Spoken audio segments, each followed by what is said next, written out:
Good morning, Chatty House. Hi, everyone. Hello. You all, everybody.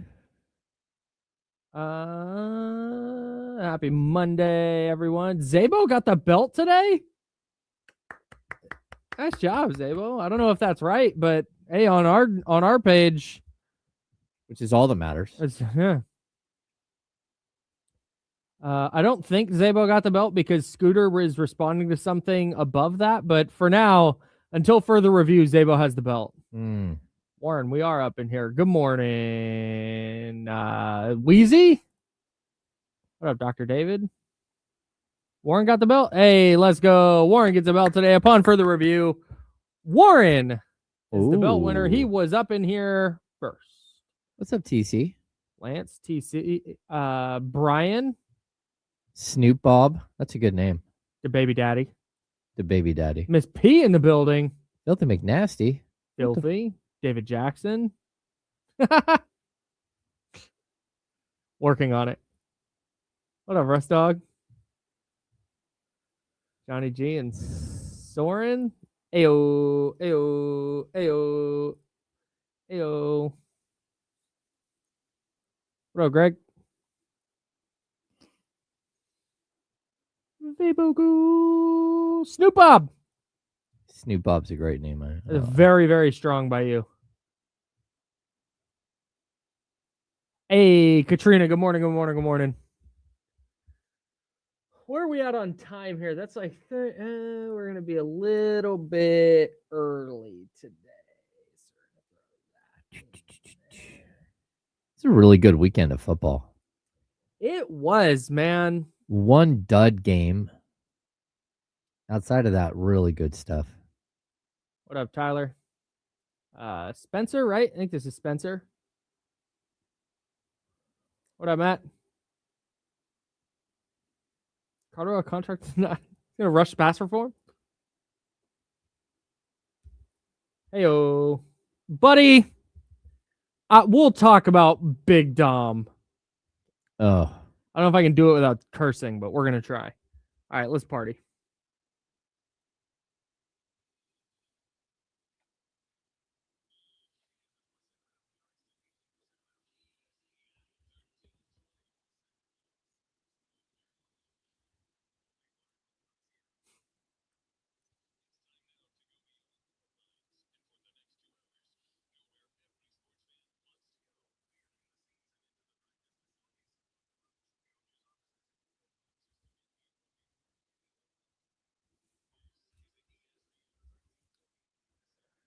Oh, yeah, it sure is. Happy Monday, January 12th. It's already January 12th. That's James Ham. I'm Kyle Madsen. And you know, if you had told me going into the weekend, hey, the 49ers and the Kings are going to win on Sunday, I would no. I thought no chance. No, I thought 0 for 2. It felt like an 0 for 2 going in for sure. Yeah, I think like to open the show, we were wrong. Like you and I both, we chose on Friday that both of us had the Niners losing. I didn't think they had any shot. Check that. I thought a win was on the table. They obviously had a chance. Mm-hmm. After they won that Thursday night in week 5 against the Rams, where they were super banged up. Yep. They went on the road to SoFi Stadium and they pulled that one out. Like, I wasn't going to put anything fully past the 49ers. But on the other hand, when you started looking at it and you started looking at the 49ers-Eagles matchup, it just felt like, hey, they're just not going to have the dudes. Mm-hmm. There's just not a conceit. There was not a way that I could go, well, if they're able to do it, was going to take Philly making mistakes and they were going to, and then during the game, there were, and we'll go through it, there were 5-6 moments that I thought, that's the knockout blow. Yeah. Like they're not getting up off the mat. And then they just did it. It was incredible. Like I don't, it was funny. We talked going into the weekend. You and I talked about it. We talked about it with D'Lo and KC on the Handoff. I talked about it on my podcast with Chris Biederman, Candlestick Chronicles. And the question was, would it be disappointing if the 49ers lose? If the 49ers go to Philly and lose, is the season a disappointment? And the large swath of people that responded to you and I, to us with D'Lo and KC, to me and Chris, was like, no, because it's house money. This season would not be disappointing if they lost. I'll tell you what. When the Eagles got to 1st and 10 at the Niners 20 with 1 minute and 30 seconds left, oh yeah, I would have been deeply disappointed if they lost. Yeah, I think the way that the game so dramatically shifted back and forth, and again, mistakes were made throughout the game, but I kept thinking to myself, like, this Philadelphia team, they're just not dynamic at all between the 20s. But when they get inside the 20, they're so difficult to stop. Right. Whether it's the tush push or like the variance on, you think the tush push is coming and they handed it off to the tight end for a touchdown. Yeah, what are you going to do? Like, yeah, there's nothing you can do, right? And so, there were moments, especially early, the jailbreak run by Saquon, where he got around the edge, and it was like, man, 29 yards. What are you doing? Why in the world is a defensive back getting caught up inside and not having outside contain? But they just kept making adjustments, and again, it wasn't perfect by anybody.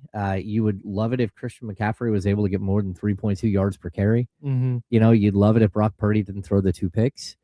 But they just kind of stayed the course. And to me, just like, again, Kyle Shanahan is going to get a lot of fanfare for this, and he deserves every bit of it.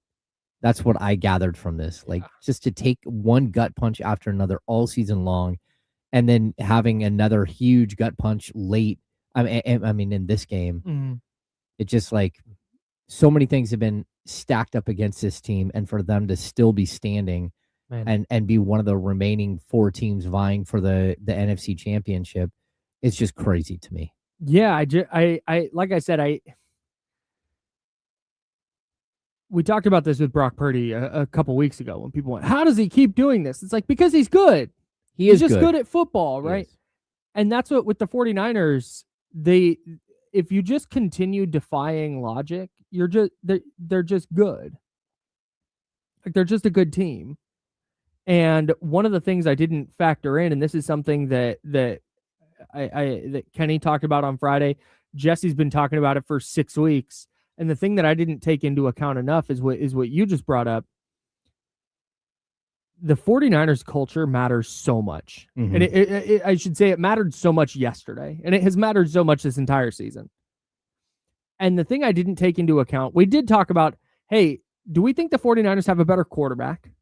Yeah. And everybody was kind of like, yeah, probably. Yeah. If I thinking it, yeah. Certainly a better pure quarterback. Yeah, sure. Do they have a better coaching staff? And it's like, well, yeah, if you want to call quarterback a coin flip, they definitely have a better coaching staff. And that's what happened yesterday. That's what bared itself out yesterday. Vic Fangio's awesome, but Nick Sirianni as a head coach, no chance. Is not there with Kyle Shanahan. Kevin Patullo, their offensive coordinator and play caller, not even close to Kyle Shanahan. Robert Saleh, and like I said, Vic Fangio is very good.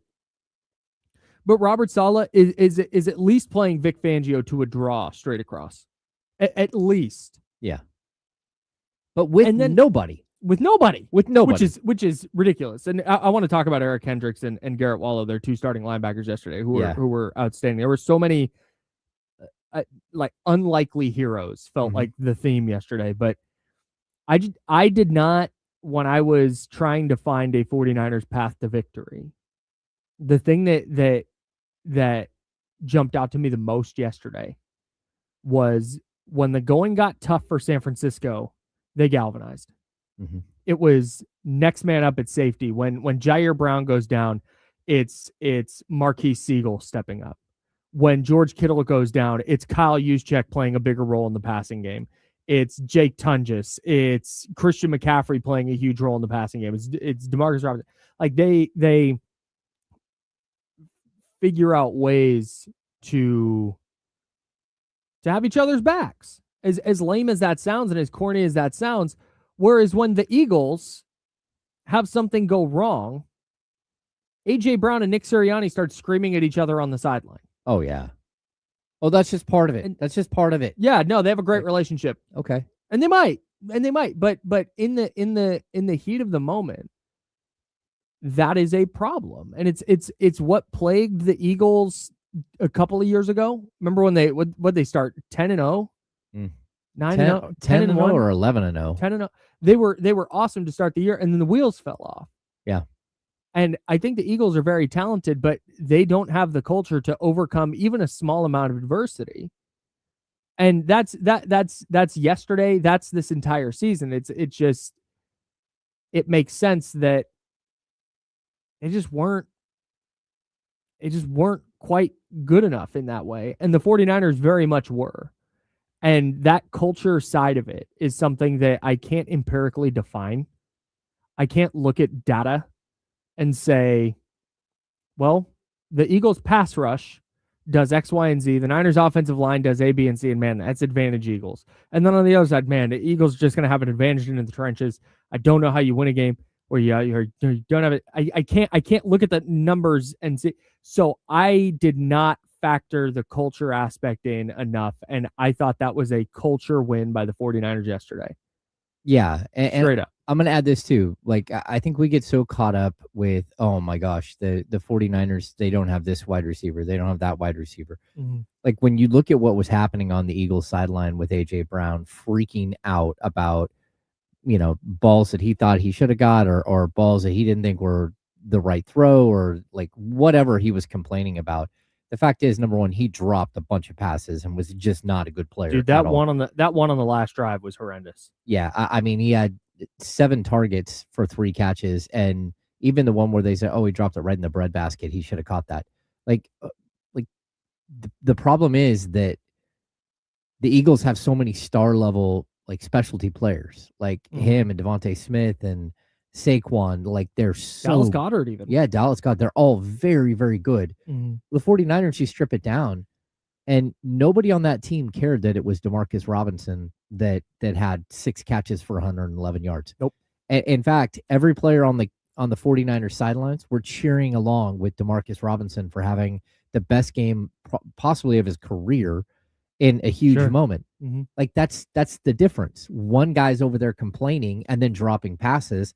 Another on the other sideline, they're just happy to be there and like supporting one another in a way that matters. Mm-hmm. And it does speak to character of a team, but also, the culture that you develop. And, again, you brought up Eric Kendricks. He talked about after the game how, like everyone said, "Oh, are you so surprised that you guys made it here?" He goes, "No, I got here like a month ago, and like this is the expectation. Yeah. Like this is what we're here to do. We're here to win football games, and when we don't, we're very upset about it. But also, we're here to like the culture here is just different, and that's what we saw play out. Like it's absolutely brilliant. I mean, you brought up like Garrett Wallow, 11 tackles, 5 solos. Kendricks, 10 tackles, 7 solos. Siegel, 8 tackles, 7 solos. Like, and he came in halfway through the game. Yeah, just incredible. Incredible how every single time the 49ers have someone go down, somebody else steps up. Yep. It's really crazy. I don't think that culture is the one thing that can carry you, because you could have the best culture in the league. You could have a great culture. You could have a great locker room and identity and all that. But if you don't have the players, you can't win. Mm-hmm. You have to go execute on the field. On the other hand, the 49ers culture is what gives them a chance. Yeah. It's the reason that I'm telling you right now, it's Monday. They play Saturday against Seattle, which we'll talk about. It's ridiculous. But I'm going to pick the Seahawks. Like, no, that's how it's going. But I am not, I refuse to rule out the 49ers. Of course. I'm not. If the Panthers were going to go to Seattle, if that was how this all shook out, all the wild card teams lost and the 4 seeds going to the 1, I would go, man, they have no shot. There's just no chance. But what the 49ers have established since 2017 under Kyle Shanahan, under John Lynch, with Brock Purdy there and with Trent Williams there and Kyle Juszczyk and George Kittle, who we'll talk about, there is like you said, there's that expectation. Or like Eric Hendricks said, there's that expectation. Mm-hmm. And I'm done putting anything past this team because of that. Mm-hmm. I was blown away yesterday. I thought they were outstanding. I want to talk about George Kittle before we step aside for a moment, because I want to talk about the quote unquote knockout blows. Yeah. And boy, I don't know about you, but it felt to me like when Kittle went down, because at first it was just pretty innocuous, the play. It was, and I was watching to see if he got landed on weird. I was watching his face. Thought the same thing. I was like, what exactly on the ball? happened? Is it a shoulder? And then one of the replays, I didn't even see the initial pop. Mm-hmm. One of the replays, while he's laying there, the first thing he does is he reaches down to his lower leg. And I'm like, when did that? And then I thought, oh, he must have tweaked the ankle that he was running on. Yep. And so I didn't think anything of it. Yep. And then the replay, you're like, oh. Are you kidding me?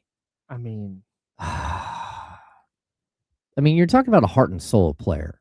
Yeah. A guy who literally is the heart and the soul. I mean, the story, they ask, is there anything we can bring? Yeah, bring me tequila. I mean, that's just such a... And they sent a whole bottle of tequila down from the owners. Of course. I mean, but it's so him, mm-hmm. right? And like living in the moment and watching something happen. I can't believe that this team keeps getting off the mat. Mm-hmm. And again, it's one of those things where you're watching a surefire Hall of Fame tight end and still playing at like an incredible level, like a complete difference maker. And it's just another blow to this team. Yep. And somehow they find a way. It's crazy. Yeah, we'll talk about throughout the week what Kittle's absence means for next week. Mm-hmm. But yesterday when he went down, I thought emotionally there's just no way that this team is going to be able to see George Kittle carted off with what is surely a season-ending, at least this season and perhaps next season-ending injury. Yeah. To the emotional fulcrum of this team. And man, at some point you feel like human nature would set in and go, all right, we're done. This just isn't our year. This is not our year. Yeah. God, we gotta try and get by without God dang. And then they just did. And they get a lot of credit for that, because I don't know that there are that many teams that would be able to withstand this level of player injury, just talent deficiency. And they continue doing it. And we'll talk about Kyle Shanahan. We'll talk about Robert Saleh. We'll talk about those plays that were knockout blows. We'll talk about the best plays from the 49ers victory. We'll talk about the Kings' unlikely wins. Speaking of unlikely wins, the Kings beating the Houston Rockets last night, and the trade rumors that are now floating around. Got Dennis Schroder slapping Luka. We have so much to get to over the next couple hours, including an underdog lineup, because I got to make an underdog lineup for tonight. Football playoffs, they are in full swing. An underdog is the best place to get in on all the action, because you can make those picks and win money right now in California. It's so easy. You open the app, which hopefully you've already downloaded. If not, get on that. You download the app, you open that up, you pick which players you think are going to go higher on their stat projections. You get which players you think are going to go lower on their stat projections. You get those picks right, you win up to 5,000 times your cash. A big shout out to Underdog, who for the wild card round gave you a gimme pick at quarterback. And so I picked Bryce Young, who I needed 0 passing plus rushing yards. I needed 1. And he did that. Bryce Young was very, very good in that narrow Panthers defeat.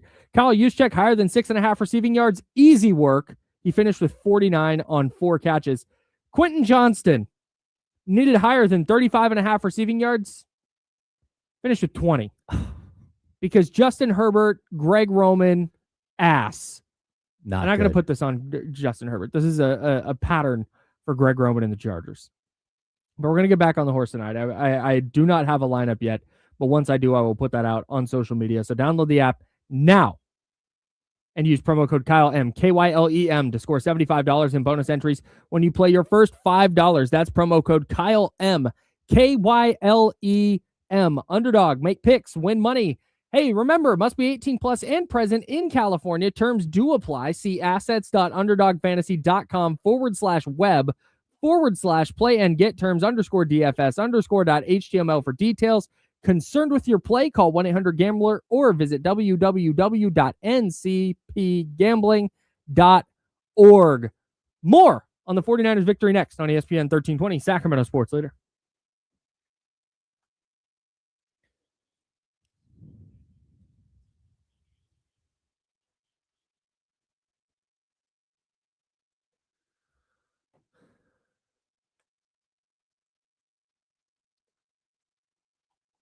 Yeah, I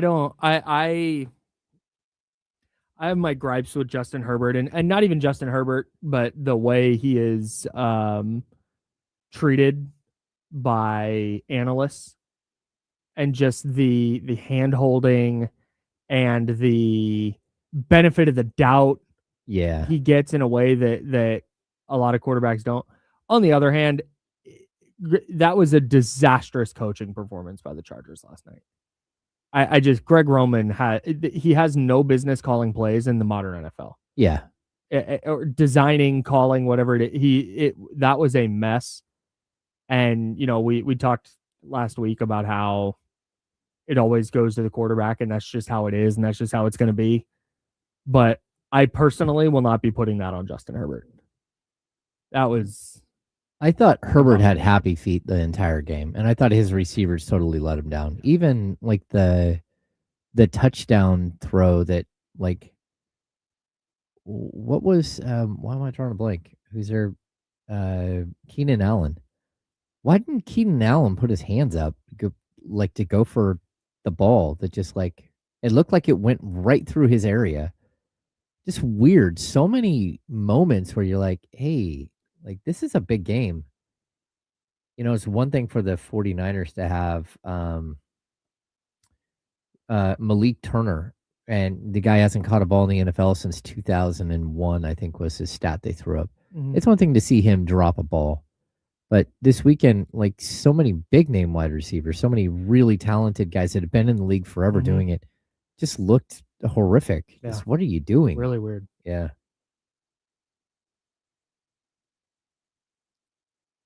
Hey, are we going to survive a Niners-Bears NFC title game? Oh, man. I know Abe would be. It's going to be tough to deal with. I agree with this, Brian. Somebody texted me yesterday and said they were like, hey, do you think Kittle played his last snap? Like, nah, man, Kittle's not letting that be his last snap. Yeah. I doubt it. Hey, so funny thing about this, I have not acquired tickets yet because I was waiting to see what day the 49ers play. So I will also be going on Sunday. I don't know what concert it is. Twice. I don't know who Twice is. K-pop group. Oh, okay. I'm going to say, when Brock Purdy threw that interception on the throw to Sky Moore. Yes. Yeah, the first one. He went to the sidelines and said something to Shanahan. I bet you what he said was, I will never throw to him again. No, I didn't put that on Sky. That was not on Sky. That was a bad throw. It was a bad throw, but I also I don't think he ran the right route. I don't think he did what he was supposed to do. Because either way, it was like Brock just kind of had a look like, yeah, what am I supposed to do there? What am I supposed to do? You have me thrown to Malik Turner and Sky Moore and Demarcus Robinson. Like, I'll do the best I can here. But I'm going to have to take some gambles.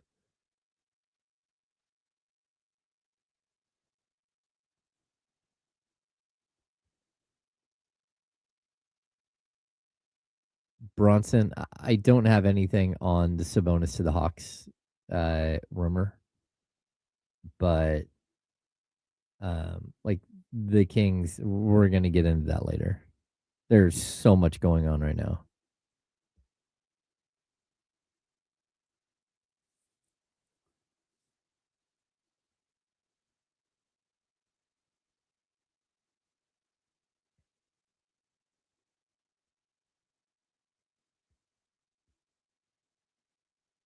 All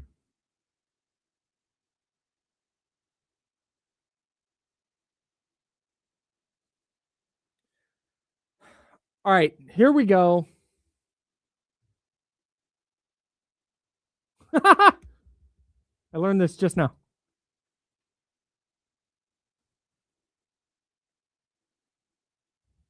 Welcome back to the Insiders with James Ham and Kyle Madsen on ESPN 1320. I'm Kyle. That's James. We'll talk a little bit about the Kings coming up in 25 minutes or so, because there are trade rumors abound, and the Kings are in all of them. They're in all of them, and sometimes twice. I have not seen a single NBA trade rumor that does not involve the Sacramento Kings putting somebody in the deal as the third team. It's like, is it a 3-team deal? No, it's a 4th team. The Kings are in there twice. Like, wait, what? Seriously, it felt like Mark Stein's newsletter. I'm scrolling it this weekend, and it's like Giannis-related things. Da-da-da-da-da. Zach LaVine. Warriors-related things. Michael Porter Jr. Da-da-da-da-da. Jonathan Kuminga. Like, sure, it's like they might have like the first 12-team trade where it's all tied together in one intricate, laid out like masterpiece. I think you could just go musical chairs. You start playing music, and then every team has to pick a player to send to the team below them in the standings. Or if you're the bottom team, above you in the standings. Oh. And that happens every like hour until somebody stops the music. And then that's the trade deadline. Okay. Yeah. Yeah, I mean, I think that there is a distinct possibility that the Kings will have like 8 changes to their roster between now and like, let's just say not even the trade deadline, trade deadline February 5th. Between now and February like 10th, I could see 8 or 9 changes to the roster, like that many. Wow. Yeah, I like honestly, there's so many things happening, and then you start getting into pieces with whether they're long-term solution or short-term answer in Sacramento, whether they'll be on the roster. Like, man, I could see a world in which this thing looks completely different. I also could see everything falling apart and then finishing the season with the same 15 dudes and everyone going, what Perfect. Is happening? Just both extremes. Yeah. 916-909-1320, 916-909-1320. If you'd like to join the conversation, we'll talk about the Kings in about 20 minutes, but we got to stick on this 49ers win.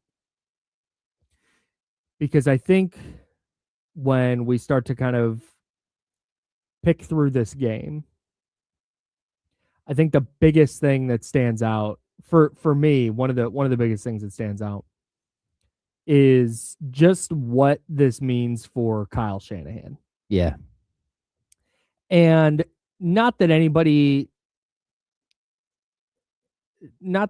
many people needed convincing that he's good at his job, but the win in Philadelphia as a 6 or 6.5 point underdog in a game where George Kittle gets hurt and you don't have Fred Warner and you don't have Nick Bosa, where the signature play of the game, what I believe to be the turning point of the game, was an unbelievably gutsy play call where they ran a jet sweep, toss to Jawan Jennings, reverse pass to Christian McCaffrey, based on a jet sweep that they had ran to Sky Moore earlier in the game. When all of those things happen, and we'll talk about Robert Saleh too, but this is Kyle Shanahan has now, I want to look bigger picture. He has 9 playoff wins since taking over in 2017. He tied for the 3rd most among active coaches. I think it's Andy Reid, John Harbaugh, and then Pete Carroll has 11, because I think if you're going to count John Harbaugh, you have to count Pete Carroll, since neither person is employed, but they both coached last year. Yeah. So it'd be, but it's Sean McVay, and I think Sean Payton also has 9.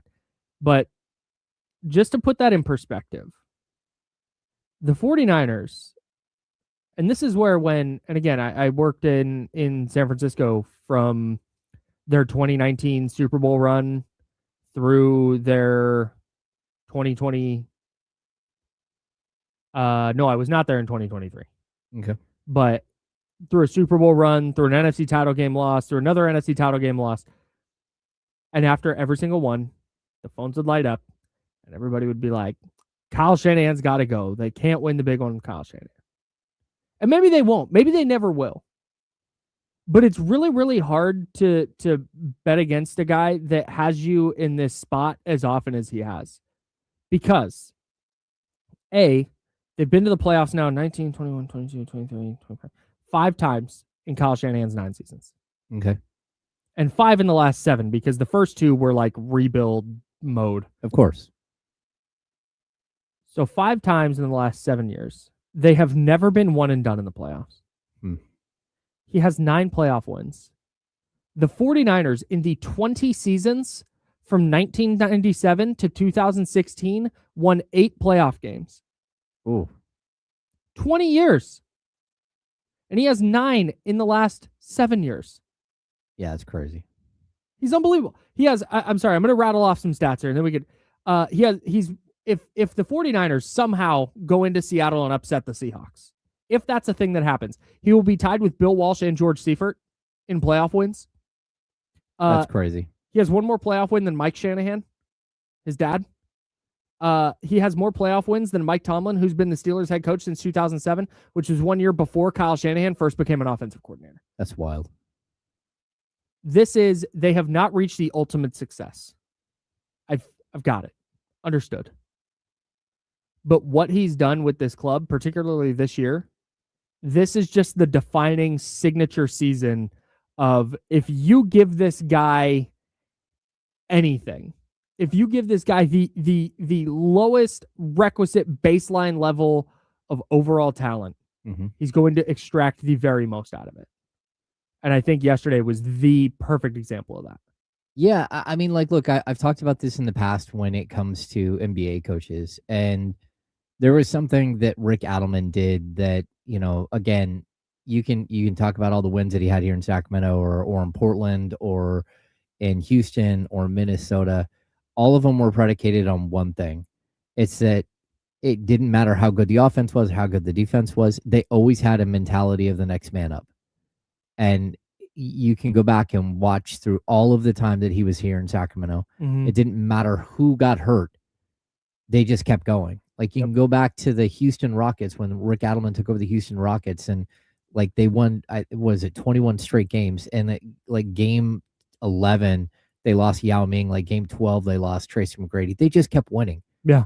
And that's where you start to see a culture that is so defined that everybody knows their roles and everybody knows that when you get your opportunity that you have got to perform in a very specific space.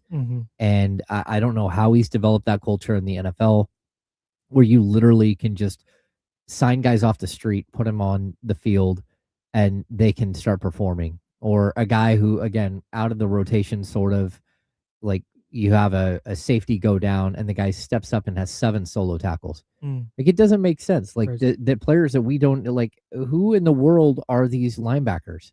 Like, I know Eric Hendricks. Sure. But he wasn't on the team. Eric Hendricks, though, was not employed a month ago. No, he was out of the league. Yes. Yeah, and to watch him come in not just a game, like into a incredibly huge game. To start and to be phenomenal. Really good. Like, just absolutely spectacular. And even, you know, it's Kendricks, like he had the play where he got on the edge and, you know, I think it was Saquon Barkley had a big breakout run and he got called. They brought it back for the hold. Yep. It was because he was working his tail off. Yep. And got in the right position and had everything shut down, and they held him right in front of everybody. And so it wasn't just that he had all of these plays that, you know, equated to tackles and all of these other, you know, statistics. Some of the plays that he had were just like, hey, look at that. The guy knows exactly where to be. And sure, he's an 11-year NFL vet. Yeah, okay. But it doesn't matter because we saw what a veteran linebacker looked like last year. And I swear everyone that we booed that man. Like, get him off the field, get him out of the. He quit mid-game. He did. He quit mid-game, and that's talking about Devondre Campbell. Yeah, that's where you're like, what in the world? How could that happen? Mm-hmm. And I guess some players aren't built to be part of something like this, but it sure does seem like it's a very easy pathway to being an NFL player. Like, he just puts you in a position to succeed. Yeah, and then they played their tails off. Both Kendricks and Garrett Wallow. They were awesome yesterday, and that was a spot. And again, we just as I wade through my wrongness here, that was one of my main concerns. I had two major concerns. It was three. It was the trenches, and the 49ers, I thought, at worst, played to a draw in the trenches yesterday. And when they needed big plays on the defensive line, they got them. When they needed to block for Brock Purdy long enough for him to make a big throw, they got it. They at absolute worst, to me, played to a draw up front. And in a game like that, you're giving yourself a really good chance to win. I was really, really concerned about their linebackers. And you hit the nail on the head. They were hungry. They were good. They were really, really freaking good in coverage, in stopping the run, in staying assignment sound. They were awesome.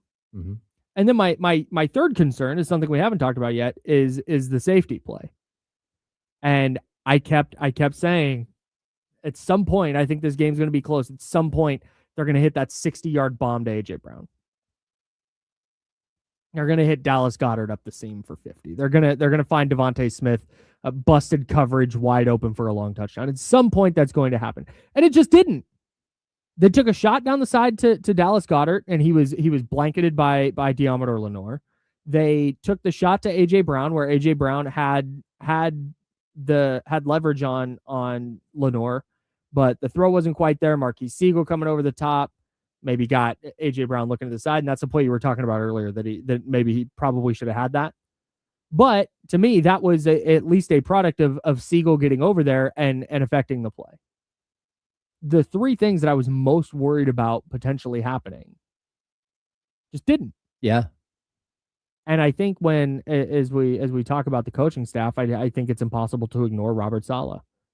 And I did think it was funny yesterday, all the people who don't follow the 49ers, who went, wow, hey, and it was a lot of, I saw this Falcons, Ravens,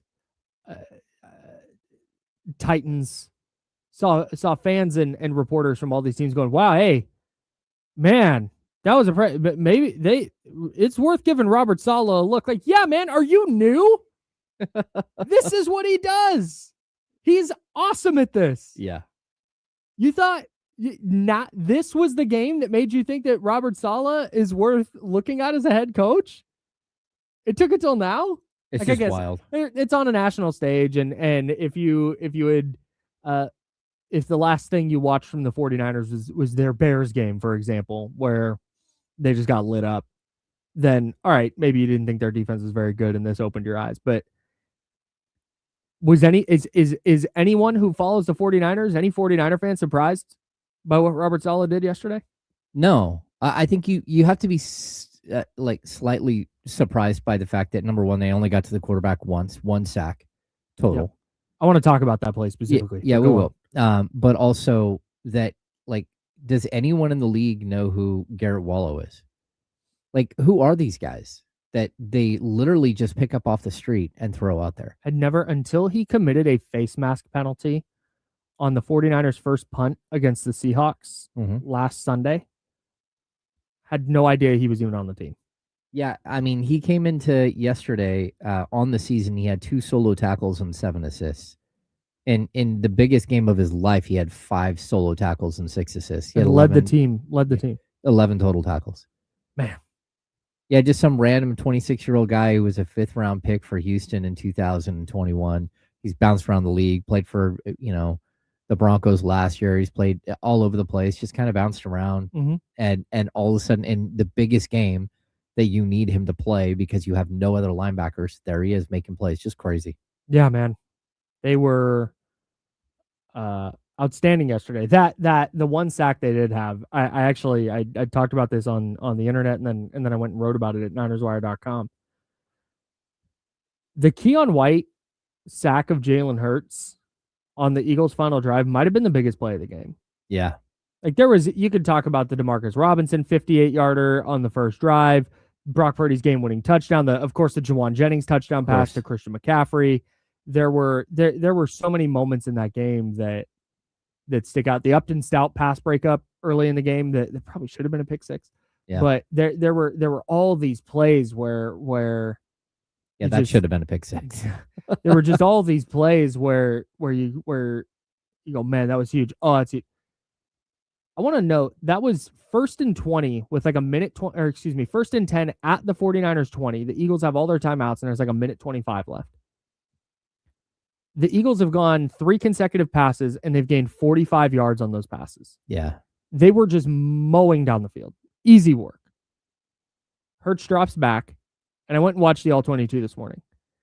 When he stepped up through the pocket, there's nothing. He had a first down at least. And it probably was going to be him versus Upton Stout one-on-one for the goal line. Yeah. It was going to at the very worst be a second and short if something miraculous happened. Probably gets a first down, and they're sitting there with a 1st and goal with all 3 timeouts and the clock running down toward a minute. They were going to score a touchdown if he escaped there. Mm-hmm. Keon White dropping him for a loss goes to 2nd and 11. Incomplete pass on 2nd down, incomplete pass on 3rd down, Eric Kendricks pass breakup to seal the game. Those are all, like, the Kendricks play was big, but Keon White putting them into 2nd and 11, where they didn't even have the option because they had all 3 timeouts. They could have run. They could have run the ball. They had all their plays at their disposal at that point. Yeah. Putting them in 2nd and 11, though, forced them into a passing situation and kept them from having that 1st and goal with all 3 timeouts, and it could have been a disaster. It's funny you bring shout that out up. to Keon White. There were multiple games this weekend where I watched and thought, why aren't you running the ball right here to kind of burn some of that clock? Man. Every single game came down to handing the ball back to somebody with a chance to win. And I was like, what are these teams doing? The 49ers were the first team of the weekend. So it was 4 games. They were the 4th game. They were the first team of the weekend to lead with 2 minutes left and win. Oh. It's crazy. That is crazy. All right. We'll put a pin in the Niners momentarily. We have so much more. We just went in last night and just wrote down a ton of stuff. We've got more 49ers to talk about, but we're 3 days away from January 15th, where a bunch of players in the NBA are eligible to get traded, including Jonathan Kuminga. Mm-hmm. So the Kings are in every single trade rumor. All of them. Dennis Schroder slapped Luka Doncic, allegedly. Well, actually. Allegedly.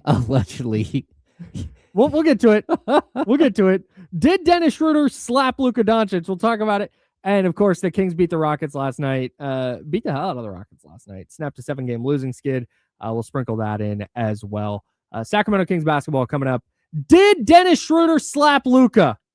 We'll tell you next on The Insiders. It's ESPN 1320 Sacramento Sports Center.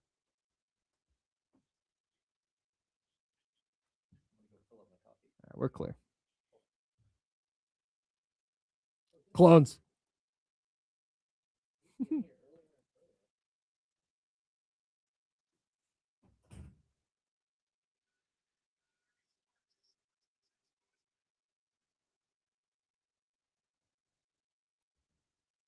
If we can get video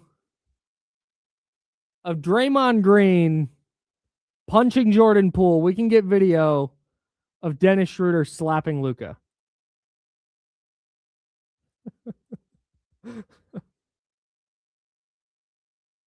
Yeah, we're going to talk about this too. Oh, brother, I'm not paying for tickets.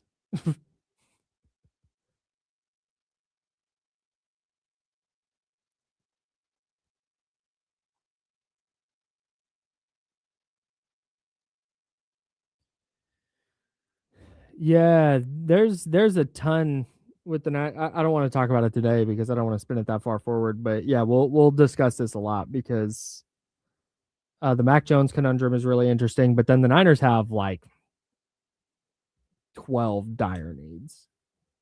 I don't know if it's 12, but I don't know. They might have, and the NBA just said no. But also, I adore the idea that Dennis Schroder slapped the shit out of Luka, and then the NBA was like, "Hey, we're gonna suspend you. Do you want to appeal?" And Dennis was like, "Nah, I did that shit." And now I'm not gonna appeal that. I'm gonna stand on it.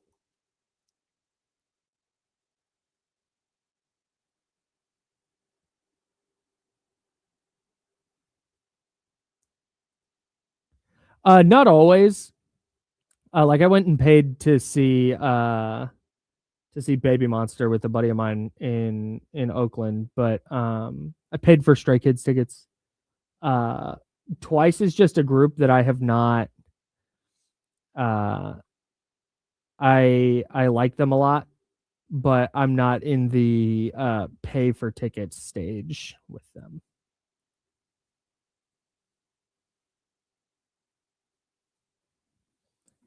There's a request in the chatty house that the next time Dennis Schroder is made available to media, if you could ask him what Five Fingers said to the face.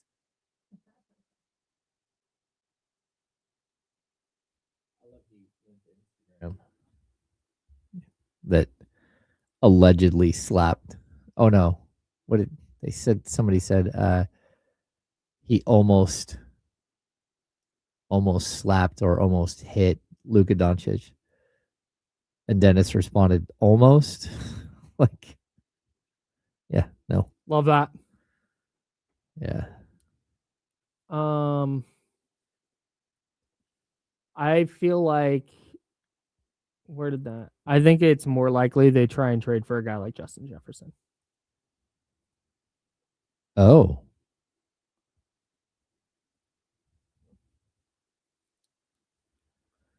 All right, here we go.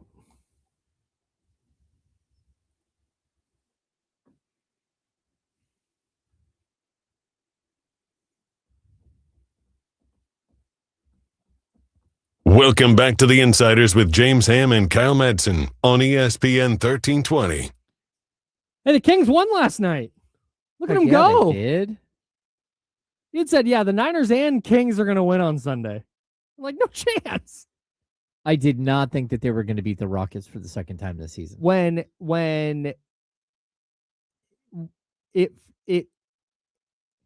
I kept waiting for the moment that the dam was going to burst. Yeah. Because for so long it was just back and forth. They were right there. Like it just kept, and it's I kept waiting for the 18-0 Rockets run that just kind of put the game away, and Kings just didn't let it happen.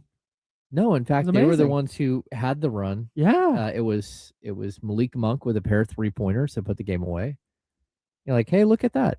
First of all, I didn't expect them to go back to Malik. Although, again, with Dennis Schroder out. But I did not expect to see Malik be the guy, and then to see his teammates set him up for wide open looks. Absolutely spectacular. All right, I want to get to the trade rumors, but you mentioned Dennis Schroder was out.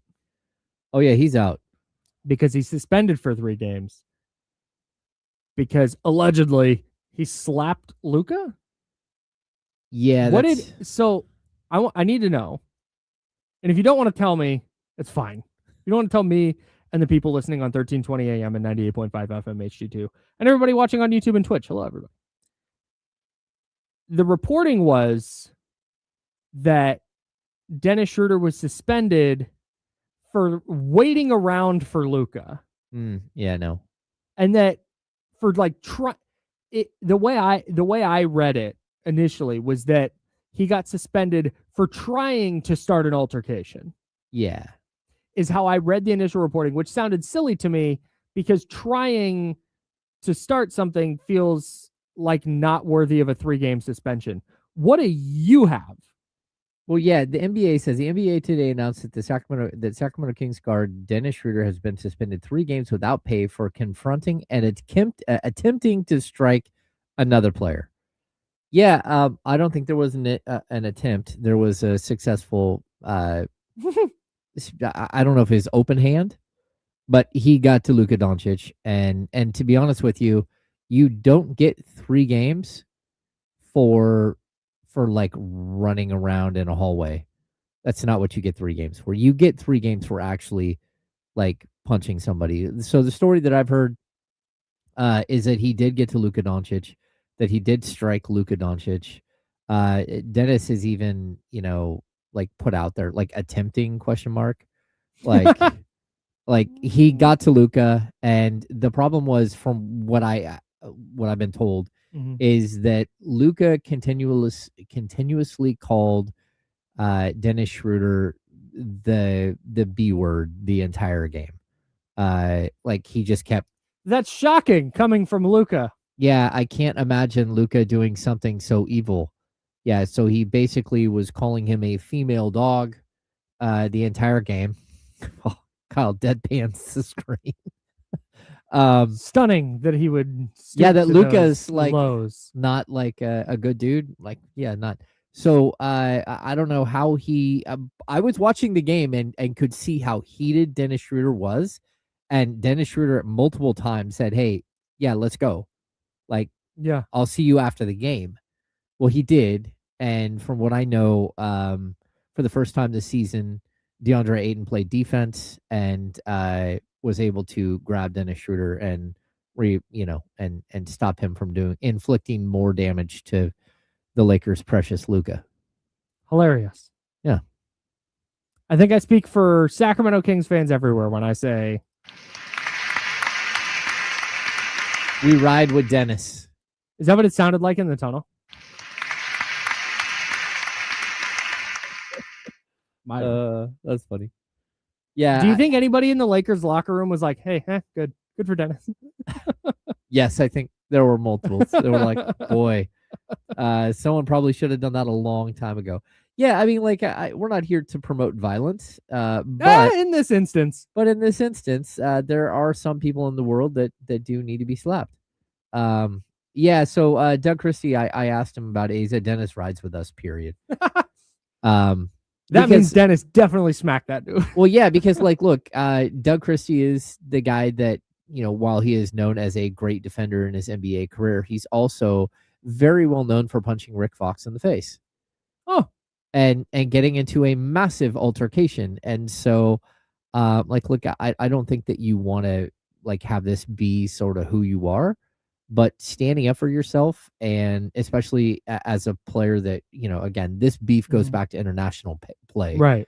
Where, of course, Dennis Schroder won not only, the chip, but he also got the MVP of Eurobasket, which I'm sure it did not sit all that well with Luka. But it is what it is. Good stuff. So no Dennis Schroder tonight. Do we think this impacts Dennis Schroder's trade value at the deadline? Absolutely. Well, because he's one of the many players I heard on a podcast today that will remain nameless. It was just a fake trade. It's a fully fake, no reporting behind this. It was just hey, the money works here. A Kings trade that involved Keegan Murray. Oh. So I think every Kings player has now been put into some kind of fake trade now that Keegan has been tossed into that deal. Except for Max and Nick Clifford. I don't think that you'll hear their names mentioned at all. Probably not. I don't know exactly what the rules are with trading Keegan at this point. I believe he's a base year compensation player. So basically, if he were to get traded, he counts as like his future salary going out and coming back as a salary this season. That was the hang up with the Jonathan Kuminga stuff in the offseason. Yeah, it's very, very complicated about what you have to do. Like I said, that was just. Yeah. The point is, it feels like the main rumors right now involve Zach LaVine and the Bucks. Allegedly. And then Michael Porter Jr. to Golden State, where to facilitate that deal, the Kings would step in as a third team, and Jonathan Kuminga would go to Sacramento. And then there's the Ja Morant of it all. And Mark Stein reported this weekend something that we talked about yesterday. I think it was Jake Fisher, but I'm sorry, Jake Fisher reported in the Mark Stein newsletter that the Kings are out on Ja Morant at the asking price. If that asking price comes down, then the Kings may be in on Ja Morant, which feels like what we talked about last week. Actually, the way it was phrased is that if the Grizzlies are interested in a package of DeMar DeRozan, Devin Carter, and draft capital, then the Kings would probably listen. So as of right now, yes, that's right. You know, and you know, my reporting from this last week when we actually got into the Ja news, was is there a possibility here? And from a very good source inside the Kings was not at this time, ... And those ... meant something to me. And that's something that, not at this time does not mean not at all. It just means not at this time, as in we haven't been engaged in something there, but we could probably be talked into it. And, I think like Scott Perry's not someone who's going to run around and make Band-Aid fixes. That's not what he's trying to do here. Like, again, if you're looking at the Kuminga deal by itself, the Kuminga deal is because he's 22, 23 years old, and you're gambling on potential. And if it doesn't work out, then okay, it didn't work out. Like, we move on. It's a short-term deal. And if he's not a player that, you think has value a year from now or this summer, you have your options to just walk away from it. And that's why the Kings also don't want to extend a bunch of draft capital, because you don't want to squander what little draft capital you have. I mean, the Kings do have some solid first-round picks and stuff, but as far as like second-round picks and stuff, they don't have a lot of extra stuff. Yeah. And you're not going to squander that if the player's not going to be here. Well, and with I think with Ja specifically, there's also the element of did you see that stat from John Hollinger that Ja Morant hasn't played more than 6 consecutive games since 2023? Yeah, that's crazy. Shout out John Hollinger. He was at the game last night. There's just an inherent risk in acquiring Ja Morant that goes beyond whether his numbers will come back. Well, I think it makes sense that if you're Scott Perry, like, yeah, the idea is there. Like, the idea of getting a young point guard who was once the 1A of an ascending team in the West, that sounds good. But like you said, when it starts meaning giving up major draft capital or giving up a young player that you want to build around, that becomes a little less palatable. Well, I think there's a legitimate fear that he's Derrick Rose. The difference is that, because Derrick Rose, like MVP at like 23, and then his body just broke down. Yeah, he just gave out. I think that there's a lot of concern about that. But I also think the reason why Derrick Rose stayed in the league and kept getting contracts for years is because Derrick Rose is a good dude, is a good teammate. And at this point, that's not at all what, the Ja Morant storyline is coming out of Memphis, and whether they want to keep him or not. At this point, it's like untenable, it appears. Yeah. And it's time for him to go find somewhere else to play, whether that's in Sacramento or not. I'm going to still be on it's probably not going to happen.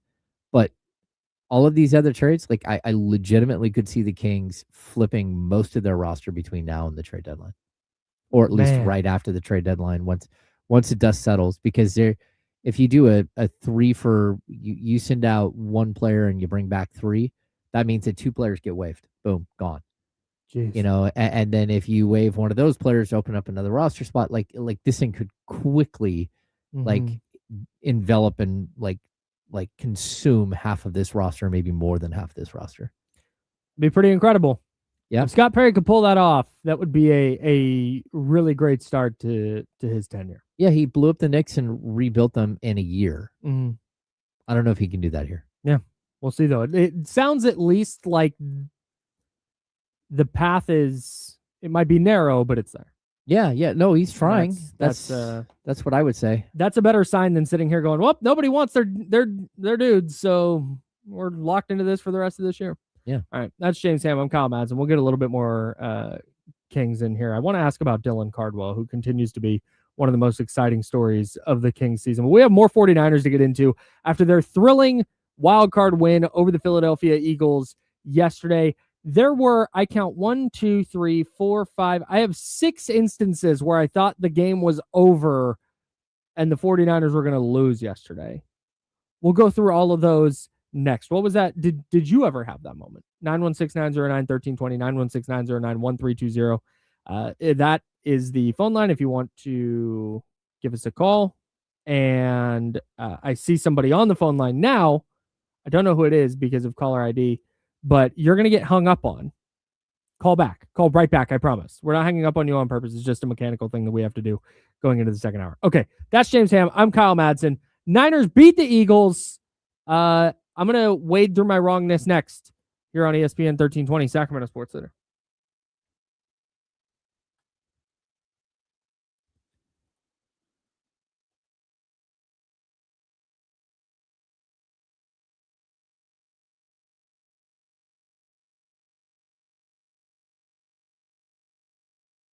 Mike's up. No, I don't believe, Jamie King, that the Kings will get in on the MPJ, the Michael Porter Jr. sweepstakes. I don't think they view that as a sweepstakes.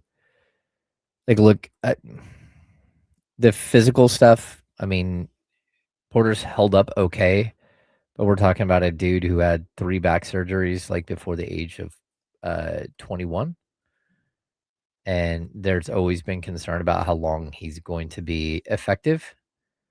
And at 27, going on 28, again, he's done a good job of keeping himself on the court, especially the last 2 years where he played 77 and 81 games. But there's also like, why would you bring in a 27-year-old going on 28? Well, actually, it's 27 and 200 days, but like if you're starting over and you're rebuilding, like it doesn't make a lot of sense unless you're trying to win games today. What's up, everyone? What's up, Jesse? Hey, Jesse.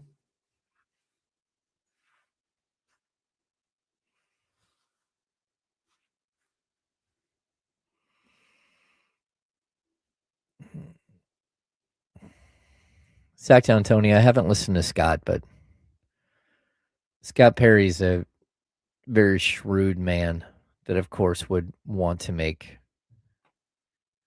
the expectations lower. They're not going to do anything to fix what's going wrong right now. Whatever they do, it's going to be for long-term flexibility. I mean, there's talk that, they don't want to make a trade with Toronto for Sabonis right now because they don't want to take back quickly or Pirtle's salary. They don't want to extend themselves out. If they're going to blow this up, it's going to be with the intent of shedding massive amounts of long-term contract that they don't believe fits their vision of the team. So that's Domas, that's Zach LaVine, that's Malik Monk.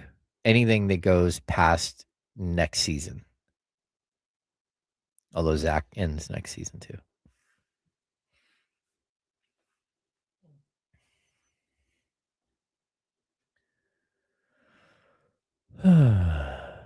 Hey, Jesse.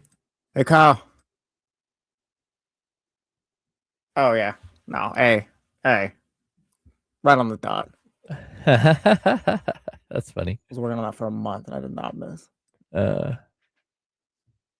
Yeah, Kyle, I don't know what that was. Like, Herbert, whatever, bro. Nerdy Turtle, we didn't talk about it on air, but we talked about it. Like, I don't know what to make of that story. Like, if the Rockets didn't book the Sawyer like they did on December 20th, then that's on them.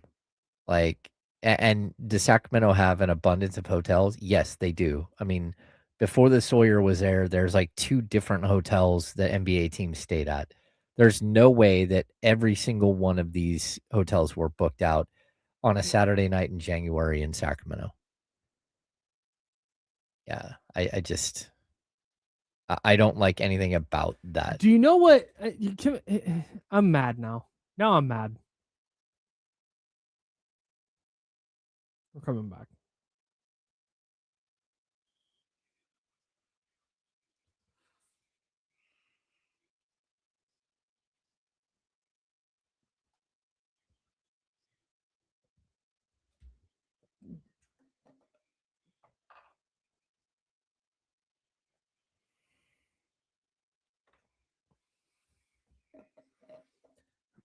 Hour number 2, that's James Ham, Kyle Madsen, Jesse Tapia helping us out in the second hour on the ones and twos. We're hanging out with you till noon, then we'll hand it off to D-Lo and KC. Lot of football talk with Wild Card Weekend beginning this weekend, and for some reason continuing tonight.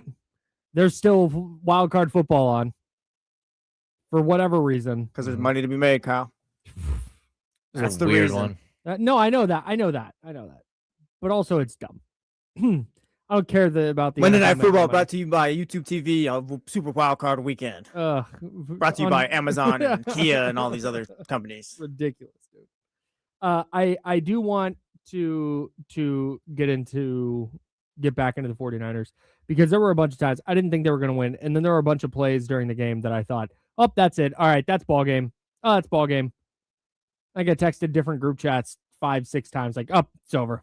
And then it wasn't. But very, very briefly, that story about the Rockets staying in San Francisco on Saturday night, Yeah. instead of in Sacramento, because apparently they couldn't find a hotel in Sacramento.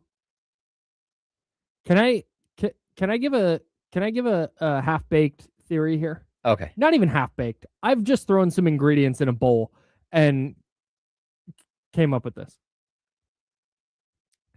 I think what happened is they made a mistake in their travel schedule and just booked a hotel in San Francisco. I think somebody on the Rockets, whoever their travel coordinator is or whoever is responsible for that job, booked a flight to San Francisco, booked a hotel in San Francisco because they didn't know the geography. That's what I think happened. I at least don't. I think that is a more likely outcome than their travel coordinator was flying around the hotels in Sacramento going, guys, there's just nothing open. Yeah, I don't get it at all. There is a hotel called the Sawyer Hotel right next to. There's a tunnel that connects the two things. There is a tunnel that is a private tunnel that is allowed by guests to the hotel to move from the hotel to the arena without even going outside. So I don't know what to make of it. All I can tell you is I don't really buy it. I definitely don't. This is a team that just stayed in Portland for a couple of days. They played at home against Phoenix on Monday. Wednesday and Friday, they played at Portland, which is strange to have the same team 2 times in a row. Mm-hmm. They lost both of those games. So I don't get why they flew into San Francisco, hung out in San Francisco. There's direct flights from Portland. I mean, they have their own plane. Mm-hmm. They could have just landed in Sacramento and stayed in Sacramento. I'm not gonna this is done months in advance. As soon as the schedule comes out, you coordinate where you're staying everywhere. This isn't like they jumped on Priceline on Saturday morning and said, hey, we need a hotel tonight for 40 people. 1,000%. I don't know how many people it is that travel with them, but it's gotta be 40. It's max. So you need a lot of rooms, but sure. But still, it's like part of the NBA gig. You bounce around from one city to the next. So the fact that they stayed in San Francisco and they're not even playing the Warriors, and then drove up and then had to drive back, does that not have big hey, make sure we stay in San Francisco that night? I know some spots. Energy? Yeah.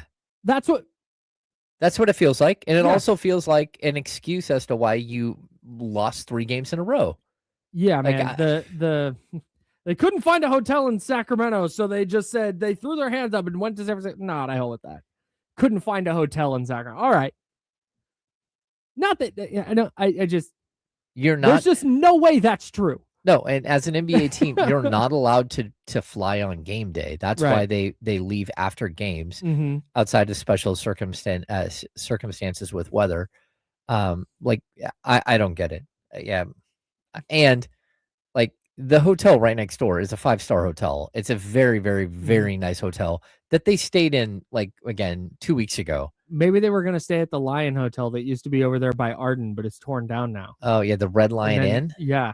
Oh yeah. And then they panicked. No, there's plenty of nice hotels in downtown Sacramento. And I put out there earlier, the Kings own the hotel. I don't know exactly. Like I believe that they own the hotel itself and that it's run by Kipton. I'm pretty sure that's it. That sounds right. What it is. Because, and someone's, oh no, Vivek has a penthouse in there. That's all that they own. No, the Kings have 2 full floors of office space that they use. Like the Kings' main offices are in that hotel, like the 4th and 5th floors, whatever it is. Like they own all of it. So, I mean, I've been in their offices. It's a huge office space. Crazy. Insane. Almost as insane as the 49ers win yesterday. 916-909-1320, 916-909-1320. Let's get out to the Oak Grove Kia talk line where our guy TC is on the line. What's up, TC? Hey, what's up, big dog? Chilling, what's up, man? Just chilling, man. The band got it done last night. They pulled it off. They got the Which whole band? Flicker High School. The 49ers. Got it. Okay. The boys pulled it off. They pulled the whole high school play. It worked. JJ had a perfect pass to CMC. Robert and Vic had a 12-round match as defensive coordinators. We got to go win. Go win up in Seattle and go from there. As far as the Kings, Ham and Kyle, I'm serious, bro. AJ is the pick. If we come out of this draft and off season with AJ and JK, that's an A+ in my books. You guys have a good one. Hey, TC. Yeah. Can you say on the radio for everybody to hear that Kyle Shanahan has done a good job coaching the 49ers this season? Streets need it, TC. That was a good pass by JJ and Robert and oh my God, get him out of here. Get him out of here. Boo. Yeah, who drew up that play, bro? Who bro, he couldn't even acknowledge Purdy. We got Juwan Jennings throwing the football. Yeah. Like that was the only touchdown in the game. Come on, man. I respect it. I respect these guys sticking to the bit. I was locked in first call yesterday. Sticking to the bit. Yeah. 916-909-1320, 916-909-1320 if you'd like to join the conversation. Okay, so I was obviously wrong about whether the 49ers would win on Sunday. I thought they were going to lose. I did too. I thought they were going to lose probably comfortably. Here were all the times I thought that, that's it. That's the play that swings it. Brock Purdy's first interception. That was the first one. Niners trailing. Looks like they're starting to drive a little bit. Brock throws a pick. Eagles get the ball at the 50. It's like, dude, you can't give this team short fields. This is brutal. Oh, my God. They force a punt. The second interception, Niners up 1. They're driving, and it looks like the offense is starting to roll a little bit. To the point that as their drive starts, I'm looking at it, I'm going, okay, so it's 17-16. If they score here, it gets to 23-16. That's the one where he's trying to hit Tonjes? Yeah. Yeah. Yeah, he just underthrew it, just floated it. Yeah. And I'm going, if you score, okay, you kick the extra point, you're up 2. Do you try and go for 2 and go up 9 and make it a 2-score? So I was thinking about that, and then he throws the pick. I'm like, well, that's it. Because the Eagles go down, they kick a field goal, they go up 19-17. There was the George Kittle injury. I thought that was it. Why don't that matter? The Eagles' second scoring drive was 16 plays, 94 yards. It was reminiscent of the Seahawks drive after the Brock Purdy interception in week 18, where it bounces off McCaffrey's hands. Yeah. Seahawks get it. And then they just go, it was like 17 plays, 92 yards. They ended up kicking a field goal, but they ate like 8 minutes off the clock. Just methodical. That was the first moment that I fell back to what we'd kind of talked about last week, where man, I don't care how bad the Eagles offense is. This Niners defense just doesn't have the horses. And that's what it looked like at that moment.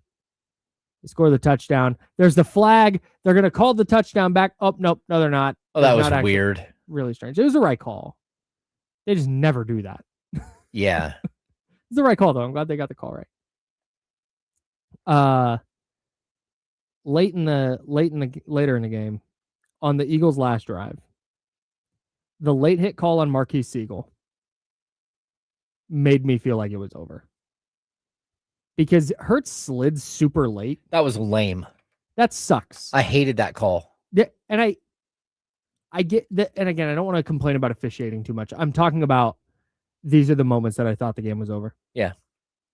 It just sucks that quarterbacks get to slide super late. And then if you touch them at all, like Marquise Eagles trying to make a tackle. And then Jalen Hurts slides. He didn't hit him in the head. He didn't hit him with his helmet. He just kind of landed on him. Yeah. And if throw a flag, yeah. But then the consistency issue, like watching in the late game, Herbert take like a blow to the head and then a gigantic 325-pound guy just decided to belly flop on him while he was on the ground. Both of those should have been 15-yard penalties, and they got nothing. As opposed to Hurts gets all the way like within a couple of feet of him and then just drops down. It's like, I've got nowhere to go. Yeah. Yeah. Really tough. But that's how the rule is supposed to be officiated, so I get it. The 4th and 5 completion to Dallas Goedert was really the deflating. Because I'm sitting there, I'm watching, I'm pacing. I'm a pacer during games. I don't know if you know that. I throw on a Tyrese Halliburton jersey and I just pace. I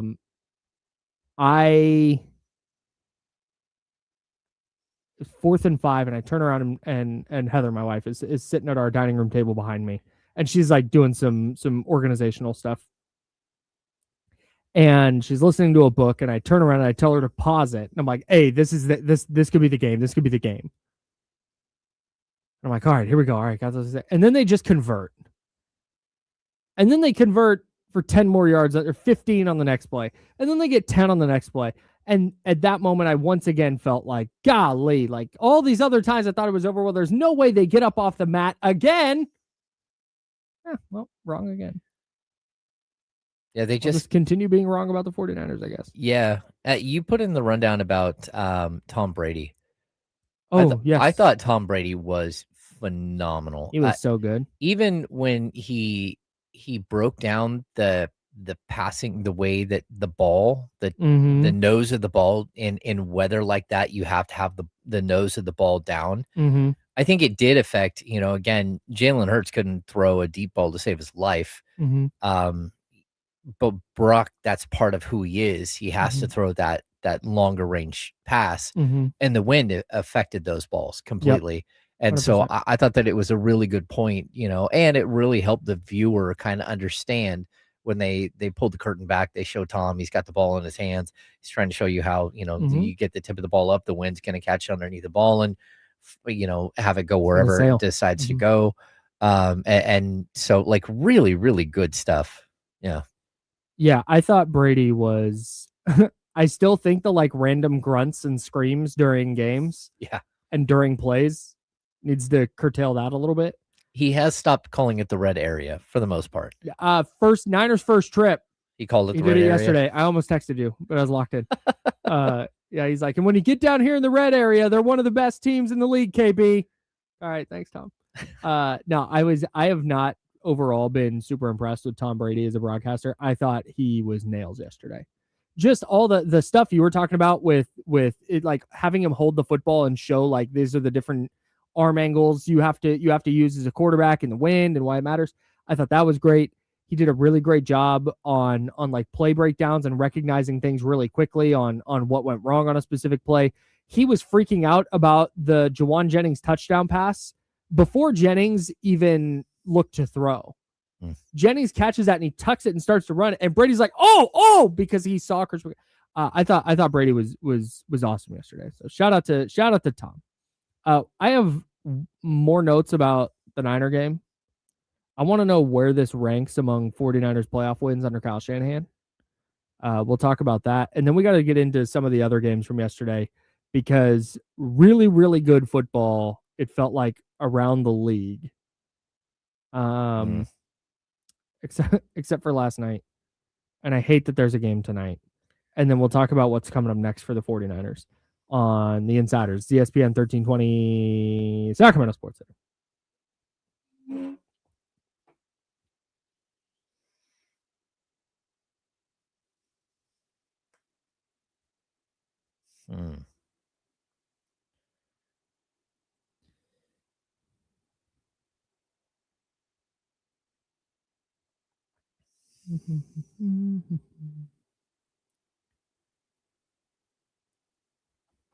How much time we got? Ooh, okay. I'll be right here, people. I'm going to go fire up the other computers.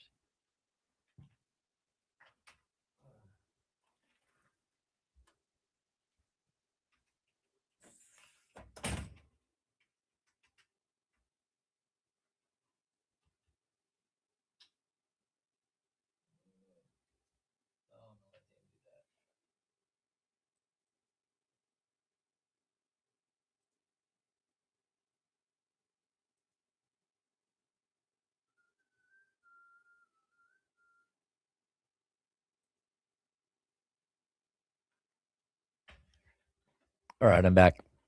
What's going on, everybody?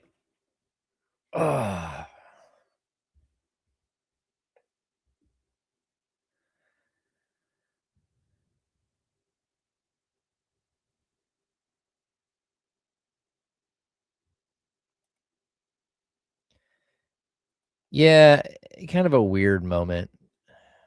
But as somebody who's gone to All-Star Weekend and knows that, like, for a big game that there are reporters that aren't typically there, that's where like, it's possible. I don't know who the reporter was. I thought it was a weird exchange.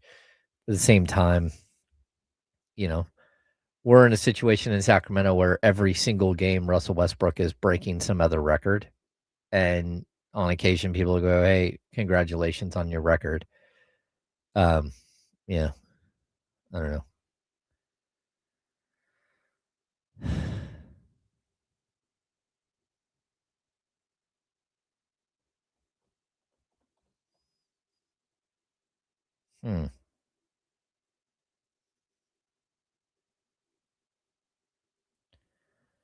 Ooh. Not that anyone else cares, but Tottenham is hijacking Conor Gallagher deal following a verbal club-to-club agreement with Villa.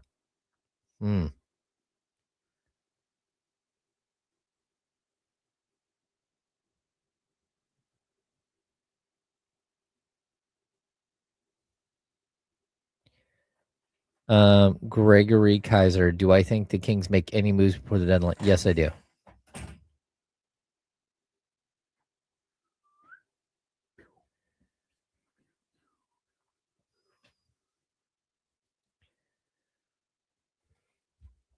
Yeah, Biggity Blake, I'm kind of on the same, like,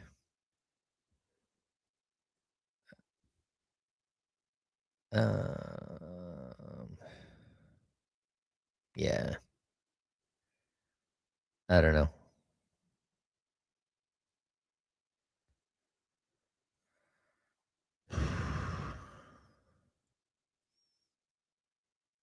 Kyle, your mother-in-law is going to be happy.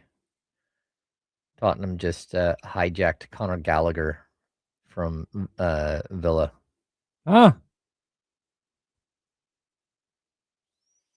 Totally. Solid midfielder. Good addition.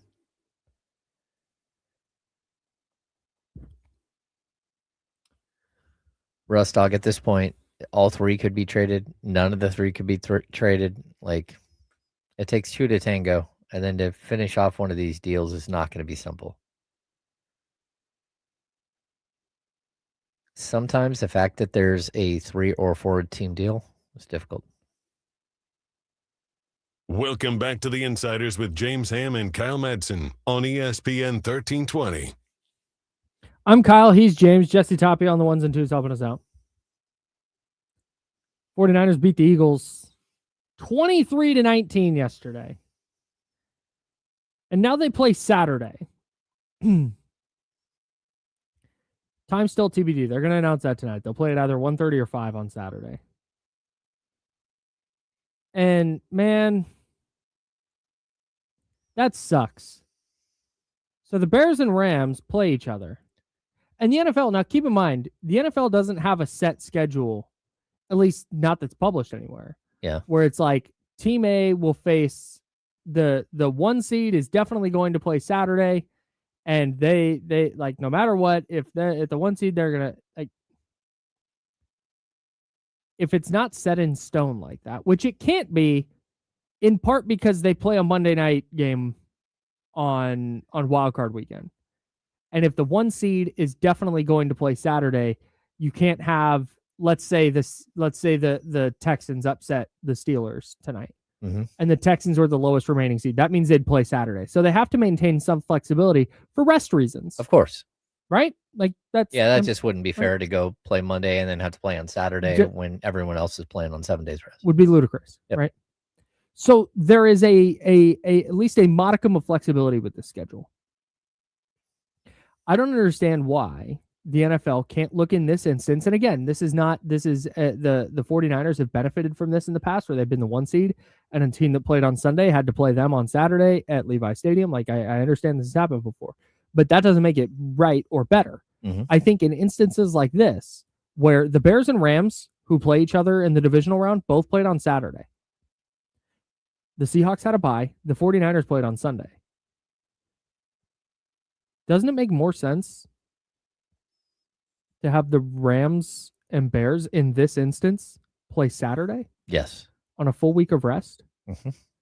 While the Niners and Seahawks would then play Sunday, and the Niners will be on a full week of rest? Yeah. And the Seahawks get the maximum amount of bye? Like that seems like it would make sense to me. And I'm sure the NFL has some reason for not doing it. But it's the third short week for San Francisco in their last 4 games. Yeah, it's tough. Really tough. You're going to be beat up going into that game, no matter what. Yep. But now just not having that extra, the extra day, I know it sounds like it's not that much time, but, it's a difference between, a couple of these guys playing and not being in play. The 7 seed in the NFL playoffs now, FYI, our buddy Chris Biederman from the Sacramento Bee pointed this out to me today.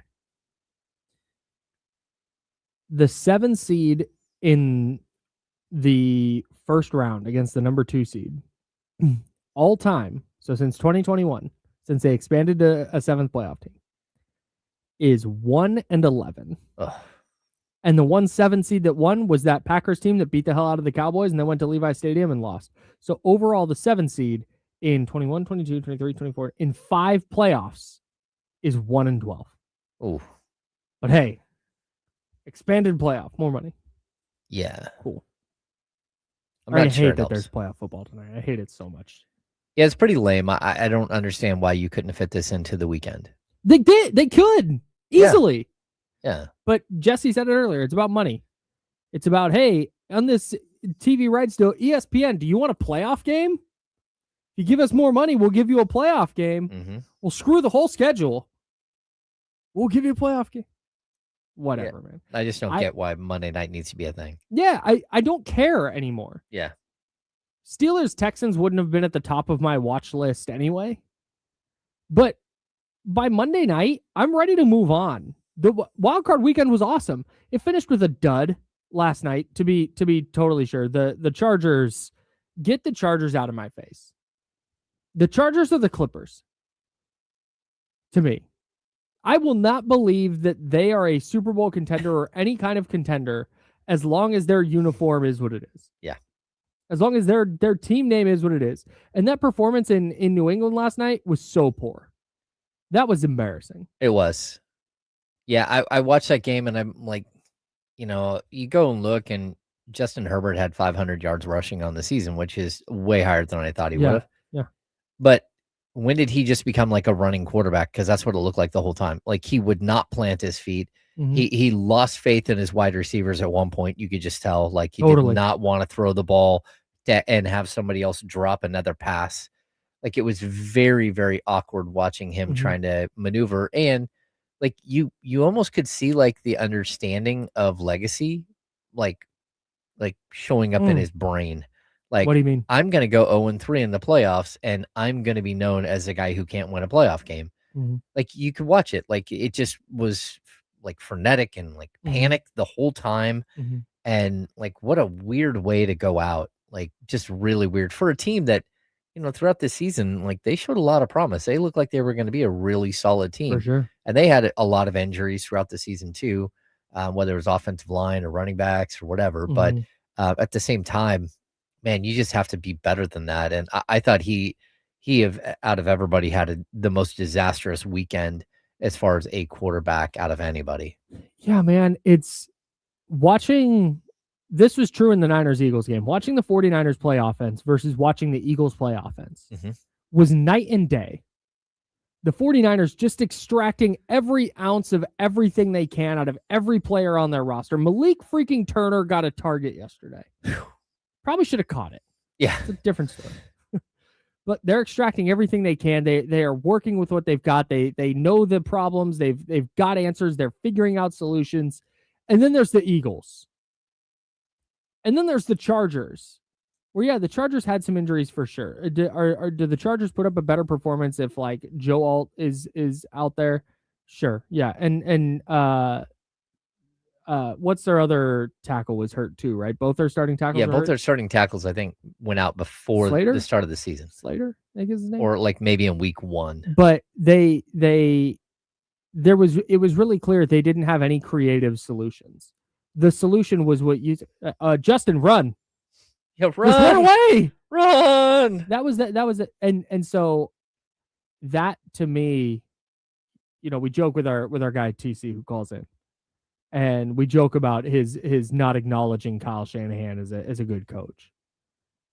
That to me though is what makes like that is because I think Jim Harbaugh is a good coach.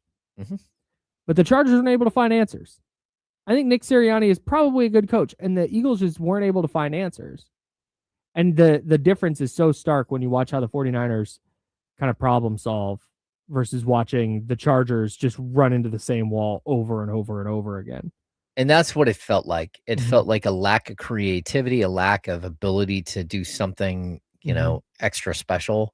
Like, again, the Juwan Jennings play was just a gorgeous pass. I mean, it's just like such a creative, like a beautiful thing. But at the same time, if you're really watching the 49ers front line and you're watching Juszczyk and you're watching, their blocking schemes, they are incredible to watch. It is so complicated. And so for me, like, there are times where I feel that Kyle Shanahan he doesn't extend himself enough, right? There was like the 4th and 2, it's like, are you going to go for it? And he hemmed and hawed all the way up until they called a timeout, and they were going to go for it, and then they weren't going to go for it. And then even at that point, Tom Brady's like, I don't think they know they don't have enough time. The clock's running. Either way, I thought that, there's this thing with Shanahan where you might have that little bit of a holdup here and there, but overall the schemes are just like incredible, really and the moments are big. Like, they know how to have a moment here and there. And so like, again, I think that, someone who doesn't want to accept that Kyle Shanahan's a great coach, that's just you just doing a bit. You're leaning, you're refusing to admit you're wrong. Yeah, exactly. And so for me, I think he was tremendous. And then I thought that there were a couple of, moments during the whole weekend where, you put in the rundown about who of the quarterbacks like won and who lost. And I think that there were definitely, like, I had no expectation for Bryce Young going into the playoffs. I didn't. I thought he played phenomenal. And then it came down to the final minute of the game, and he doesn't have it. And that's because he hasn't been there before. He doesn't know what to expect. He's overwhelmed in the moment, and that's okay. So like for a player like that who's trying to ascend and trying to become something bigger, and then you watch Caleb Williams, who just gets it. If we are putting a list together of quarterbacks who quote unquote won the weekend, Caleb Williams at the top of it for me. Oh, he was phenomenal. He was so good down that. You're gonna see the mistakes. You saw it against San Francisco. He airmails a throw, but then he throws a 35-yard laser on the run for a touchdown. Yeah. And the way they battled in that game, and some of the throws he made, the one he made, the viral one where he's rolling left and as he's getting tripped up, just throws a dime between 3 defenders. I thought of all the quarterbacks, Brock Purdy was good, throws the game winner, but man, those 2 interceptions, oof. If the Eagles score at the end there and the Niners aren't able to come back, we're talking about Brock threw 2 interceptions in a loss. Yeah. Yes. Josh Allen, really good, was playing at like 60%. He had a knee and a finger. Oh, the knee looked horrible. Looked awful. And then he got evaluated for a concussion, and they just figured it out. But that's Josh Allen being Josh Allen. Yep. I also like Trevor Lawrence. I thought he had a really good game and his receivers I don't think did a lot of help for him. But until he just couldn't get the final, you gave Josh Allen too much time. Yeah. I thought Josh Allen, man, the replay on the knee, it looked like a full on hyperextension. Yep. Like he's such a dog, man. Yeah, man. Crazy. Oh, hey, speaking of, I meant to bring this up with the George Kittle injury, and I forgot, and I want to bring this up now because I was talking about things I was wrong about with the 49ers. I'm not ready to I'll just repeat what I said on the podcast last night. I think that one of the issues we have as a people and as a society right now is that it is now frowned upon to change your mind. And it's now so easy to gather information and to find information that you decide your opinion on a thing, or you decide what is right on a thing. And when presented with evidence that runs counter to that, instead of saying, oh, that's interesting, I'll keep my mind open to having my mind changed, you go, no. And then you run to the internet and you find information that backs what you think. Hey, you double down. And that is true with politics, with sports, with books and movies, whatever. Like that, and that's just kind of the information age that we're in. With that in mind, I would like to say that I have had my mind changed on this whole 49ers practice field being next to a electric substation thing. Oh, really? And I've had my mind changed in this way. I at first went, this is BS. This is cockamamie, lunatic fringe, pseudoscience, nonsense. I am now at a point, given the 49ers' continued injury situations, and specifically continued injury situations with players who have been there for 5, 6, 7, 8, 9, 10 years, that I'm not at the point where I will not, and my issue with that argument is that people are like, this is definitely what it is, 100% for sure, this is the problem. I'm not there, but given Fred Warner, Nick Bosa, and Fred Warner was a football play, but Nick Bosa, ligament, Fred Warner, ligament, like I'm at a point now where if I'm the 49ers, I am at the very, very least spending however much money I need to spend to rule this out or find out if this is proven. And I was not there. I used to, like I said, I thought it was, but you at least now have to investigate it. Yeah. I was talking to a former 49er online, and they said, dude, someone at the facility pointed this out to them, like the trees on that side of the practice facility are all dead. They don't have leaves. They don't have it's all branches and twigs. And then the exact same type of tree on the far side, totally fine. Huh. They're the only trees that like don't grow leaves during the summer. Well, I mean, I also like they have the other practice facility or the old field that they used to play on, that all of a sudden the 49ers as a whole have like a cluster of ALS and other problems, health problems, right? So there have been multiple players from a certain era of the 49ers, including Dwight Clark, who got ALS, like, and it's a cluster, which doesn't happen. That's not a disease that happens with. Right. And they think that it could be, part of the ground that they were playing on as their practice facility before when it was in. Sure. Yeah. I can't even remember where the stadium was, where their practice facility was, but like in the late 70s and I think all the way through the 60s and 70s. And there's questions about that and the fertilizer that they used and all that stuff. So, I mean, these things can happen, but I don't know. It would take a lot more. It's worth an investigation. I'm with you. You. Before I start saying like, yes, that's it.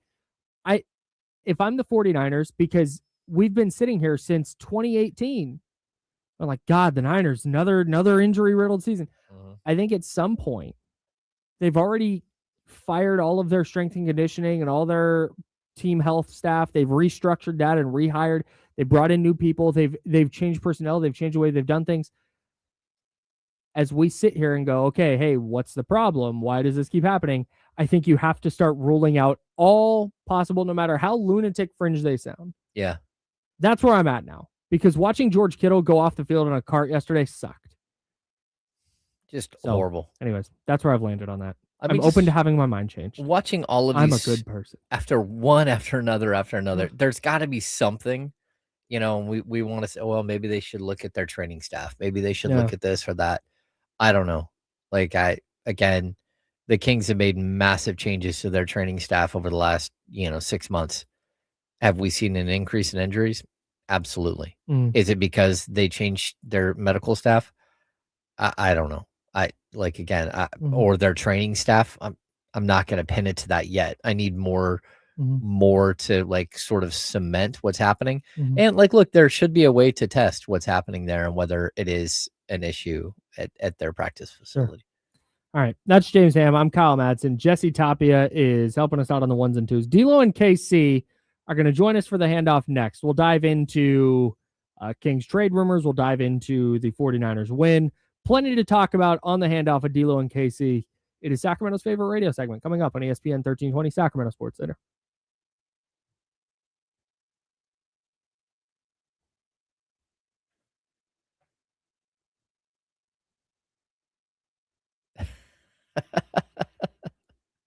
That's funny. Right here. This is it, Kyle. Oh, yeah. Many are saying. It's all Shanahan's fault. The house that Shanahan built. That's what they're calling the practice facility.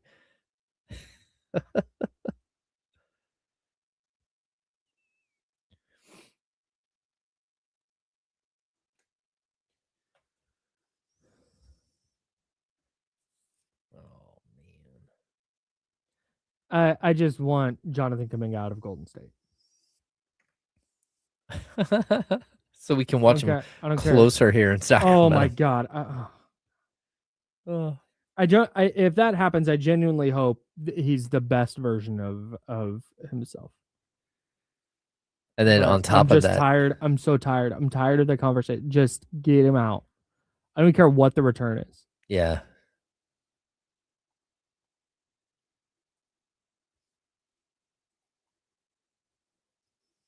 Yeah, a couple of years ago, I think.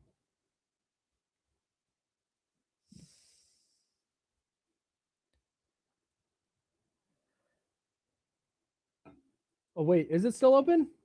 I thought it closed years ago. The original? Are there still down in San Jose? Santa Clara? Oh, it is still open. Really? Did they announce that it was closing a couple of years ago? I think it's been announced that it was closing like 10 times.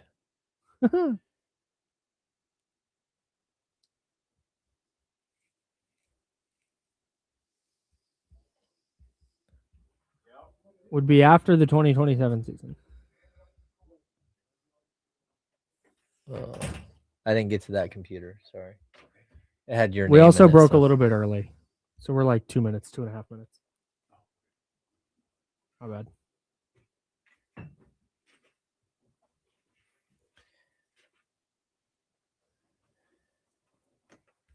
It's happening. I'm going home. Yeah. Yeah, I'm running on fumes. Oh, that's right. They played last night. And then they play tonight. Yeah.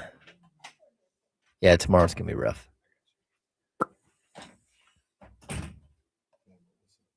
What's happening? Hey.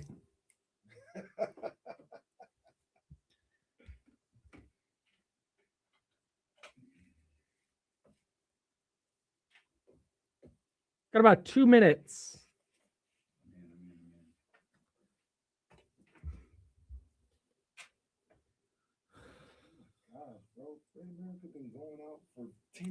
Dude, I thought it closed like multiple years ago. It was like last year or 2 years ago. It's like fucking Arco Arena all over again. Apparently, it's end of the 2027 season. Knock that down so they can get the practice facility away from the electrical substation. What do you think it would take? Do you think there's a world that we're going to live in where they move back to in a world? Nah. So you think it's gonna be there until we die? Yeah. I think they might move back Till death. It might be 40 years from now, but I think they'll move back. I'm not making another 40 years. Yes, you Come are. on. That would be young. Yeah, you making it 40. No. We all going to at least 100. Man. Oh shit. The advances in modern science, my high level income, I don't see any reason I can't live to be 250, 300.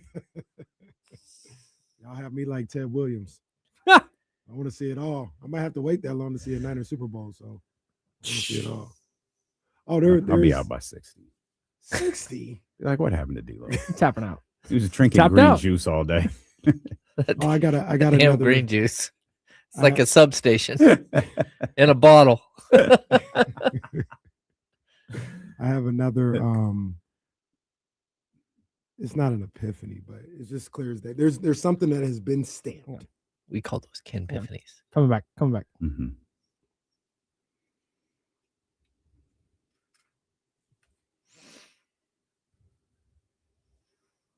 Madsen on ESPN. Welcome back to the Insiders with James Ham and Kyle Madsen on ESPN 1320. It's a well-oiled machine right here, yes, boy. sir. I'm Kyle. That's James. D-Lo, Casey are here. Jesse Toppy on the ones and twos. Help us out. Yeah. It's gonna be a long Stop ass playing day, with it. bro. No, I see you're good. You could It's gonna be a go long home. day. I probably could Yeah. just come in, turn the mic on, and walk out. Yeah, I'll be around. Kenny, you just shoot me a text if you need someone to get the ball rolling again. Where Gilly at? Where Gilly at? Who's Gilly? No. Where's Ike Reese's ass at? I heard him on Monday. Who? Where's he at? Get him on the line, Jesse. Who are these people? No clue. Help me. Get him on the line. We already had TC on who refused to acknowledge That was Kyle wild. Shanahan. Yeah, too. TC's that was such a disappointing phone call, too. I'm He seriously. sounded so dejected that the 49ers had He's won. pissed. Like, He's he the worst sounded 49er so fan upset. ever. And it was like, and then I was really waiting for, Yeah. but if old boy had just, it never happened. Like, all around, TC's call, 0 out of 10. Like, it was a massive disappointment. What did he say? Did he If say you're gonna- Salah and Fangio went at it? They Yeah, don't he's even like, go at it. and Jawan made a great throw. Yeah. If Yeah. you're gonna look, here's the deal. I have two things on this. One, if you're gonna hate Kyle Shanahan, do it all the way. Don't not mention him when he does well. Find a reason he didn't. Like, that's how you do the shtick, right? Yeah. Ignoring it does not count. The other I lost my train of thought. TC tripping. Unless you've Yeah, got that's you've the bottom got line. evidence of Mac Jones drawing up on a whiteboard the Juwan Jennings play Yeah. and going, "Hey, I have an idea." Oh, Even Then I you remember have to he said, give Kyle Shanahan credit Kyle for called the play. It's a great play. And he yeah, clearly they'd run the play before in practice. and set it up with a jet sweep to Sky Moore earlier in the game. Boy, Sky. It's my guy. Come on, man. See him Sky kicking won. away from him. They were scared yesterday. They They didn't want didn't want that smoke. Although he hit the Here's the- 5-yard line buddy, thing again. buddy, he's got to Sky. stop. But no, real quick. The thing is with TC and people like TC. At least, like, look, people say I'm a bad fan because I don't have faith they're going to win every single game. Like, no, I try to be objective because I feel like some responsibility to do that because of my job. But it's also just the inherent anxiety I live with. This is not just sports I approach life this way with. I approach life in all aspects like this. Like, I am constantly Like, oh God, the worst thing's going to happen. And then when it doesn't, it's like, oh, nice. Oh, yeah. Love that. He's setting himself up for being pleasantly surprised over and over and over again in his life. Yeah. It's a line Vince Vaughn in Dodgeball. Yeah. He's like, I found if you don't have expectations, then you're never disappointed. First date with his wife. Oh, this is going to be awful. Yeah. It's just, not so bad. She's 5 minutes late. I'm like, well, guess I'll go home. That happened. That's the thing that happened. I believe it. But it's because it was a Tinder thing. It was a Tinder thing. I had that my first ever Tinder date didn't show up to she just ghosted me. And I was like, oh, okay, that's what's happening again. And then she pulled up. It was great. Anyways, was she your second Tinder date? Oh God, she was not. Oh, okay. Yeah, you don't answer that. Okay, good. Yeah. No. You kind of the sequence was like, oh wow, that's amazing. Not so much. Okay, that's fine. That's fine. No, not very like good. That, not like that. No, so, but as the game is going, I want them to win. Mm-hmm. I am rooting for them to win. I want those things to happen, and when they win, I'm happy about it. People like TC are pissed. Like, oh, guess another year with Kyle Shanahan's coming. If they had lost 9 playoff wins in the last 7 seasons, they had 8 playoff wins as a team in the 20 years before that. If the 49ers had lost, TC called you. I was what about 11:05, 11:10? Sure, he'd still be talking. Yes, 1,000%. He'd still be. Jesse would have faded him down. You would have gone to commercial. You would have come back. Jesse would have pushed the pod back up, and he would have still been talking. Can I tell you what the take would have been? The take would have been fire Kyle Shanahan, hire Robert Saleh as the head coach. Don't let him get out of the building. Robert Saleh is hire Mike McDaniel as the offensive coordinator. Now bring in Rex Ryan as the defensive coordinator. Now let Robert run the defense. Yeah, Robert's the real brains behind all of this. TC be talking to Grant Cohn. That's what be happening. It's Kyle Shanahan. I saw Grant made a radio visit. Yeah, he did last week. Yeah, he did. Yeah. How about that? Yeah. He's allowed on their air now because one of the former hosts is gone. Subtle. Super subtle. Don't blame him either. No, we had to make that move too. Like, that's enough. All right, we had the last one on here, but all right. What a win, man. Kyle Shanahan. Real quick, because I want to yeah, please. I don't think this is hyperbole. I'm very clear of the one glaring missing piece of the trophy case. He's one of the greatest coaches in the last 40 years of football. Kyle Shanahan. Yeah, to me, this conversation is always murky because it's different for everybody, but until you win a title, that's the thing. I ask you a question. I mean, is Dick Vermeil better than Kyle Shanahan? No. But when you say one of the, it's like, all right, Andy Reid's up there. Mm-hmm. When you talk but about Andy Reid was up there before. He was, in my opinion, Andy Reid was one of the greatest coaches of all time before he. Before, but I don't think in the. Yeah, I'm with you. Among the general population, I don't think that was the case. I don't think insane. I wouldn't rate Mike Shanahan above him because he won, 2 Super Bowls in the last. Or they would have been on the same level. It's fine. Yeah, that's fine. Andy was great. It's fine. Andy, Andy. I mean, yeah, sure. But it was like, oh, can't get over the hump. But anyways, yeah, he's tracking that way. Like I said, he has more playoff wins than the Niners had in the last 20 years before his arrival. That's just the ability to maximize whatever talent they go into a game with that's different. Not everybody can do that. And now 3 of the biggest wins. I said this last night on Sports Sunday. I've been watching. I've seen every 49er playoff game for the past 40 plus years. To win 3 of the biggest games this franchise has seen in 4 decades, talking about the Cowboys game, the Packers game, and now this game. Come on, man. Come on. This one was crazy, though. Insane. This one was. There's no business winning that game.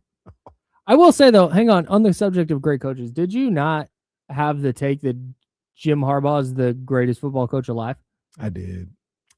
He's not there. He's not there no more. Yeah, I love this. Yeah, he's not there no more. You can fall down the rankings. Okay. Yeah, he's not there. He lost. He's Cody Rhodes. He lost the title. He is not Cody Rhodes. He's better. He's better. The ESPN has like that a wild card overreaction thing, and I love this. This is my favorite thing ever. The Patriots still haven't beaten anybody good. Oh no! And the response is nope, not an overreaction. Oh, that's cold. That's cold. That's mean. But is it wrong? It's not whether it's nice or whether it's mean. The question is it wrong? I'll give that one to the Patriots. I think the Chargers are good. That's a tier 3 I think team. they're good. I mean, I picked them. Yeah. I picked the Chargers to win that game. It's a tough look. You picked the Chargers to win? Yeah. Really? Did you? What? On that show? Yeah. Why? Yeah. I thought they was gonna get them.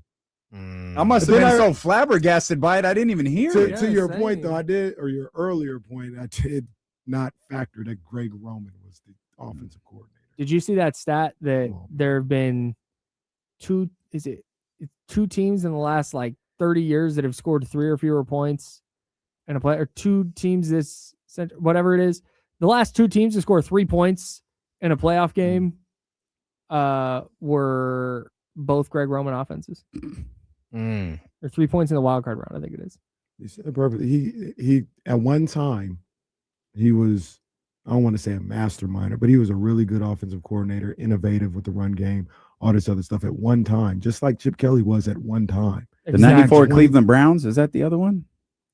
Or not the 94 Cleveland Browns, the 2024 Cleveland Browns. Is that the other team? Was Greg Roman on that team? I think he was with the Ravens. Oh. Trying to find the Ravens. But at one time he was very good. And like Chip Kelly, the game has passed. He didn't evolve with the game. The game is somewhere else right now. And he's still, I wouldn't even say he's back in like the 90s. Like he's in like 2007. That's it. Yeah. The passing game design is just not there. It's really difficult to keep up. Like, and I don't know why he keeps getting jobs, because this is the same thing we keep seeing.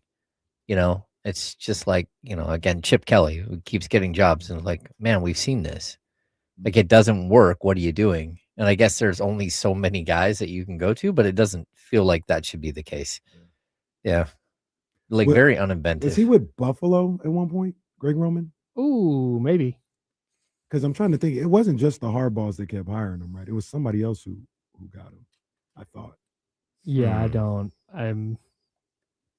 Greg Roman has been an offensive coordinator for the Los Angeles Chargers, the Baltimore Ravens, the Buffalo Bills, the San Francisco 49ers. Greg Roman's Stanford, Holy Spirit. How far you want to go back? Damn, it really is just the Hardballs. Greg Roman's offense points in their last 5 playoff games. 12 against Tennessee in 2019. 20 against Tennessee in 2020. That's both with Lamar Jackson.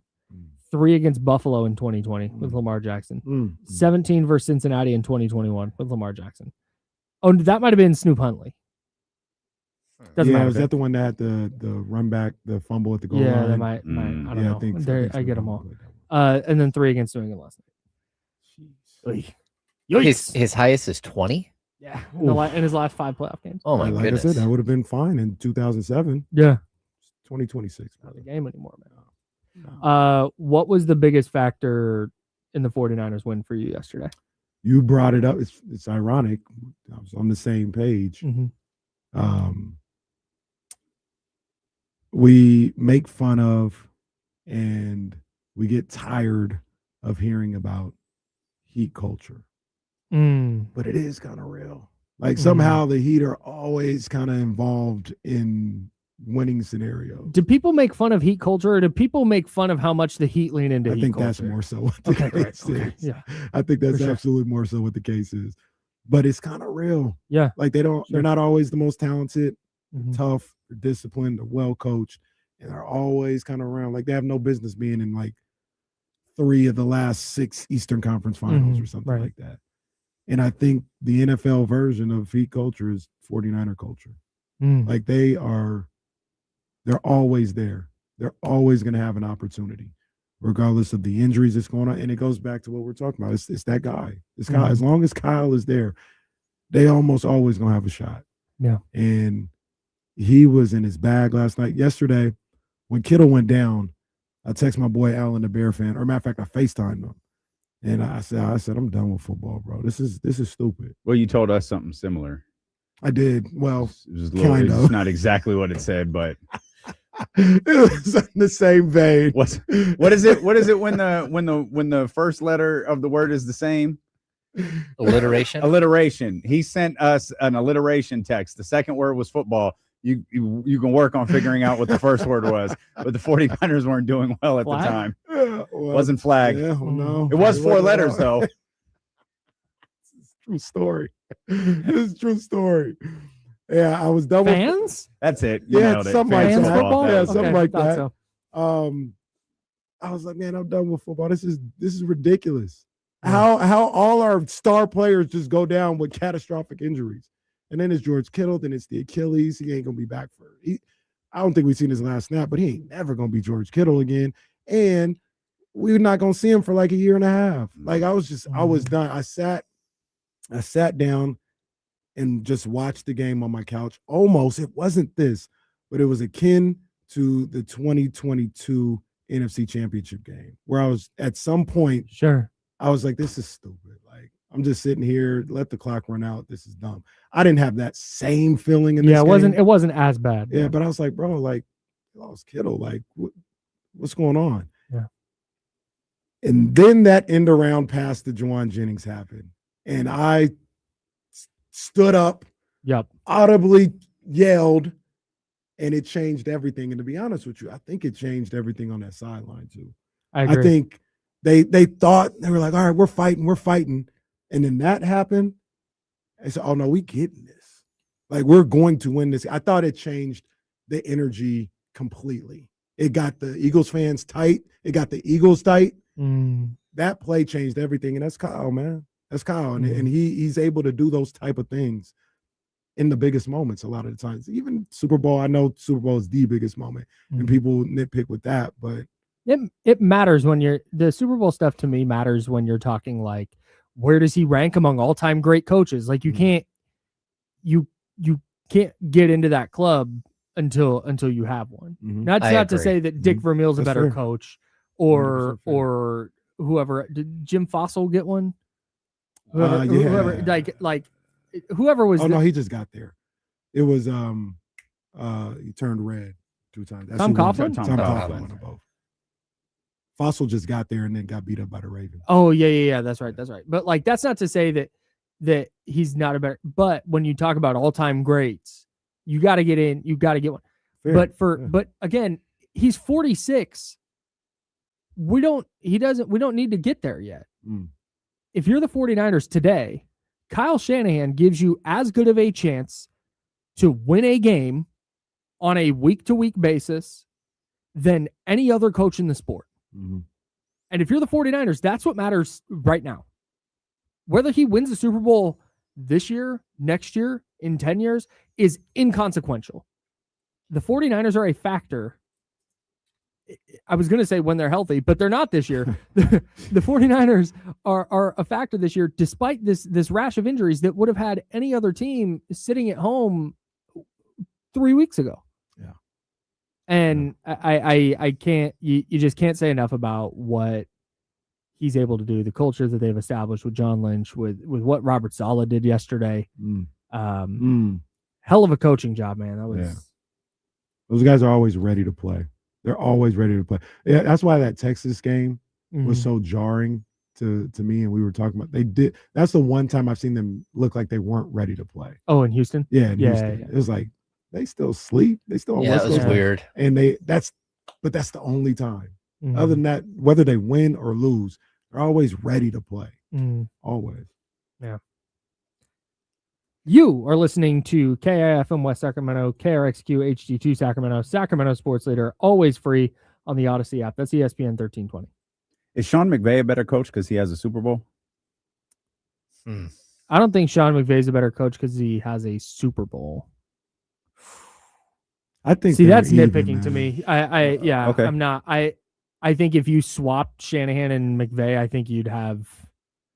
Although I don't know if McVay. Yeah, for now, I think if you swapped him, they'd be pretty similar. Is it fair to? Maybe it's not fair because I think Sean McVay is great. Like I think he's fantastic. I think him and Shanahan are on on the same level. And if somebody wants to say because he has a Super Bowl, he's ahead, that's fine too. I'm not gonna hate on that. But I think while they're similar, I think there's a level of toughness that Kyle Shanahan's teams play with, where Sean McVay feels a little bit more finesse. Yeah, maybe. And that leads to going into Green Bay in the snow and winning. That leads to going into Philadelphia and winning. Not that Sean McVay his teams can't do that, but they went into Philly last year. Different team, different situation, couldn't get it done. They went in Detroit a couple years ago, couldn't get it done. You know, the one road win outside of Carolina that I could think of they got and they almost blew was the Tampa Bay game where Tom Brady comes back and wins. Being able to travel in the postseason, I don't know if Sean McVay can do that. And that's not his fault because he's not put in those situations.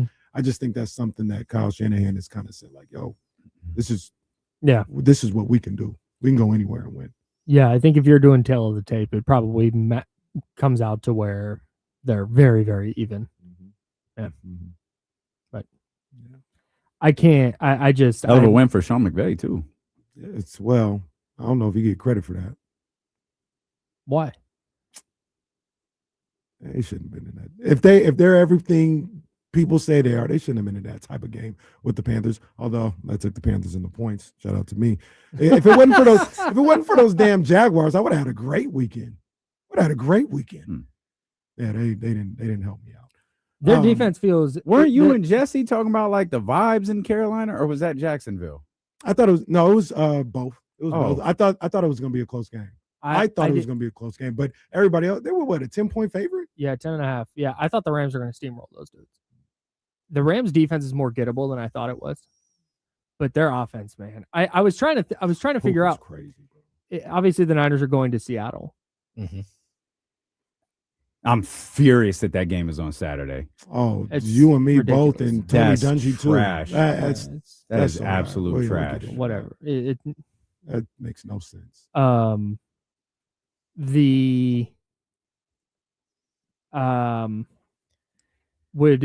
Was going to Seattle a better or worse outcome than going to LA? Because I initially, when I was kind of going through it, and they could have gone to Carolina, LA, Seattle. Those are the three places they could have played. I'm going to, obviously, Carolina's the Carolina wins, Packers win. That's the best route for the 49ers. But then the Rams win. It's like, all right, who do you root for here if you're the Niners in that Packers-Bears game? Packers win, you're going to the Rams. Bears win, you're going to Seattle. I'm with you. I kind of felt like Seattle, because I think they were going to be huge underdogs in either spot. But it feels like Seattle is maybe a little more gettable than the Rams are. But then you bring up like how the Rams played on the road in Carolina. That their defense did not look great. Yeah. Carolina has unlocked something. I've been saying it for weeks. I've been saying the Rams situation on defense is like, I like Verse and those guys, and they get after it. But much like the Eagles, if you can hold up, and I think the Eagles have a better secondary, but if you can hold up, there are a bunch of plays to be there are a bunch of plays to be made in that secondary and second and third level for the Rams. Yeah. And I mean, we saw the Seahawks take advantage of that. We saw the Panthers do it twice. Arizona has success in that last game. Yeah, you can get them. I text Kyle over the weekend, and I hope it makes sense. Me, not Shanahan. Well, I texted both of you guys, but I was talking to you when I said this. The Rams are at the same time highly, highly suspect and can easily win the Super Bowl. Yeah. Easily win the Super Bowl. Like, they have the highest ceiling, I think, of any team left in the NFL. But I think I agree. They can be had easily. But to your point, yeah, I think the Rams are better than the Seahawks. I also think that every team at this point is gettable.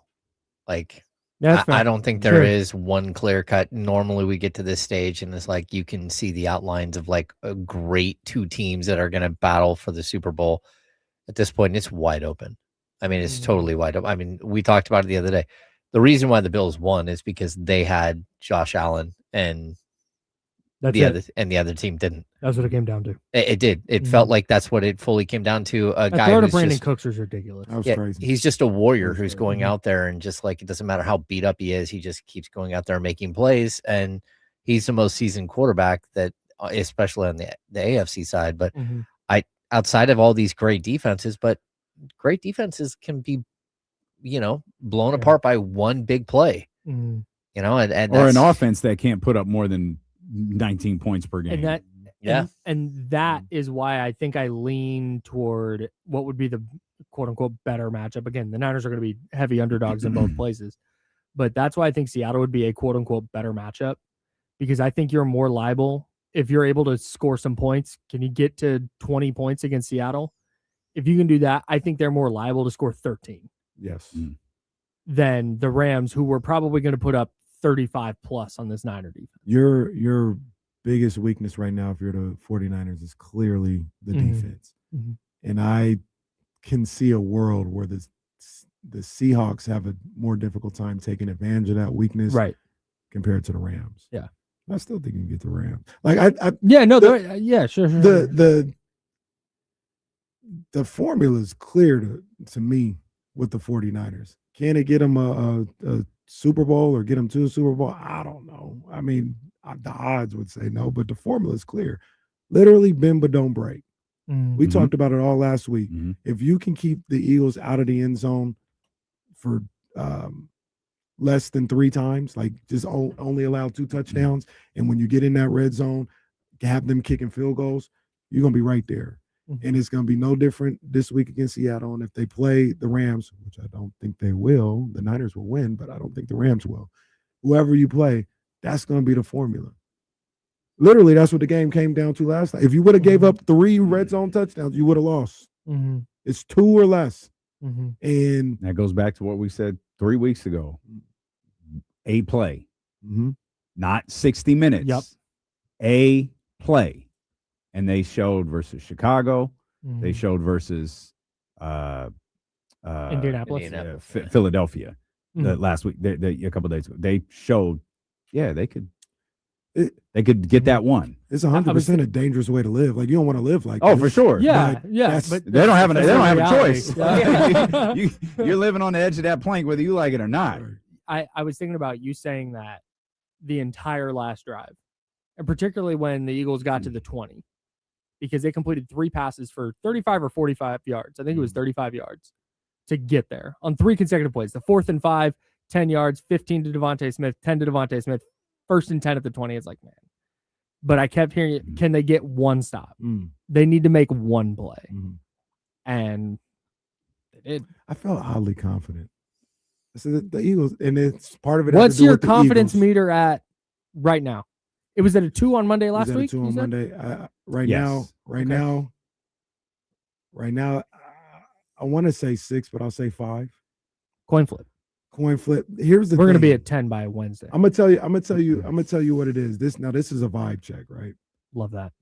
If I am a Niners fan, if the Niners would have won Week 18, I would not have wanted to play the Seahawks again in the playoffs.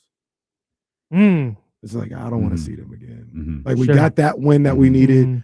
Cool. That's I don't want to see too. them again. Yeah, twice in the regular season. It's like, let's just move past them. That's how I would, honest to God, feel as a 49ers fan. That's how the Seahawks should be feeling right now, or Seahawks fans or whatever. Like, we got them in 18. We snuck them. You know what I'm saying? We got them. They're going to be ready for us this time. Here's the one thing that concerns me a little bit is one of the reasons I was high on the 49ers last week was they're playing the same game, right? From week 18 to the wild card round. Okay, well, now it's the 3rd game in a row where you're essentially playing in one case, like, you're very literally playing the same game. You throw Philadelphia in between, you're playing the same style of game. And it's like, okay, now, some of the things that you couldn't do last week when you were drawing on film, you can do now. Because it's like, this is how they beat us. This is how we counteract that. You can sprinkle in, here's what we were off on against Philadelphia, right? They have a lot of film to work with. I just am a little concerned. It's the third consecutive game that's going to be extremely physical. Yep. Brock is going to get, roughed up. Now you're down Kittle. Now, I go back to something KC always says. I thought the game was over when Kittle got hurt. Yep. I even text the crew like, this is fitting. And I text back.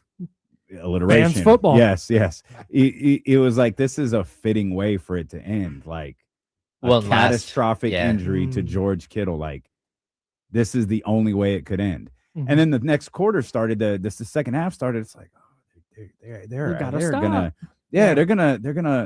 linger around this thing.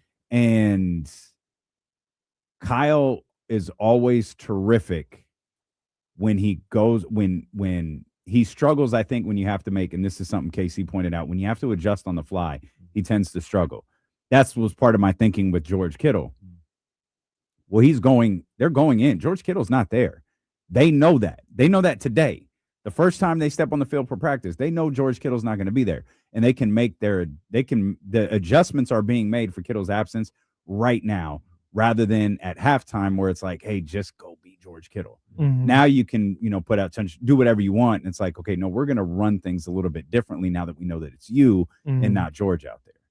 Well, I would say this too, like the way that Seattle's going to beat you is like last time they played, they just ran the ball on you nonstop. Mm. So the Niners are going to make their adjustment and try to stack the line and try to stop the run. Mm.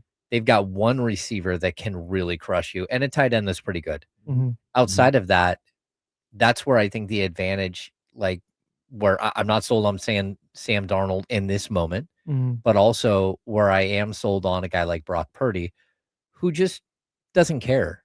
Like, who do now I got to throw to Tongas. Okay. I've got to go find DeMarcus Robinson for 6 catches and 111 yards.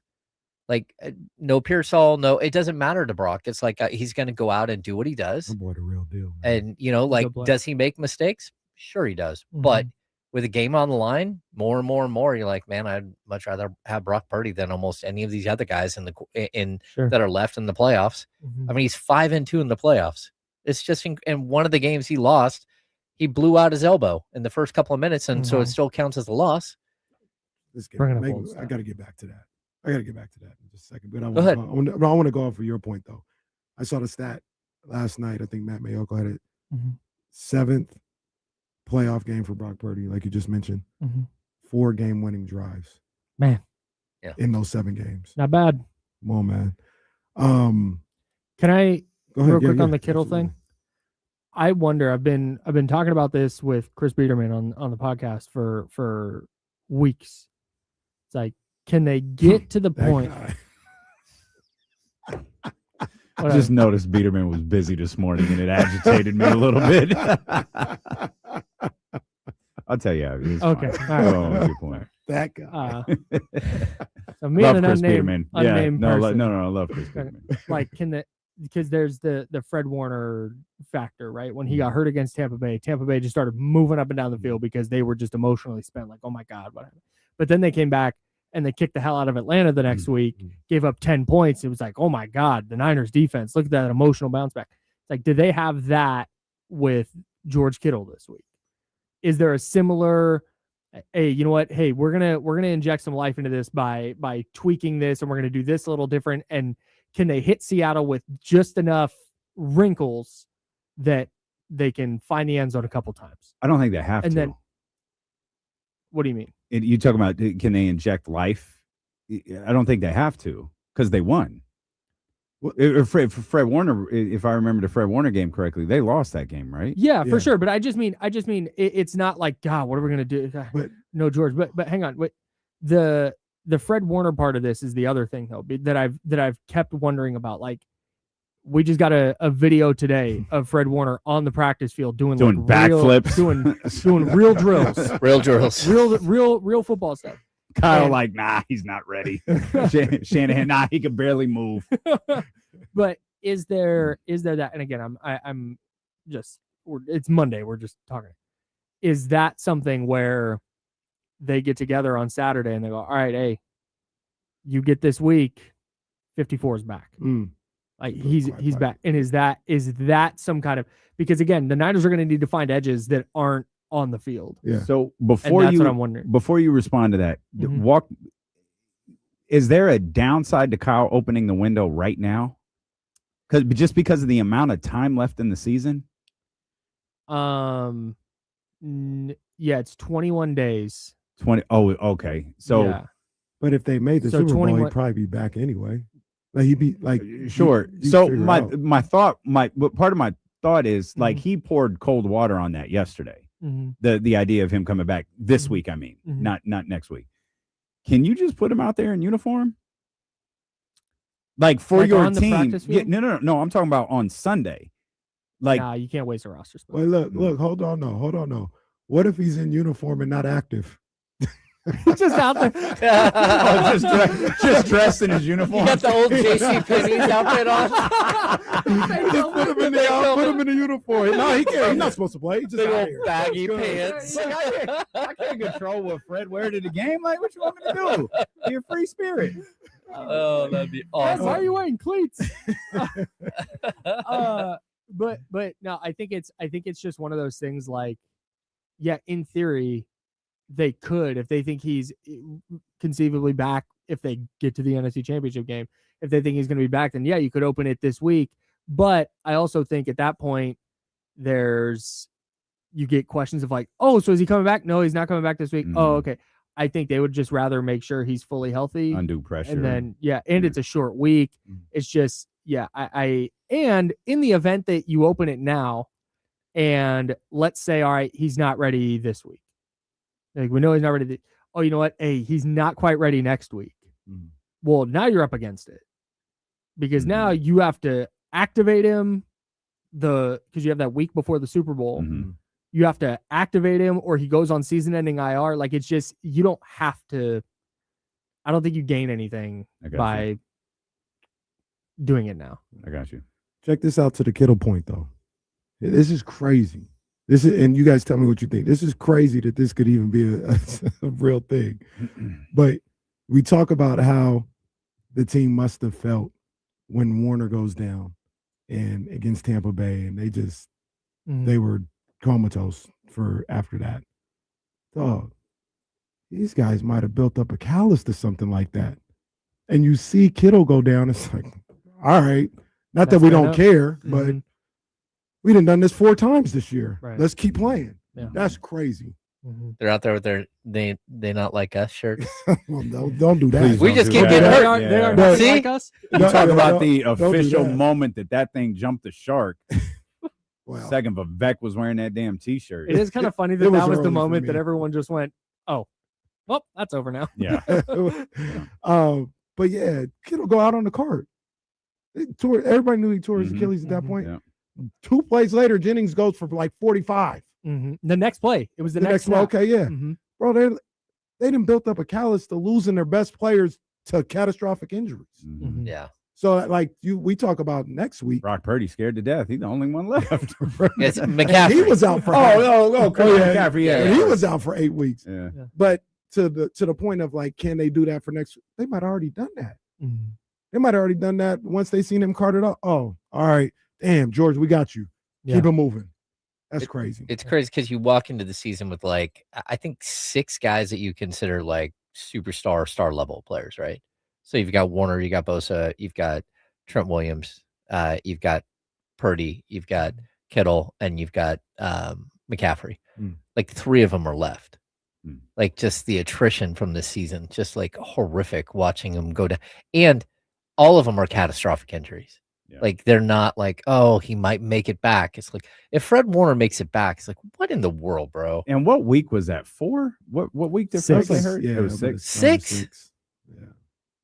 Yeah. Or essentially a week 19. Week crazy. 6, you had like the floppy ankle thing. And you might come back. Like, wait. Yeah. That's crazy. Long way to go before they get there. We're just yapping. Little bit me and Kyle have. Respect needs to be put on my boy Demo Lenore. Yeah, man. He's top 5 corner. Did he follow yesterday? A little bit. Shout out AJ Brown a little bit. Although I don't know. And here, real quick, I'll say this is why I don't know if AJ Brown's good anymore. Well, He's not good in Philadelphia. Yeah, that's. I have a story on that in a second. Go ahead. Lenore had a terrible angle for a big Barkley run early in the game. That was awful. Number one, he learned from that later in the game, made a good play. Came up with the TFL. Also early in the game, I think AJ got him on like a comeback route or something like that. It was like 2 or 3 plays in a row where he got. Yeah. But this is the nature of the position. Because did you see what happened to Mitchell on that first Quinton Mitchell, one of the best corners in the game? Got cooked. Robinson dogged him out twice. How he didn't score on that, I haven't. He just kept going the wrong way. It was like, bro, no, go wide. Like he kept running back into where all the bodies were. You're like, but I say that happens, right? Yeah, like yeah, there's gonna be plays like that. Mitchell's still fantastic, unbelievable. 2 interceptions yesterday. I think Lenore is. Yeah, I think. Well, that second one. Second one was a hold. What's the stat on him? He has. Is it 4 or 5 interceptions in the postseason? And he played in 4 games. And none in the regular season? Yeah. He has no interceptions in the regular season. Yeah. People That's try amazing. him in the playoffs, I guess. That's amazing. I think about what you said about Lenore too, and there's an aspect to that when you talk about how good he is, and what you said was the fact that he doesn't get thrown to may have something to do with the fact that everybody around him is so sorry. And that might be part of what's Bernardo Green was really good yesterday. He was got away with some things, but that's okay. That's fine. That's okay. Let him play on. It's handsy out there. But I think Lenore is really good. I think Lenore is. I've been saying this since August. I really do think he's a top 5 corner in the game. I'll say this is I swear on the lives of my cats who I love like my children. Patrick Willis and Stephen Curry. Yeah, Steph Curry. So when AJ Brown, this is before was it a 3rd down that he dropped on the last drive? Was that a 3rd down? And he would have caught. I mean, it would have been a huge play. They had the camera on him as he was going to line up, and they show him lined up, and it was the same thing. George Hill in the 2018 finals, when he went to the free throw line late in that game on the J.R. Smith play where J.R. Smith forgot to score, you could see in his eyeballs, it's like, oh, he's missing. Like he's going to miss. AJ Brown, when they were showing him going line up and he's standing there, you could see in his face, it was like, that guy doesn't want to play football. That guy's done playing after football. The drop? No. Oh, before but the play, the play of the drop. Got you. They had it, and it's like, man, that guy's done.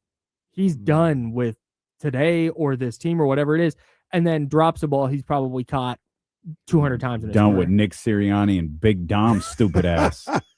Big Dom. Hey, we got to get a shot at Big Dom. Look at the catch by Big Dom. Oh, he's just working over there. Oh, my God. Shout out to literally the worst character in the NFL. Most ridiculous thing. Shout out to Gilly. It's super. Who is Gilly? Wallow and Gilly's one of the biggest podcasts in the game right now. Gilly's got it. Huge, okay. He's a former rap. Well, he's a rapper, but he doesn't rap anymore. But huge Eagles fan. Got it. Huge, okay. I don't know if you've ever seen the little short black guy, bald head, dances to blow the whistle. He came out for the Super Bowl. When they ran out, he ran them out on the Super Bowl on the field. Thought it was Meek Mill. Yeah, well, it's Meek's song, but Gilly, excuse me. Got it. Okay. Literally ran him out. Got it. Never heard of that person until right now. He was calling yesterday the Big Dom Bowl. He said, "You guys disrespect." They did a funny video. He said, "You put the finger on his face last time. But this is you don't disrespect Big Dom. It's the Big Dom Bowl."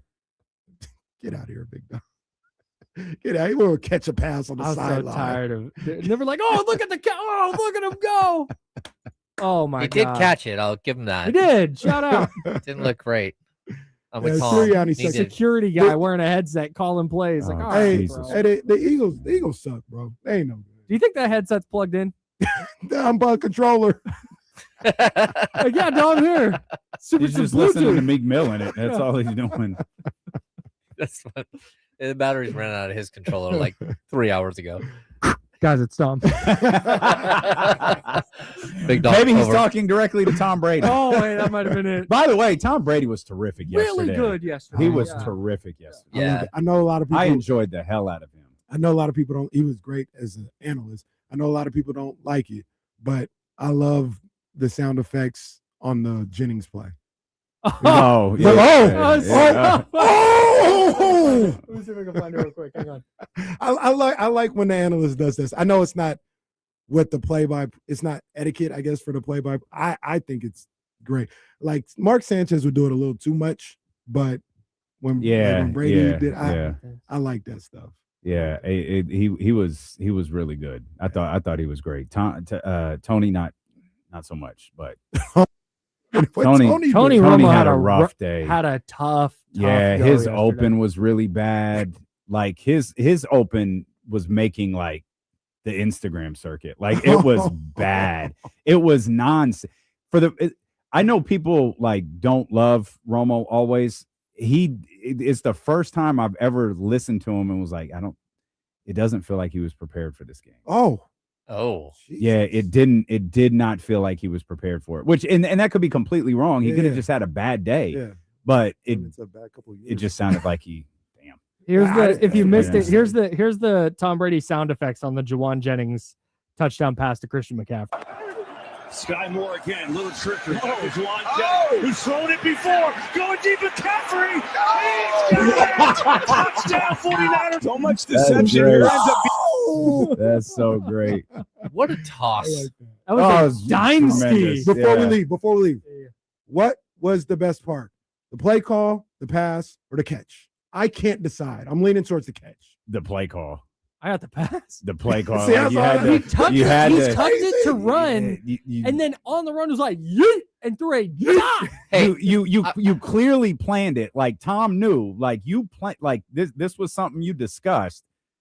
I think that play call was some onions. I've watched Caleb Williams miss that pass like at least 12 times this year. Not in the fourth quarter, you didn't. Yeah.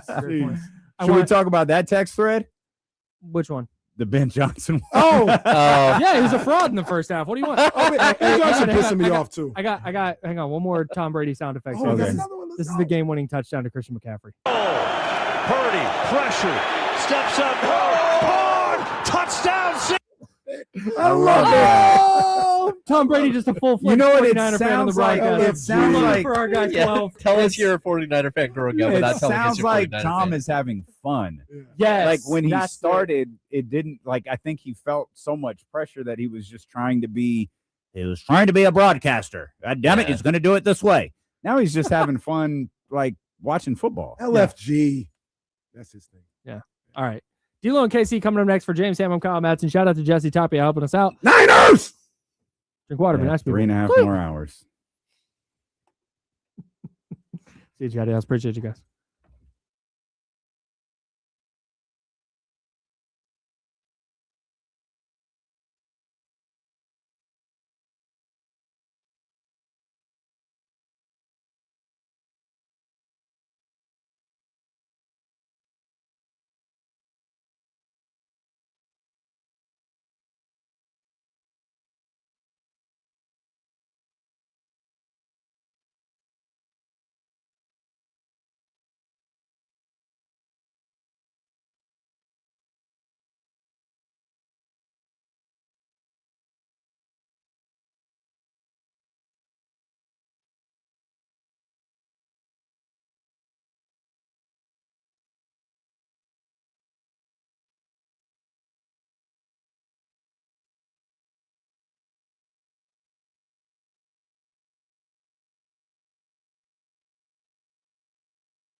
What's up, squad? What up? Scooter, what's up, baby? Shout out Young Sav. I saw you out there, buddy. I don't take any joy in this. Know that. Oh, well. I don't take any joy in this, Young Sav. I promise. You got to feel like it's never going to happen. Well, Young Sav definitely feels like it's never going to happen. Brother, I'm so sorry.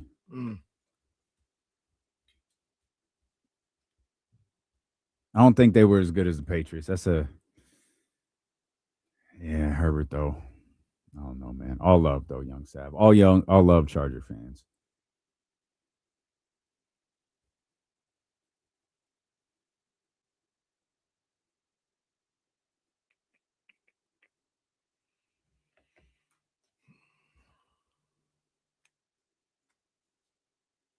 Sacramento Ash. Sorry, man. Sorry.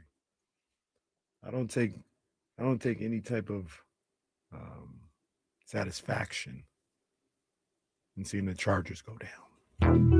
Hey, Riggs. Yeah. We got them screaming D-Lo, KC, D-Lo, KC, D-Lo, KC, D-Lo. We got them screaming D-Lo, KC, D-Lo, KC, D-Lo, D-Lo.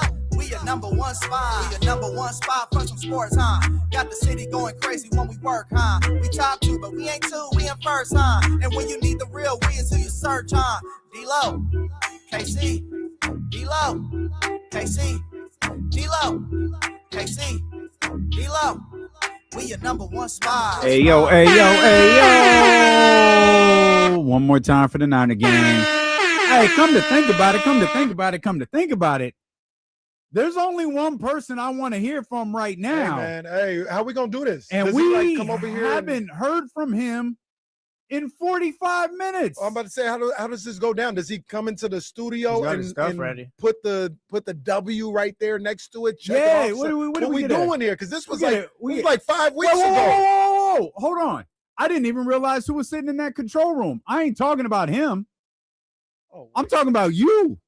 Yeah, that's what I'm talking about Jesse. I didn't know he was here. I didn't realize sad ass you Leezy. stay right there until you just stay your ass right there. You ain't got nothing to say right now. You don't know nothing about winning no playoff game. I didn't realize Leezy was in there just waiting to take his ass whooping. Shout out Leezy, he showed up. Jesse. He showed up literally. Jesse called this weeks ago. And it's right here I was on the board. begging people to write it on the board for me about a month and a half ago. Somebody please write this down. He called it about 9 weeks ago. We only put it up there 4 weeks ago. Eagles will lose in the wild card. It's up there with his name on it, on wax. Man, that's about the only good take that has ever hit that goddamn board. I'll tell you that. Well, officially all the Super Bowl picks. Well, your Super Bowl pick is gone to hell. Mine is. They're officially all gone now. Yeah. Kyle still has a chance. Let's hope KC's top Seahawks will not win a playoff game. Is right. I need that. No, yeah, the Eagles are awful though. Like offensively, that was just they were just kind of walking to the end. They stink. Yeah, it wasn't Kevin Patullo, not great. Jalen Hurts, I think in his little exit interview today or whatever, was like, yeah, I'm for whatever Nick Sirianni and Jeffrey Lurie want to do and things like that. Asking about if he wants Kevin Patullo back. And what does Nick Sirianni even do? What are you sprinting down the sideline for? Hey! Get your ass out of here. What does he even do? Like, you don't call plays on either side, or you call timeouts? Is that what you do? I guess. Yeah, I'm not a fan. But see, that's the funny thing about that. It's that funny thing about football culture. He's the defending Super Bowl champion, and you know that I'm surprised. What's your boy's name that we were talking about last week? The play caller, Kevin Patullo. I thought he would have been fired by the fourth quarter last night. Well, I keep waiting for that Schefter tweet. They've been asking about him all year long, but I think he's Sirianni's boy. Yeah, so that's why he's Sirianni's boy. Did you see the clip of the little kid talking about he needs to be flipping burgers somewhere? He needs to be working at the local McDonald's, he said. Them East Coast fans be hilarious, bro. The little kid's like 11. He said, I got these tickets for Christmas, and they completely ruined it. Patello needs to be flipping burgers at McDonald's. A.J. Brown needs to just go somewhere, but not here. He was hilarious. Ruined that kid's Christmas. That's terrible. Poor kid. Yeah, they're not good. They're not good. But you know who is good is the 49ers. 49ers are a good team. Yeah, they are a good team. 49ers are a good team, and That they're was, tough. They are tough. Oh, man. Yesterday was one of the great wins in 49er history. It really was. To go into Philadelphia, where I said earlier in the week, is one of the toughest places to play in all the sports in a playoff setting. And I'm not going to, like, it still is, even though they lost, whatever. That's a tough place to go to. In the playoffs, defending champion going up against that defense, you lose Kittle early in the game, and you still find a way. Shout out to Brock Purdy. Shout out to Brock Purdy, man. Come on now. Shout out to Brock Purdy. This man needs respect. Did he play a perfect game? Absolutely not. But I thought he actually played a really good game. Couldn't be a perfect game because obviously the 2 picks or whatever. But I thought it went beyond the stats. It's setting the tone. It's making sure everybody is composed at pretty much all times. It's making sure the play calls, for the most part, get executed the right way. I thought he was really, really good. I'll put it to you like this. If they would have lost that game, I thought it would have been a shame that he threw those 2 picks because that's all people would have been talking about. And I thought he played much better than those 2 interceptions would tell you he did. I thought he was really good yesterday. Okay. For full context, Casey knows this. I don't. But I also think there's a difference between, oh man, he played really well. Oh man, he played really bad. He played in the flow of that game. And that game was difficult, physical. It was disjointed. You lost George Kittle halfway through it. Like you're constantly adjusting on the fly. You're running Christian McCaffrey out of the backfield. You're trying to throw to Christian McCaffrey out of the backfield. Like you know okay, let me say this. A guy who I want to give praise to, who we didn't mention to start all this, is Kyle Juszczyk. Kyle Juszczyk is a player, like he's a guaranteed all-pro at his position. He's literally the best to play that position in the game for virtually his entire career. And he's just not someone you think about until he reels off a 27-yard gain. And then you're like, oh, yeah, that's my man right there. And he has so many moments through the course of a game, particularly a fight like this one, that you point to and go, yo, okay, it wasn't the Juwan Jennings pass. It wasn't the Christian McCaffrey catch. It wasn't the Brock Purdy throw to Christian McCaffrey to put him ahead. But that Kyle Juszczyk play, it extended a drive. Like, you start finding little things that it does. Then you start looking at other things that Kyle Juszczyk is doing, man. He was incredible. And I wanted to make sure, because I was thinking about this when we were doing the handoff. I just didn't have a way to work it in there. I thought Kyle Juszczyk was terrific and so valuable. And I say that to speak about the flow of the game that Brock Purdy was really great at. He was forced to constantly adjust to what was happening with Philadelphia, to what was happening with his team. And in that case, I do think he was brilliant. And I think there's a small group of quarterbacks in the league right now. Josh Allen can do it. Lamar Jackson can do it. Patrick, the biggest names in the game can do it. Matthew Stafford can do it. We saw that. I actually think Trevor Lawrence can do it. And we saw Brock Purdy do it. He was terrific in that regard. Kyle Juszczyk, to your point, he almost gets disrespected a lot of times. You know, I see a lot of people who follow the Niners and cover the Niners, talk about him as if he's useless. Like, why is Kyle Juszczyk still here? Why is Kyle Shanahan so beholden to having Kyle Juszczyk be part of the offense and all this other stuff? It's a fullback. It's 2026. Like, what are you doing? And then you get moments like you got last night where you see, no, he is extremely valuable to everything. Even if he didn't catch any passes, he is unbelievably valuable to what that team tries to do on the offensive end. He's a leader. He's a top flight player. That there was a pass before the game winning touchdown. I think it was first down, where Brock drops back and whatever defense the Eagles were in, the window where Juszczyk might be on his slant or whatever he was doing, you probably shouldn't have thrown there where you're leading them open. Without even, this wasn't the play call, this wasn't what's going on. Brock sees that, says, I have to throw back shoulder. Gets it to Juszczyk on the back shoulder. Juszczyk catches that. That's your fullback. That's not a receiver who's used to making those type of adjustments, but it was a rocket. It wasn't no floating pass. It was a rocket. He made the adjustment. He caught it. It's little nuances like that he's so dependable, so reliable on, and you saw that in full force. He was terrific. They had that one pass where he caught the ball. I think it was first down, but he catches it about 3-4 yards shy of the sticks and just kind of rolls over past the first down mark because nobody had touched him yet. He's a heck of a football player. And it's funny you say that about him because I constantly think about, man, what are they going to do when he's gone? Mm-hmm. Like, do they have a replacement? Yeah. They almost found out. Do they have a replacement? Do they need to draft? Do they need to go look for that guy in the draft this year or something like that? Because he's super vital to what they do. He is. Hell of a job, really. Kyle Juszczyk for sure, Brock Purdy for sure. The collective deserves a lot of credit.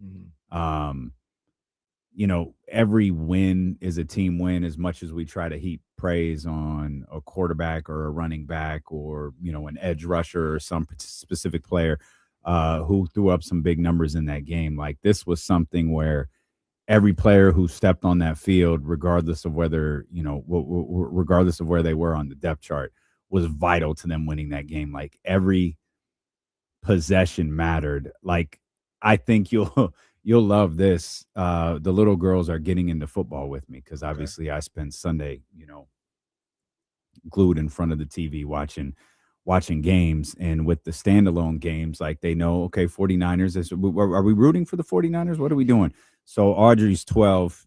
Again, she's watched football, but she's really gotten into it watching it with me. And she watched probably the whole second half with me. They were out doing something. The little girls came home while Katie was out, and they sat with me, and she's watching the game, and we get to that final, like, I think it's like 3 minutes. And she's saying, okay, they got to score a touchdown because, 3, they can't kick a field goal. And she's walking me through this whole thing. And okay, so how does this work? So they have, now it's like 2 minutes and 45 seconds and they got to score a touchdown, right? It was like, well, they have 3 timeouts and they have this. She was like, they can't do it. This is the Eagles had the ball. She was like, they can't do it. I was like, well, 2 minutes, 45 seconds without those timeouts. That's a lot of time. Yeah. And she goes, yeah, but they have to score a touchdown. I was like, no, yeah, but it's enough time to do it. She goes, no. They haven't done it since I've been watching. She goes, it's not the time. Yeah. They just can't do it. It's facts. I was like, well, end of game situations are a little bit different. And she goes, why? Well, baby, I don't exactly know. I just don't think it's the same. And she goes, oh, it's okay. They can't do it. And so I'm holding Morgan, and now we're invested. And it's like, okay, this is 4th down. And she goes, okay, if they don't pick, I think it was 11 yards or whatever it was, it's over. It's like, yep. It's like, they're not going to do it. Okay. So the pass happens, and it's one of those ones where I react, and it's like, they did it. And then now they're all, dude, we did it. And now I guess it's a 49er house all of a sudden. And then God bless Audrey. This is my baby, but she has to know everything. And she's like, I told you. Why were you even worried? I told you they couldn't do it. They haven't done it the entire time I've been watching. And it's like, I don't even know why I argued with you. You're right. Like, that is a very simplistic explanation of a 12-year-old. Why can't they score a touchdown right now? Because they haven't. Well, there you go. Look, I was on the same page with her. I said, usually I'm not like, especially with this defense, just in general with the 49ers. Like, I know, and you guys may seem like I'm like, oh yeah, they just gonna steamroll. But in the moments, like, I wasn't for sure Brock Purdy was gonna score a touchdown. Usually, I'm not for sure thinking that they're gonna stop them. But yesterday, I was like, the Eagles aren't scoring a touchdown. Thank God this is they have to score a touchdown, not get in the field goal range, because they could do that easily. I was like, oh, they're gonna get into the red zone or close to it. But three ain't gonna do it. Yeah. I said, they're not scoring a touchdown. Yeah. This team is not scoring a touchdown. I did think if they scored, they were going to score from 20 to 30 out. They weren't going to chip away and get into the red zone in a tush-push situation because I didn't think they were going to get that. Yeah. They were going to break a play open like they did in the first possession, their first possession. Yeah. And it never happened. Yeah. Fantastic job by Robert Saleh. That defense. Yeah. I mean, it's really.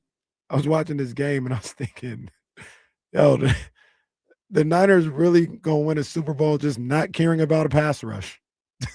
All the things that you're supposed to do. It doesn't matter. Like, never get pressure on the guy. Tell him all day. It's like, yeah, Jalen's got time to throw every time. Like, yeah, it doesn't matter. Fun fact, Tom: the 49ers are the first team to win a Super Bowl without ever sacking a quarterback. They end up I think the number was 11 pressures last night. Might have been 10 pressures and 1 sack, and it might have been the play of the night.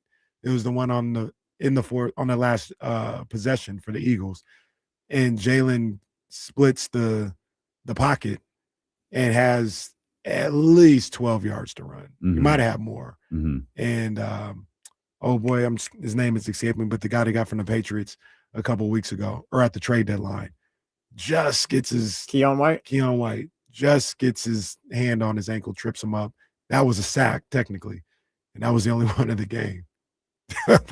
No pressure whatsoever. No pressure, no problem. But oh man, hey, this dude, it happened again yesterday when Malik Turner was out there. You know, I know the Niners or whatever. Squad. So who the hell is 81? Did you hear that stat?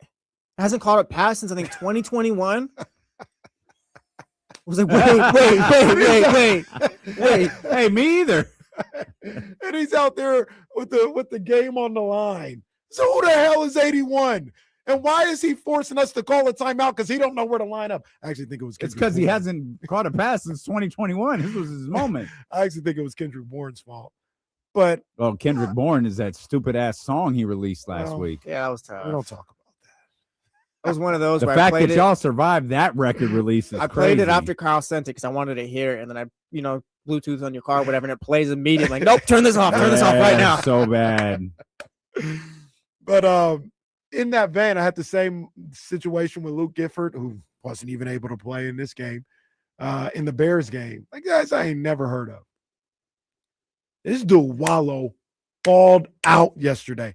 He looked, I ain't saying he's like a starter or nothing like that, but he looked competent. He looked like he's talking to people. He's slapping the defensive lineman on the hip like, hey, get over. No, we need to be here. Hey, I'm covering this one over here, Stout.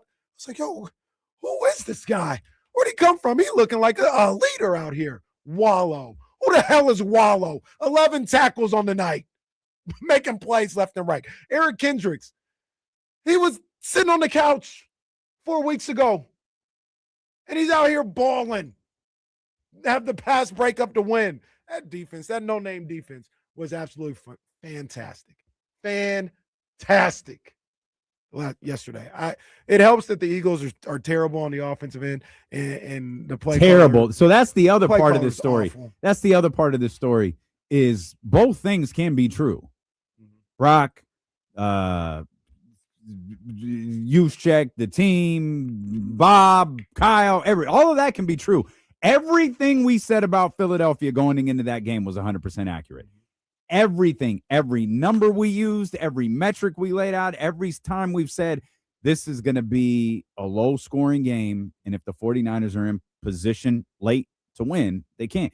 All of that turned out to be 1,000% true. When it's the story of the season, why on earth would – it's literally the 12-year-old's football analysis again. Why can't they score more than 19 points? Well, they haven't.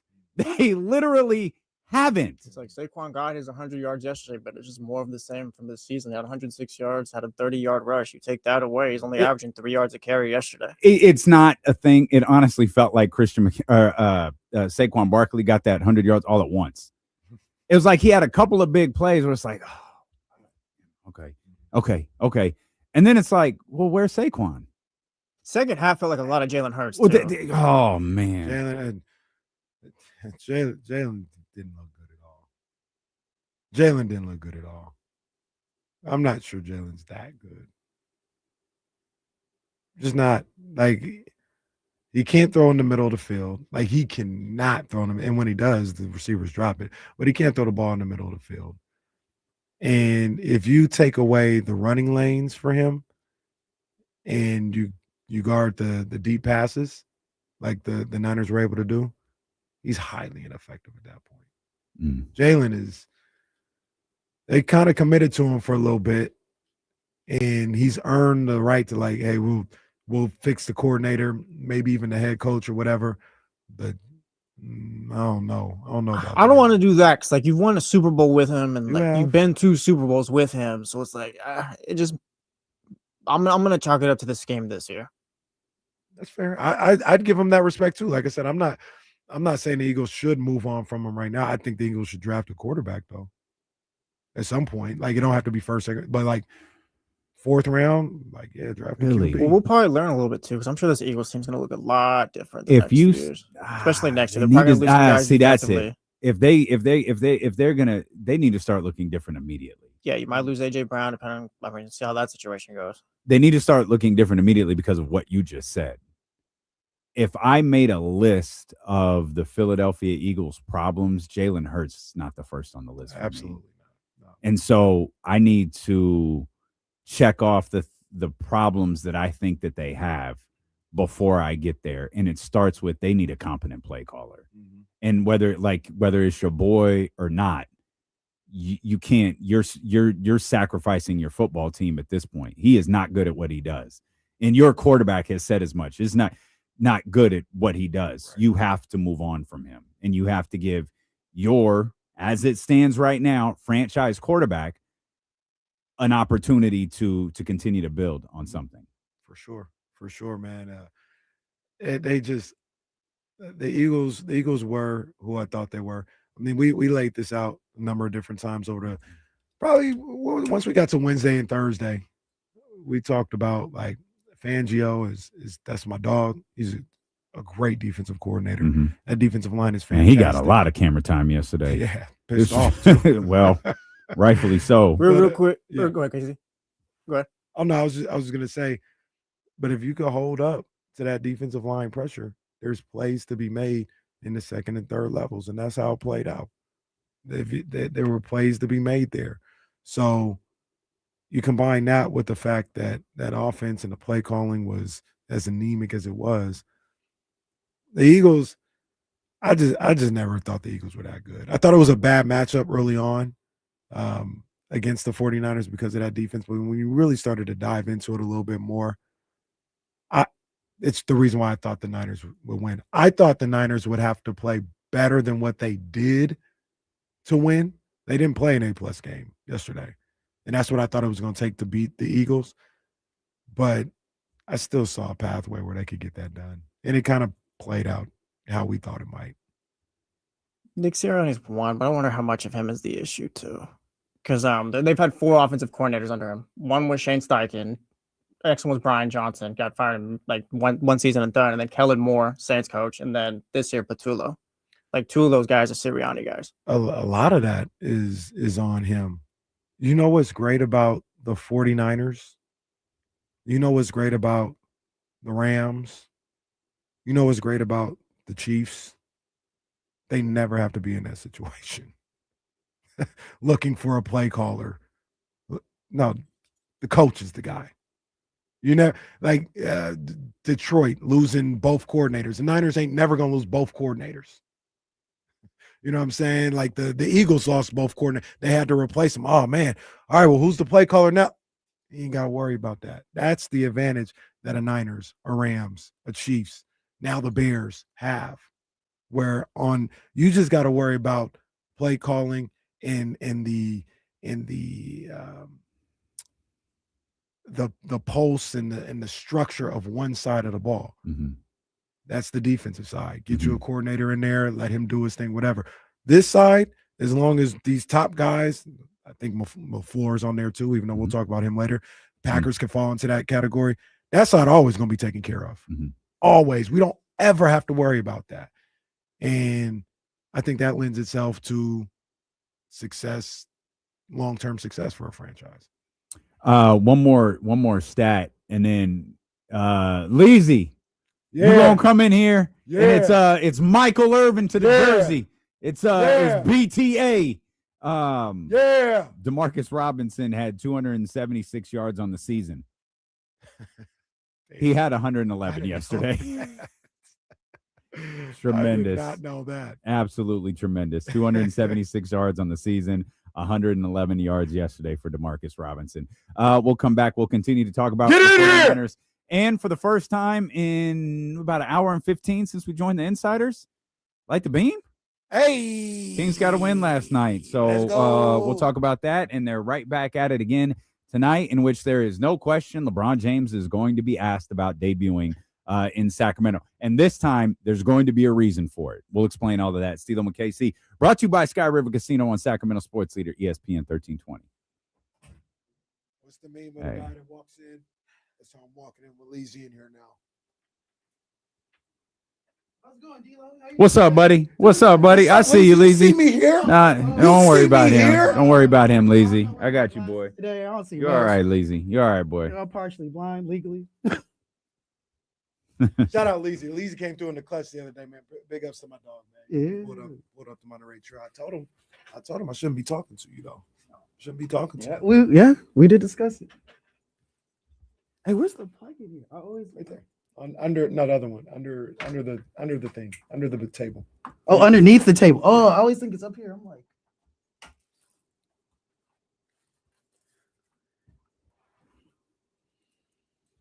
Sunday home game. It's actually not that bad. You guarantee I get a.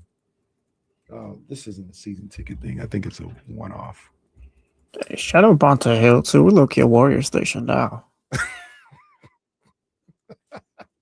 They caught that clip.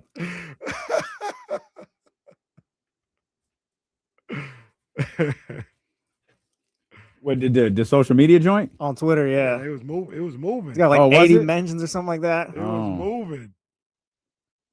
Like, oh wow, Bonte finally telling the truth, or Bonte hates the Warriors. I saw one says, "Oh yeah, he's telling this on the Sacramento station." I see it.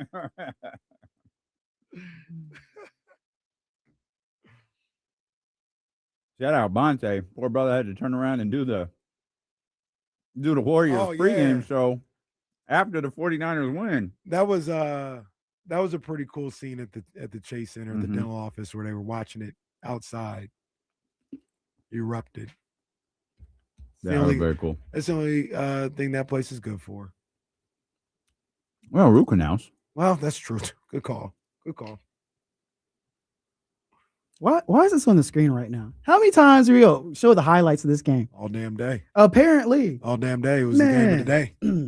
I didn't realize it was his Achilles until I saw the replay and he lifted his foot in the air. It was like, oh no. Yeah. Oh no. That's what I saw too. He grabbed. I thought he just rolled. Yeah. Oh, are you serious? When he turns, when you see him lift his foot in the air, and then he hits the ground, and then he reaches for it, and it's like, oh. And then on one of the replays, you see it. Oh, I was like, oh my God, I don't need to see that no more. Shout out Jawan Jennings. Jalen Carter lit him up on that touchdown pass. Oh, he did. Man. Yeah. Whew. That was a pass interference, hold, whatever you want to call it.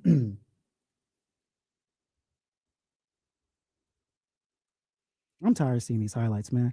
I was up at the gym this morning getting in some cardio. First thing on D-Lo, your favorite show, Get Up. They was talking about it. I was like, oh my gosh. Orlovsky. Man, let's talk about all Patriots. of these games were great. Well, that game was ass. Yeah, I took a nap during that game. That game was trash. That was bad. I left at halftime on that one. I can't believe I'm going to say this. I was locked into the Kings last night. I did the same thing. I said, man, I'm turning to the Kings. Hey, they lit the beam, though. Yeah, they did. Yeah, they got the Rockets number, apparently. Somebody get the Rockets the number for a hotel. Oh, yeah, I saw that. So I saw... Hey, whatever, man. People do their thing. And I don't know this. Isn't it? Weren't the Lakers there? Was that the hang up? Oh, I'm not sure. I don't even buy the Rockets. Because I story, saw a particular account say, "Oh, why didn't call such and such?" It was like, isn't that the Lakers were there? Lakers play tonight. Yeah. He's laid I up, don't know. chilling. I Like don't maybe know they what couldn't. happened. Yeah, maybe they couldn't sell out the entire hotel. The two basketball teams. I don't know. We'll get to this later. Ultimately, if Houston wanted a damn hotel, they could have gotten They one. could have went to the Sawyer. They've done that before. There have been back-to-back games at the Golden One Center where two teams probably have been there. I'm sure there have, but oh man, why bro got on your jacket, Casey? My jacket. That Louis V right Jacket, there. Casey. Excuse me? Does he have your sweater on? Juwan out there. Does he have your sweater on? First of all, Leezy's here. Hey, First of all, air Leezy's horns, here. yo. Yeah, you don't get no air what's horns, up? Leezy. Yeah, Calm what's down. up, Leezy? Oh, What's up? Casey? Hey, What you first of talking all- about? We- Fly first of all- what? What's up? Fly what? All right, everybody, Here settle we go. down. Here we go. Known Eagles fan, That's right. Die Leezy. hard. Me and Gilly the Kid. Leezy came in here to take his ass whooping. Oh man, I came in here Because let's give some context here. Yep. You have been known to disappear. Yeah. No, never that. No, don't do that. What you talking about? Don't do that. What you talking about? Didn't I call in when we beat the Raiders? When we beat When we beat. Yeah, what about when you this is proving lost? our point right here. we don't always got time to get to me. I can't be hogging the mic. We gotta get to TC, Mitch. You know, I gotta Yes, share the love. Because for if there everybody. is one thing that has happened, it is us not having enough time to talk to TC. That's fact. I like TC's text. He's right about Kyle Shanahan. Man, please, Kyle Shanahan once again goes into Philly, smacks him. Oh, that's what I wanted to say to Kyle Shanahan, or not Kyle Shanahan, Kyle Madsen. Oh. During the handoff. Oh no, I wanted to say aggressively. I wanted to say this to the collective. All right, man. Yesterday confirmed. It's clear as day now. Brock Purdy don't get hurt in 2022. We beat the brakes off the Eagles. See, We that's would have a- beat the brakes No. off your asses. We did it in 2023. Then we went in there yesterday and did it. It's clear as day. If Brock Purdy's elbow doesn't explode, we would have beat the brakes off them boys. That's almost one of the lost Super Bowls. Because I'm not so quick to say, oh, we would have just beat the Chiefs. Obviously, I'm not going to say that. Didn't you in the lose to Super the Bowl. Chiefs the next year? We're not even talking about you. You don't dictate we what's beat the going on Chiefs. right now. You got your ass beat. We've taken All down right? Mahomes. Look, What happened to Mahomes since then? it's not necessarily a lost championship, but I know for sure we would have mud stomped you guys, stomped a Revisionist mud history. hole in you if Brock Purdy didn't blow up his elbow. That's a fact. Now we didn't see this clear as day for the past two times we played, and both of them was in Philly. The last two times we played, we didn't slap y'all around. We would have beat the brakes off y'all if Brock didn't get hurt. Are you done with your revisionist history? We can't go back and rewrite all this and what if and hey, if he was healthy and this and that. No, Casey. Oh, you do kind of do that a lot in my man's defense. Yeah. We talking about I'm today. just saying. I mean, look, the final score is the final score. I'm not We won. saying you're wrong, by the way. He's wrong. Just to be clear. He's wrong. I'm not saying you're wrong. No, he's wrong because we actually had a real offensive coordinator that year, so we would have been just fine. We were just fine. Hey, y'all would have. Y'all, it was a one-score game at damn near at the half. Y'all wouldn't have beat us that night. We would have beat y'all so bad. Remind me what happened in that game. Brock stares his elbow into 17 pieces. Who comes in? Some Josh nobody. Johnson. And doesn't he get hurt? Yeah, Yes, he gets a Christian concussion. McCaffrey was taking snaps at one point, if that's what you wonder. That's Yes. okay. Okay. Took a snap and threw the ball 25 yards down the field to nobody. Clearly, That's how it goes, man. clearly they should. Can you have imagine Juwan never Jennings playing back quarterback there. and then your first snap at quarterback is in the NFL? Christian got the in the snap. NFC Championship? Well, that's what I mean. Like, you didn't play against like Pee Wee or anything like that. You were a running back your whole life. Like, no, we need to play quarterback right now. He got the snap, took a 5-step drop, and just chucked it down the field. And I'm like, oh, somebody. There's not even Eagles defenders. Why did he throw that? Leezy, what was up with your boy Jalen Hurts, though? Man, it's not Jalen Hurts' fault. I'm so tired of people coming at Jalen Hurts. It's the offensive coordinator. It's A.J. Brown. Hell, it's Jake Elliott clanking a kick at the start. There's other people to blame here. Yeah, but okay, fine. But Jalen still gets. Did this Jalen shit have any right here to turnovers blame. yesterday? I didn't see no interceptions. I saw Brock Purdy throw 2 interceptions. Is that the argument we're making today? You can defend Jalen Hurts. That's right. You can defend him and say it wasn't his fault. Yeah. I know. The argument is not he's better than Brock Purdy. He is I better know than Brock that's not Purdy. the argument. He is Are you better. crazy? Have you lost your mind? what's Jalen Hurts in playoffs like 6-4? We got the Super Bowl ring too. Like, hey, put him on. I different know that's not the argument. Hey, Casey, if you swap him, who's better? You put What do you mean if you swap him? Brock Purdy's better. No, if you put What you Jalen talking Hurts with about? Shanahan and you put Purdy with Sirianni, who's coming out better out of that? Brock Purdy's a better quarterback. Oh. Now Kyle Shanahan is Kyle Shanahan. Don't get it twisted. Yeah, don't get it twisted. Kyle Shanahan he's him. I'm still waiting for him He's to him. win that big game. Did you Still know, waiting, been a couple of years. Did you know, D'Lo, Jesse, Leland? I'm listening. Leezy. Okay, well, okay. So in my phone, I'm you're a Leland. Leland. You told me to call you Man, Leland. All right. I gotta change that. Our guy, Baldy, he was asked last week on the Morning Roast. Mhm. They said, who would you take, Purdy and Kyle or Sirianni and Hurts? And he said it wasn't even close. He took Sirianni and Hurts. Really? They have a great Baldy, record. my guy, but he's bugging. That's kind of crazy. That's insane. No, that's insane. No. They have a great We record. don't even know what Sirianni does. Sirianni's been in the playoffs every year. He's been there. You agree with with What about Sirianni? You agree with Baldy? I'm defending Sirianni. I'm defending Hurts and Sirianni. What was the question again? They said if you could start a franchise. Oh, and it's Shanahan or Purdy or Sirianni and Hurts. He said it's kind of clear. I'm taking Sirianni and Hurts. Stop. It's not even Sirianni and Hurts. It's Sirianni, his offensive coordinator, and then Hurts. You don't even get Sirianni. And Leezy want to defend him. I do. Stop. Hey, we had Big Dom out there catching more balls than AJ Brown last night. AJ Brown. Know what Dom does with his time. Yo, AJ Brown all season been crying, complaining for y'all. Here we go. Yeah. Well, Hey, passes, man, passes. Catching more passes. My bad, ref. We had a little holding on that play. My bad. So yeah. So you think Sirianni is a good coach? Yes. Every year he's been there, they've been in the playoffs. Casey, we've been to the Super Bowl twice. This man has a What does he do? Hey, he's a leader of men. What?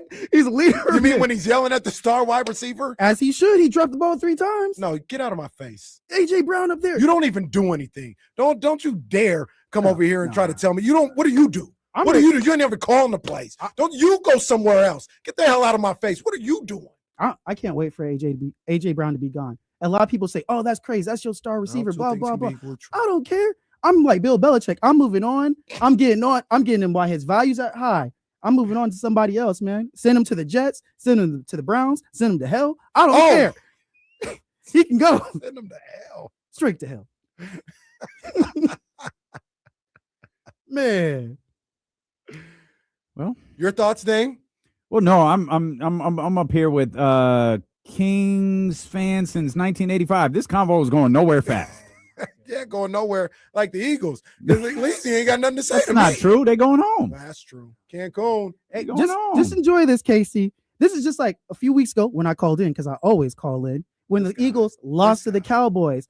And D'Lo was like, Lee, how you feel about this? I'm like, man, I don't care. This is the Cowboys Super Bowl. This is big for them. It's the same thing for the Niners. They're running out of gas. Enjoy this while you got it. Cherish it, because the Seahawks are coming. Seahawks go get slapped. Oh, you a Seahawks fan? Don't do this, Leezy. Don't do this. Don't do this. No, it's his MO. Don't do this, Leezy. Football's different. We don't just change teams to football. Who you like in the NBA right now? I like the NBA. That's all right. That's all right. Ain't nothing wrong with that. There's nothing wrong with that. NBA fan. I just love the game. You live a very happy man. No, you can't. You can't, because how do you talk trash? And like, I can't even pick, like, how am I supposed to talk trash back to you as a fan? Oh, I like the league. What am I supposed to do with that? You don't. Like, why are are you talking to me about like the Celtics? Someone talking about the Kings. What do you got to talk you trash to me for? Not you. I'm just saying, like, Leezy and those fans. Those fans. You hear this, D'Lo? Those fans. Because Leezy be talking trash. Who do I be talking trash about? Leezy said that as just a racial slur was thrown his way. These fans. These fans. Man. What do you mean by these fans?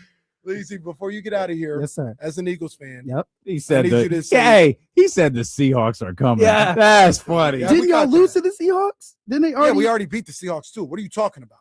Okay, we've gone into Seattle and got that win. Last time you went to Seattle, you choked it away. No. Monday Night Football. I remember. I can't wait. I know everything. I know everything about them boys. I can't wait. But look, I need you to say this. You need to say it. Oh. Niner gang.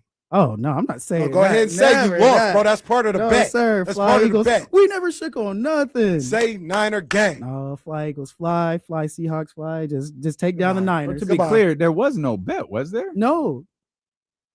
Hey man, I got lucky. Hey, you my man. Yes, sir. Hey, the Seahawks are coming. Sounded a little funny, so I just want to be clear. They're calling you for the ref. switched it up. No, I'm not. No. We've been telling you about this. We've been telling you about this. No, that little switch of the team thing, like so you've been condoning this. No. Let's say you can't. Oh yeah. Wow. No. D-Lo. No. D-Lo. He is a basketball fan. Yeah. There's nothing wrong with that. That's right. He said he's an Eagles fan. Hey, Mark can verify I'm an Eagles fan. He said he's an Eagles fan. Said I'm with Adam Silver. To switch it up and say, hey, the Seahawks are coming. It's like, all right, wait a second, bro. No. Hold on a second. D-Lo. Was you a Falcons fan too? Never that. Fan Never. of the Birds? Never Falcons fan. Never that. I've been an Eagles fan for life, man. LaShawn McCoy, Deshaun Jackson, Vic, Foles. They count out Foles too, and he got his Super Bowl just like Hurts.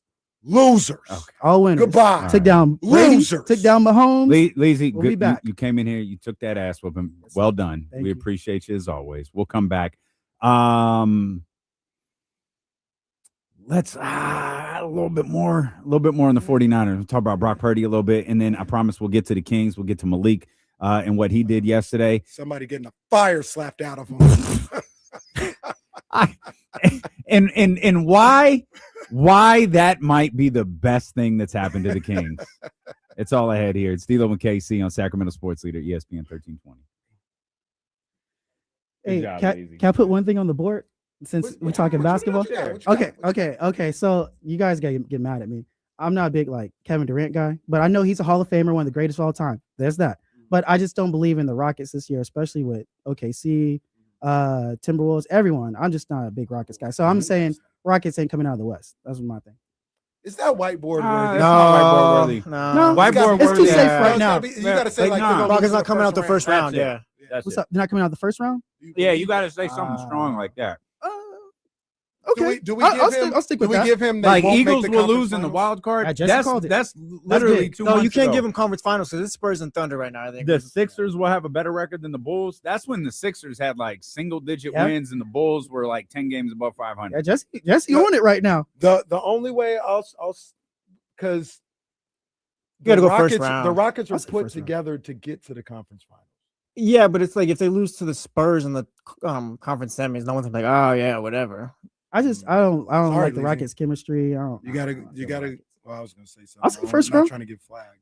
I was gonna say you got to go harder than that. But see what you got to do. Yeah. Still not worse than whatever Big Dom was doing last night. That was so fake too, by the way. He's making plays when they had the Niners secondary, whatever. And Big Dom was in the middle with the Eagles players, and the camera. All the cameras are there, by the way. All the cameras are there. It's oh yeah, Big Dom breaking it up. They're not even yeah, this is fake. Such an attention whore. There you go, Josh Johnson. Quarterback in the NFC Championship game, and then gets knocked out. Crazy. Shout out to all the backups getting deals right now. Hey, but real shout out to him clearly poking fun at it. Oh yeah, you got a bag out of it. Progressive has that too. Didn't Brock come back and he just handed? Yeah, that's what that's what I was trying to figure out in my head is did he just come back and Hey, hand the ball to people? So yeah, I'm an Eagles fan. I'm going to clarify that. And I always talking about Seahawks and Niners. That's why I said Seahawks. You said it with a little too much. Oh man, I'll never be a Seahawks fan. Too much chest in it. I'm good. But real talk though, if you said, hey, who you think's gonna win the Super Bowl, I would say hey, this is Josh Allen's year. He has to do it. Yeah. So that's my real pick. Okay. If you say, hey, your Eagles are out, who do you think's gonna win? Not who you rooting for. I say, hey, it's Josh Allen. He needs to step up. This is time. I think they getting smacked next week. No. Oh, I don't know. No. I think they getting smacked. They got Denver, right? Yeah. Oh, they can take Denver. Okay. They can take Denver. I'll put that on the board. Shoot. Well, that's not, bro. No. Once again, first round. That's what you got to say. Oh, man. Good stuff, man. All right. I'll get out of here. Way to come in here and take your medicine. Yes, sir. Appreciate you. Thank you for having me. Yes, sir. Did you holler at my guy?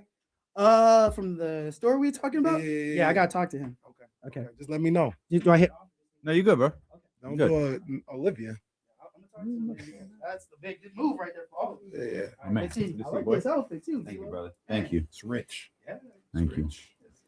We're gonna do this where I'm at too. I think Josh Allen's gonna go on a little run. I'm anxious to see what Denver looks like in the postseason. Because, like, looking back at what they did last year, and this shit's like, they're building. They're not a. It's not a flash. Yeah. I mean, we'll see what Bo Nix does. You know, with the lights on. I know he played in a playoff game, but expectations are different this year. Also, if the Eagles don't fire Sirianni, like just this offseason, it feels like something they're gonna do next year.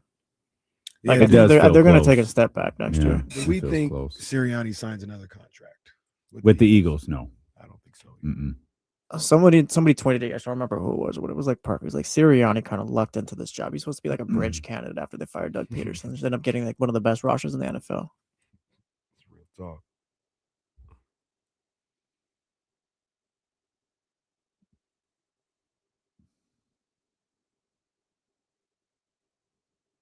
I don't care who the Dolphins hires, just please win. Harbaugh can do whatever. Oh man.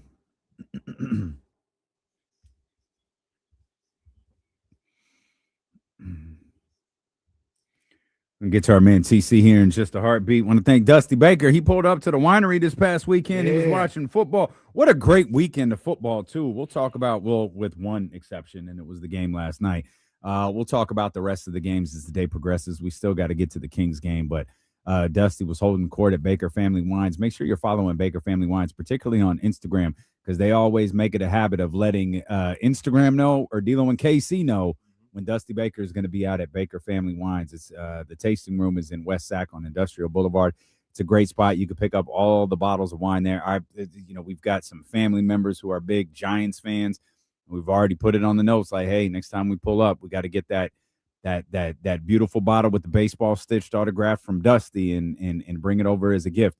You could join Dusty's Wine Club. It's called Dusty's Clubhouse for exclusive releases and tasting room specials. That's over at bakerfamilywines.com, and you can check out the tasting room in West Sacramento on Industrial Boulevard. And just for fun. Hello, this is Dusty Baker. Welcome to the family. Right on, Yes, Dusty. indeed. My mom went over there, got a bottle of that Hank Aaron. That's 755. Very good. Yeah, man. Mom's, I have a note. Is Mom's birthday coming up? It is 21st.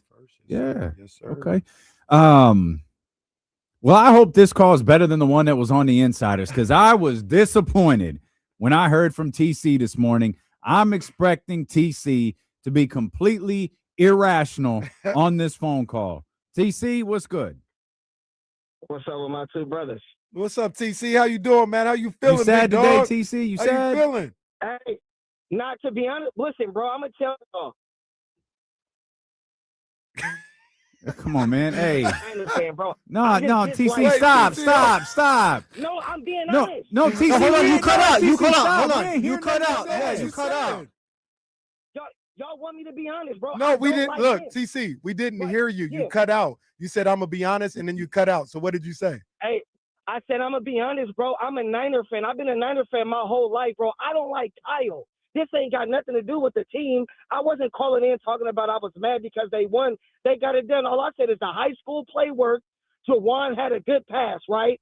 And Robert and Vic had a 12-round match. That was it. Y'all wanted me to come on here and be like, Kyle's the greatest. I'm not going to do that, bro. So, I told you so we gonna sit on it. TC, real quick. I'm Real quick. Let me Yeah. ask you a question. Do you think me or anybody else in here likes Aaron Rodgers? No.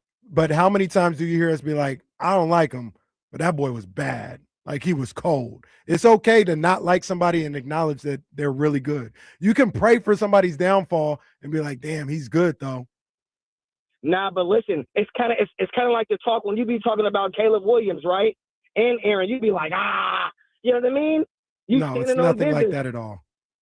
I get it, bro. Y'all all want me to come here and say Kyle's the best coach ever, bro. But No, I'm not just gonna say do he's that. I'm good. sorry. Like, you don't even say he's good. Just start there. You don't even say I'm he's sorry, good. bro. You think he's no good. Yeah, so that's my honest take on him. Okay. That's my honest take, bro. So like I can't get on here and be like, hey, Kyle's the greatest at like, come on, man. TC, real quick. I used to be that guy. I used to be Kyle's the greatest guy ever. He got 20 Super Bowls. Ain't nobody better than him. I used to be that way, bro. I used to be that way about that guy. But as far as the Kings, AJ DeBancer's the pick, bro. If we get out of this offseason with a JK traded AJ, bro, that's an A+ in my book. I like how Scott is entering the Ja Morant. I told you, at the end of all this, everybody gonna respect Sacramento. And I like his approach. Y'all gonna respect me. I'm not jumping in no trades. I'm not doing nothing because the fan base want me to do it. I love y'all, but listen, we finna build a sustainable winner. And I love that. AJ at the 2, Keegan at the 3, JK at the 4. That's nasty work. I'm out, y'all. I love y'all, man. Love you too, TC. We could. TC, I would miss him. We could save TC time by just recording the first call and running it back like later on the show, like a feature. Hey, it's time for TC's call of the day. And we just run the audio because it was the same thing. Well, I was going to say that's a win for KC, by the way. We all took our pick on what TC was going to say in the group chat. And yeah, that was damn near it right there. It was. I mean, the Kings prediction kind of messed with what I was thinking a little bit, but it was close. Okay, can I read them? Yeah. So here's KC. This is what we expected TC Sex to sound like. Well, then Jesse's was first. Yeah, here's Jesse's. Okay. They got it done, but we'll see how it goes. Y'all know how I feel about dude. that was Jesse.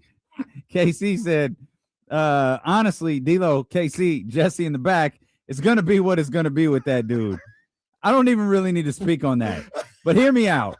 I'm really more locked in on how the Kings got beat by 47 last night, but how Russ looked at Max in the third quarter, showing him what a dog's supposed to look like when you let a player blow by you on the wing.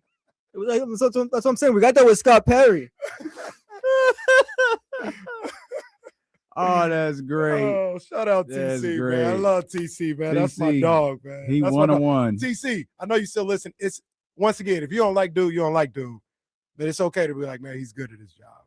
It's okay. You don't have to say he's the greatest, nothing like that, but like, damn, he is good. You could be like, I hate that he's good. I hope that he fails soon. You can say that, but to just outright be the only person in the world who seems to think Kyle Shanahan is not a good coach is weird.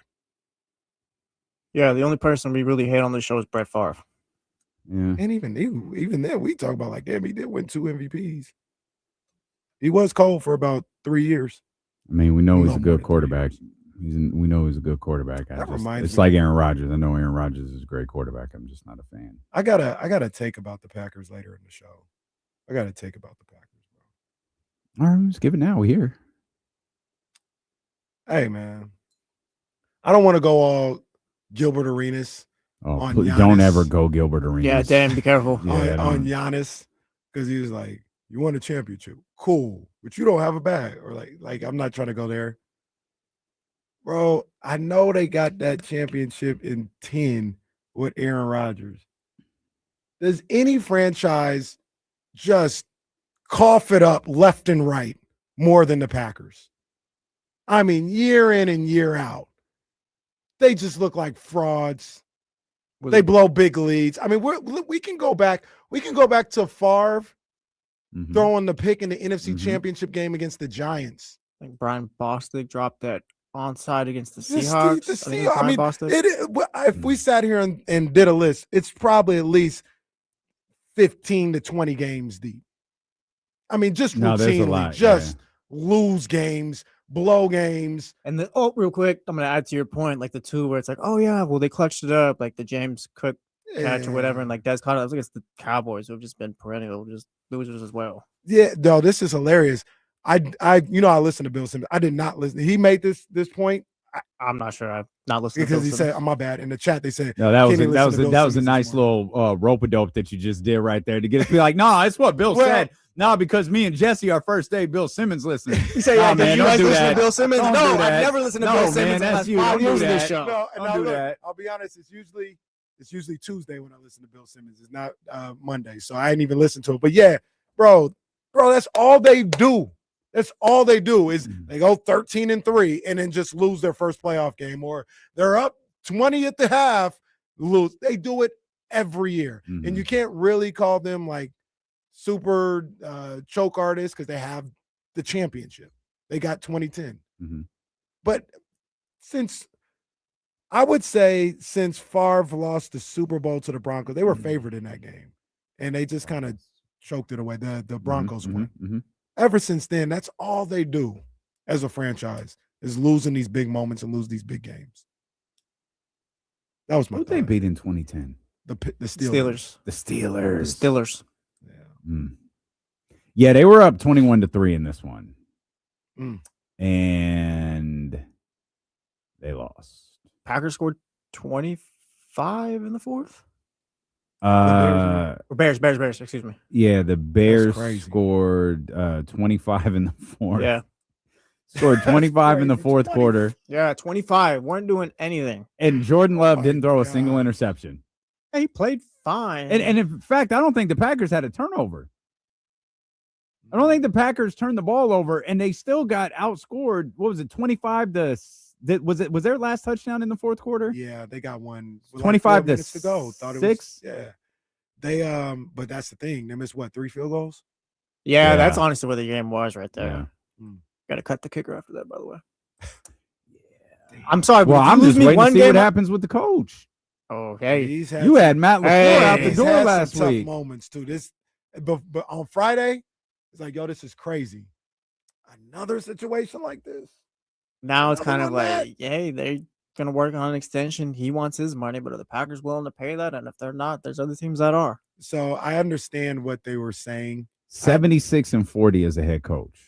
Come coach my football team. I understand I understand what was being said, but I saw on the side on ESPN.com, it said sources, Packers are going to try to bring LaFleur back. I saw that. You're the Packers. Yeah. Schefter tweeted out that this morning.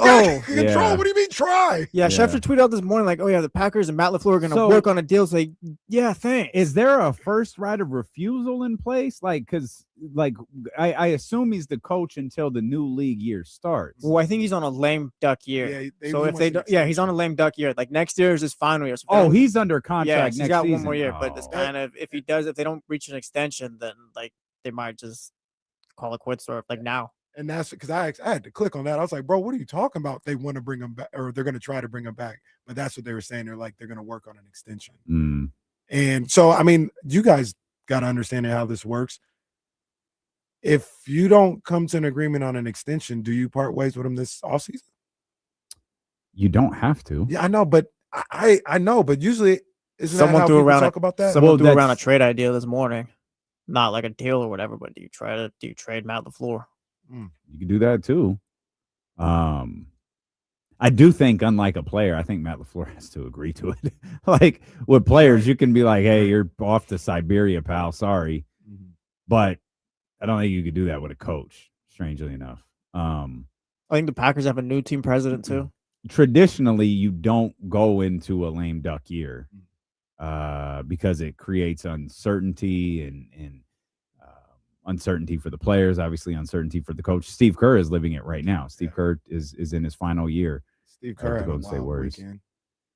Did you see his press conference on Friday? Refresh my memory. The king. Yeah. Yeah. All right, man. Yeah. All right, Steve. Yeah. For those that don't know, he was talking about how his mom doesn't follow basketball. Yeah. So she's not always asking him about Kuminga and rotations and stuff. And he was saying it like it was a relief. Like, yeah, so they don't ask me about it. She don't ask about Kuminga. All right, Steve. All right, Steve. This is great. So about Jonathan Kuminga, are you going to continue to, torpedo this man's career? You're going to let him go play somewhere? One more note on Matt LaFleur. 13-3 lost in the NFC Championship. 13-3 lost in the NFC Championship. 13-4 lost in the divisional round. Missed the playoffs. 9-8 lost in the divisional round. 11-6 lost in the wild card. 9-7-1 lost in the wild card. This is also a funny deal. We've kind of talked about this in the past. Kind of not switching gears, but it reminded me of something. Niners won yesterday, right? Yes, they did.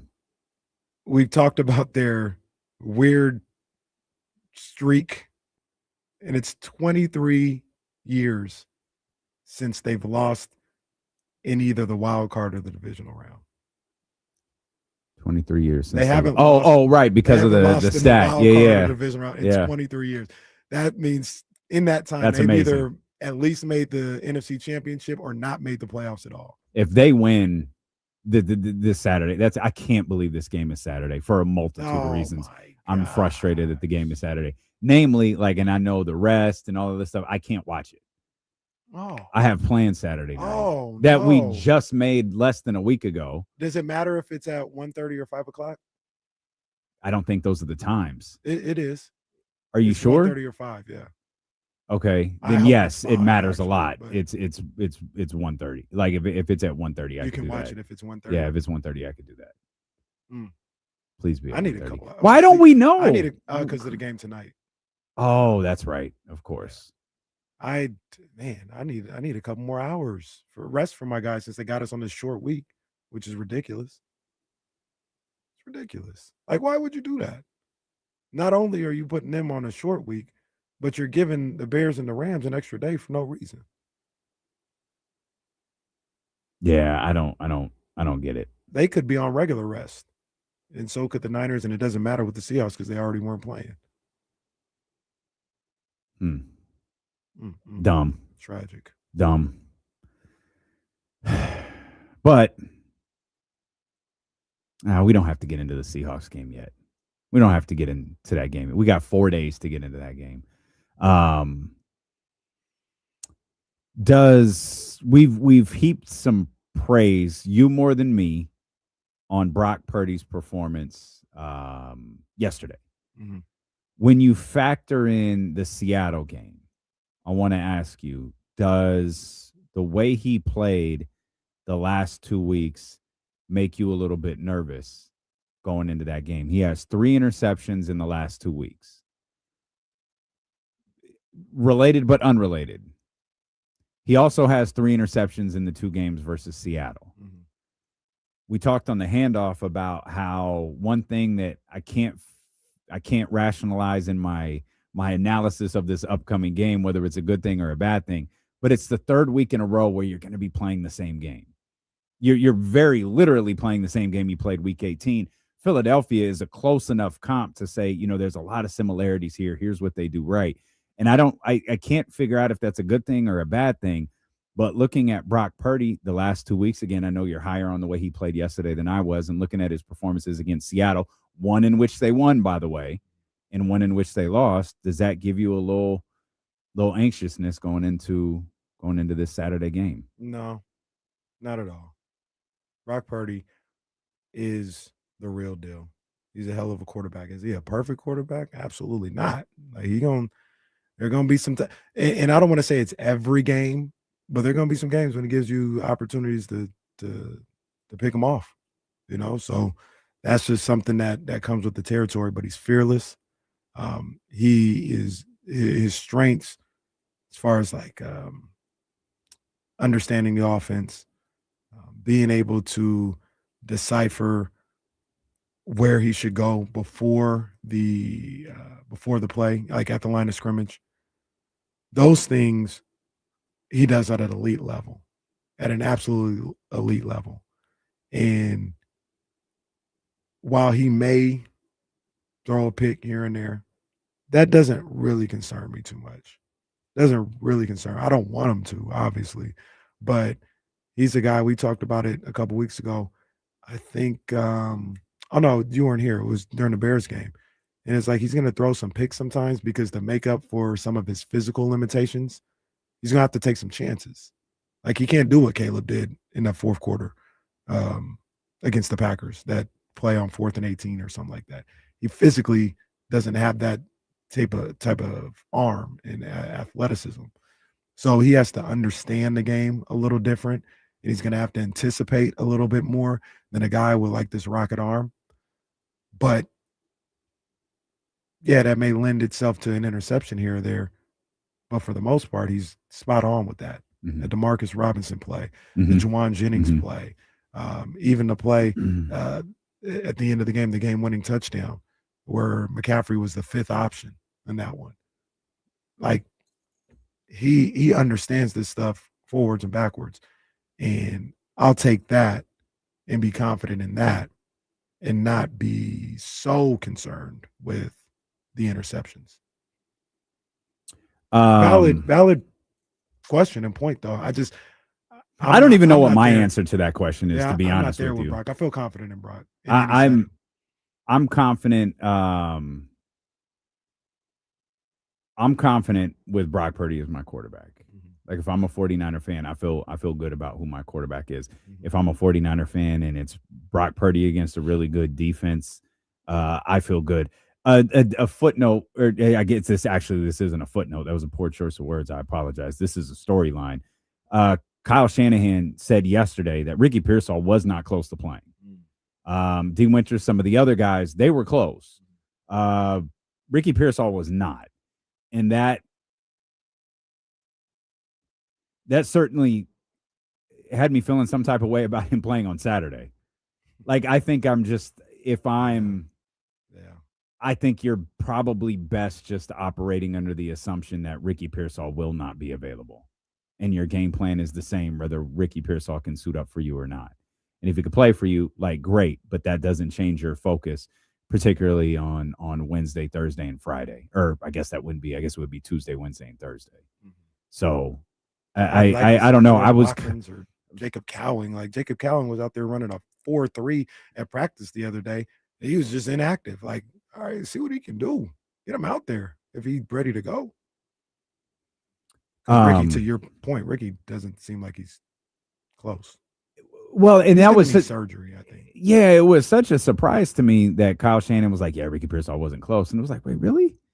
Wasn't he on the side field?" And like, I think he was on the side field. Maybe it was Wednesday or Thursday, and then the next day, no one saw him. It was like, well, that's a bad sign. Yeah, and maybe that's what he's getting at. He tried it. He wasn't even in the real practice. He was on the side field, tried it. He couldn't even get out there the next day. I think I'll have to go back and look. I have to go back and look again. I think Ricky Pearsall had like 100 yards in week 1 against Seattle. Yeah. Like he had when he plays, he's pretty good. The interesting thing about him is he'll get hurt in a game, finish the game out, and then isn't able to play in the next week's games. And that lends itself to kind of what we talked about as far as like they're going to have to evaluate that position and address that position in the draft and in free agency probably. Like you can't rely on Ricky Pearsall. He's a heck of a wide receiver. I love his game, but I don't know if he can hold up in the NFL. Yeah, that's tough. That's tough. I think seeing his numbers from week 1 was a bit jarring because it was like, oh, that's right. He is good. Really good. And they were looking for a number 1 wide receiver, and we thought they had it. Also, Fred Warner's not playing Saturday. Kyle said he's not playing? Kyle, he didn't say emphatically that Fred Warner is not playing Saturday, but I believe he said the odds of his practice window being opened up today are very, very, or I think he said highly unlikely or very unlikely, something along those lines. Where was the video from that you were talking about? Was that from today or yesterday? He, like him, of him working out. Yeah, he posted that on Instagram this morning. Okay, and he was on Ryan Russillo's show on Friday. And where's Ryan Russillo's show at? I don't know. Is it on YouTube? I'm not exactly sure. Oh, I'm not exactly sure. I know he's not rocking with the Ringer. I'm almost positive he's a Barstool guy now. Because he was with the Ringer, and I think there was a falling out with him and Simmons. Okay. And he left. Okay. So, but he had Fred Warner on there on Friday, and Fred was like, "Yeah, I'm ready when they are." He's like, "There's some things I got to do, like some boxes I got to check or whatever to make sure." But he said, "I'm out there training all my regular football training drills, and I'm ready to play when they are." That's just one side of the coin, obviously.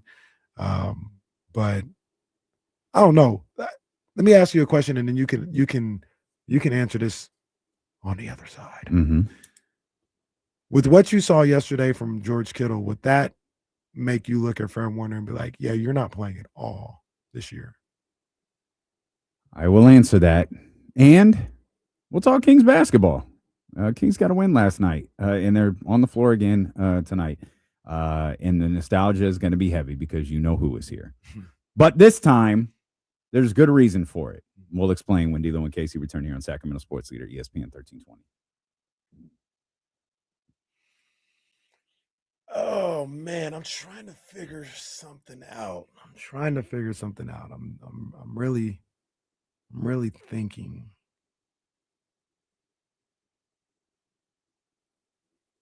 I'm really thinking about this. And I'm trying to figure out if there's anything in my life that triggers me the way me talking about the 49ers triggers Steven, John, and the Madrid Raider guy.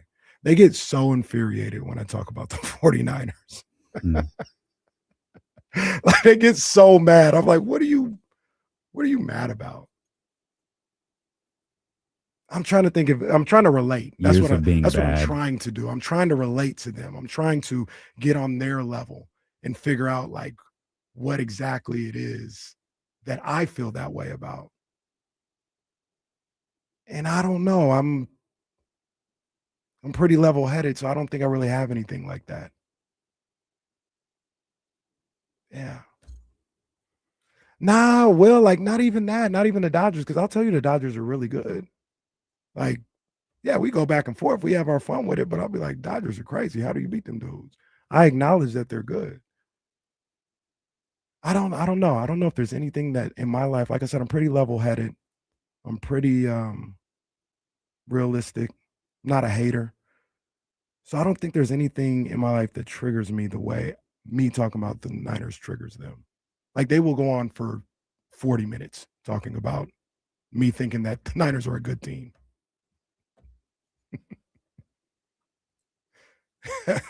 I'm trying to relate, guys. I'm trying to relate.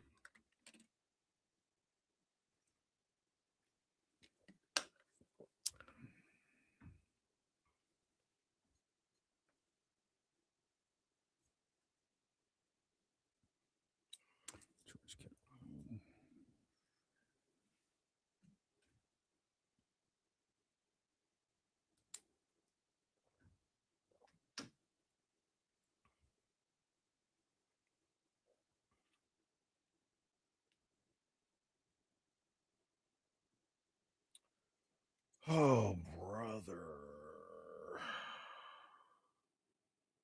You know, I thought about something. I saw that over the weekend, like a clip of, oh, brother, this guy stinks.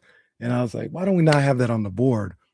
But then I was like, I kind of like it when Jesse says it. I don't know if I want I don't know if I want the actual SpongeBob joint on the board. I get the journalists that are like feeling a certain way about it, but also we're past the we're past the no cheering in the press box type stuff. Let's save that. Let's save it. And I didn't see. I saw something happen. Can you pull it up? Yeah, I'll pull it up. Okay.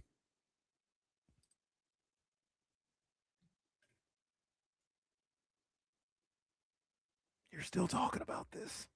See what I'm saying? It'll be like 40 minutes. Ooh. John, just message after message after message.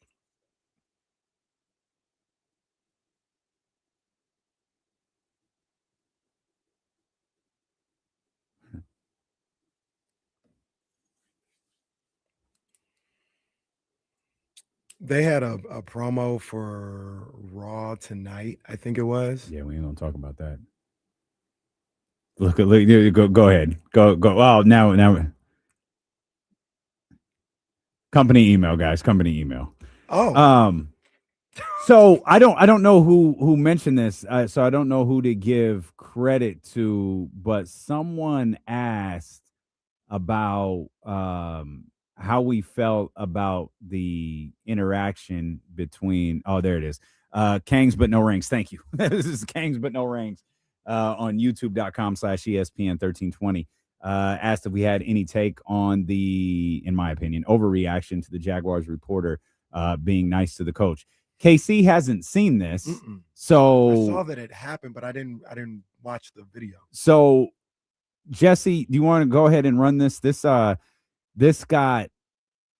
a lot of people talking for a variety of different reasons, and I can't believe who I agree with the most when it comes to this clip. Go ahead. I want to tell you, congratulations on your success, young man. Thank you. you. Hold your head up, all right? You guys have had a most magnificent season. Thank You you. did a great job out there today. Appreciate so you it. just hold your head up, okay? Thank and you, ladies ma'am. and gentlemen, Duval, you the one, all Thank right? you, ma'am. keep it going. We got another season, okay? I appreciate Take it. care and much continued success to you and the entire team. Thank you, ma'am. I want to tell you. That was that's a reporter. Her name is Lynn Jones. She's from the Jacksonville Free Press. And for those that aren't watching, Liam Cohen, he obviously he's hurting. He's is smiling at this woman through that, and thank you, thank you. Mm-hmm. And it's not something that you hear very often in a post-game press conference. It's not something you hear in sports very often. And while I refused to dive deep into people's reaction to it, I saw that there was a split reaction. And my first reaction was, that was actually kind of sweet. I agree. It was perfectly fine. Like, it was fine. I know, like, people have, no, that's not the time and place for it. You don't do this, you don't do that. And then I stumbled across something, I think it was on Awful Announcing, where of all people, Pat McAfee, I think, hit the nail on the head. Mm. And I believe he did this through Twitter, so you could find the tweet. I'm not going to read it verbatim, but it wasn't on his show. It was a reaction to the video. And he said, I think so many sports writers actually hate sports. Mm. And I swear to God, if truer words have never been spoken, I 100% think that that's the case. And sports is so rooted in misery because of losses and trades and all of these negative aspects to it, that when someone just comes along and says, you should be really proud of what she didn't say is you guys were 4-13 or whatever last year. You guys had a really incredible season. You should be proud of that. It fell just short, but that's a really amazing accomplishment. There is absolutely nothing wrong with that.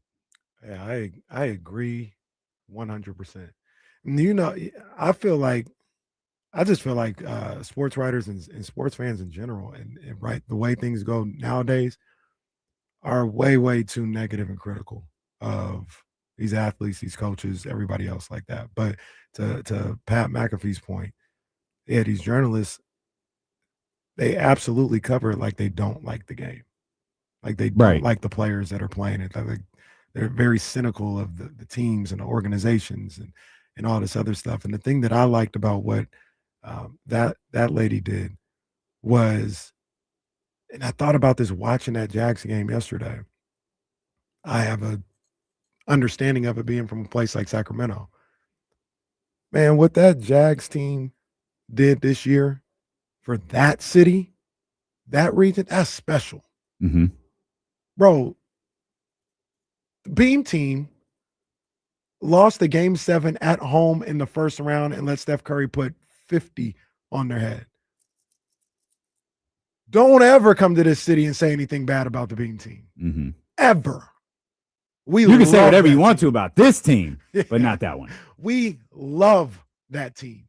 We are so thankful for the ride that team went on and the memories of that year.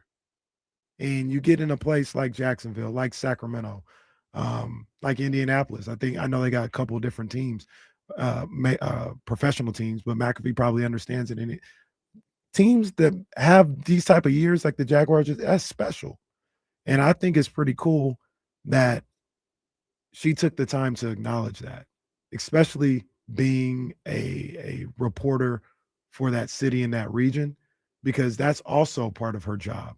to speak for that city and that region. And she was echoing the sentiments of, I think, so many people that follow her or go to her for content and go to her for news on Jacksonville. Like, yeah, man, we loved what you guys did this year. Did we want the outcome to be different? Sure, but we loved this. Thank you. You did a fantastic job. And like I said, I think people get caught up so much. They get too far caught up on, did you win a championship? They lose sight of the journey. When did I say this? 2 weeks ago? 2 weeks ago or whatever? Like yesterday didn't even happen. And I told you, I said, this is one of my favorite 49er teams of all time. This is one of my favorite teams of all time. Yep. I have enjoyed watching them play and fight through adversity and all this other stuff. I didn't know they was going to beat Philadelphia. They might lose on Saturday. This may not even come close to resulting in a championship. But man, I love the sport. I love what these guys represent.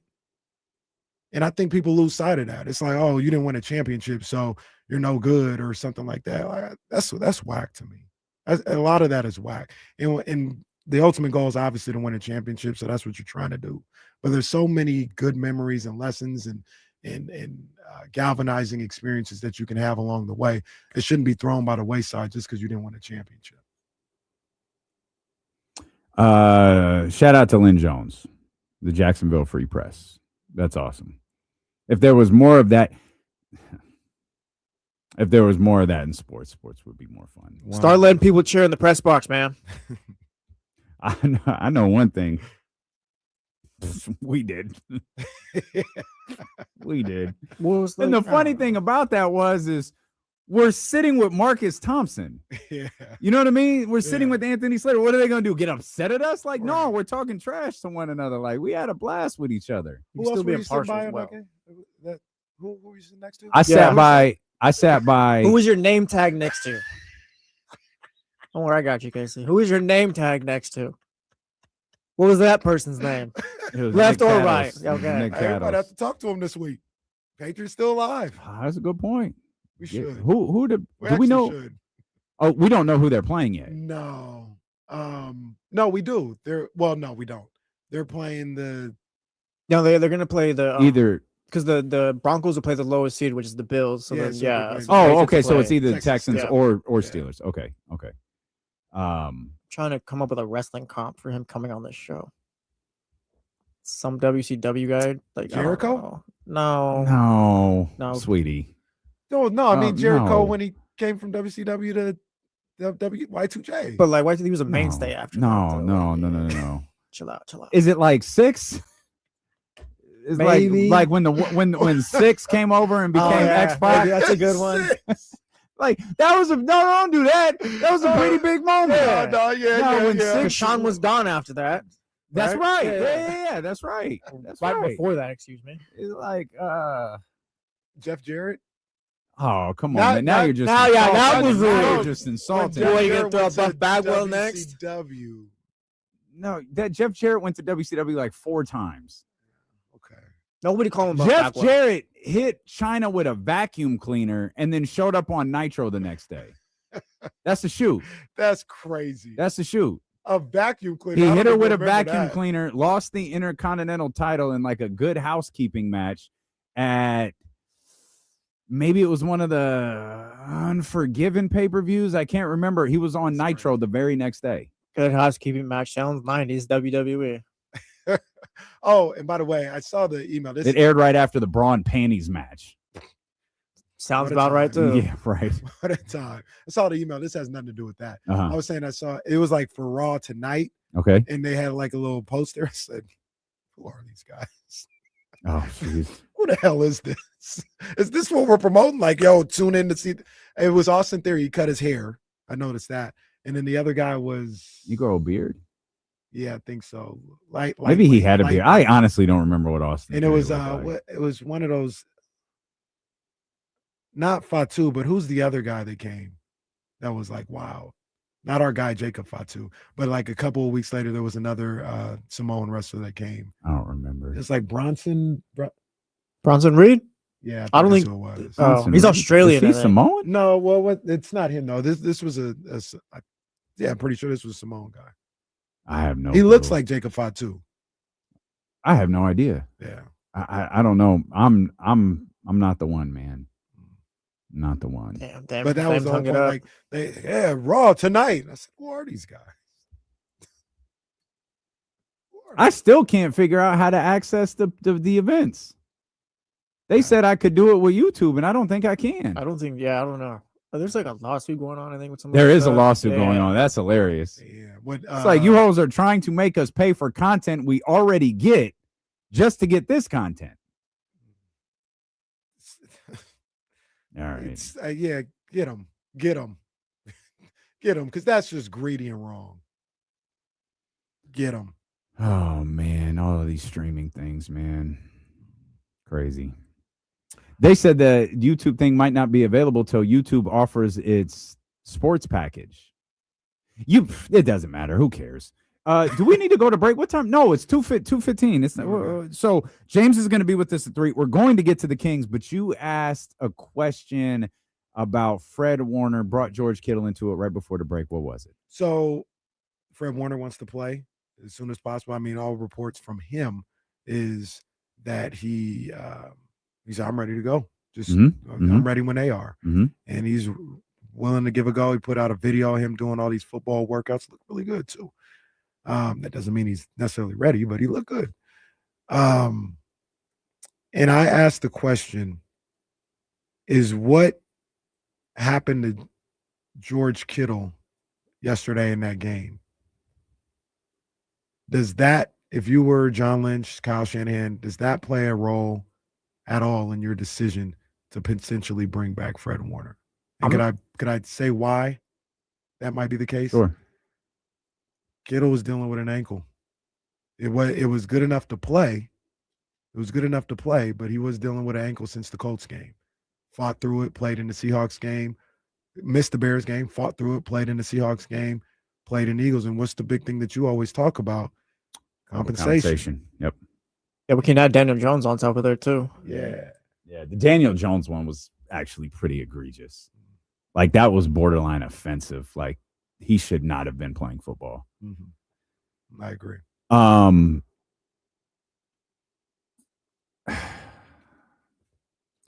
It's hard. It's if Fred says he can go and the doctors say he can go, I don't know how I tell him not to go. I would sit him. This is not Game 7 of the NBA Finals or the Super Bowl.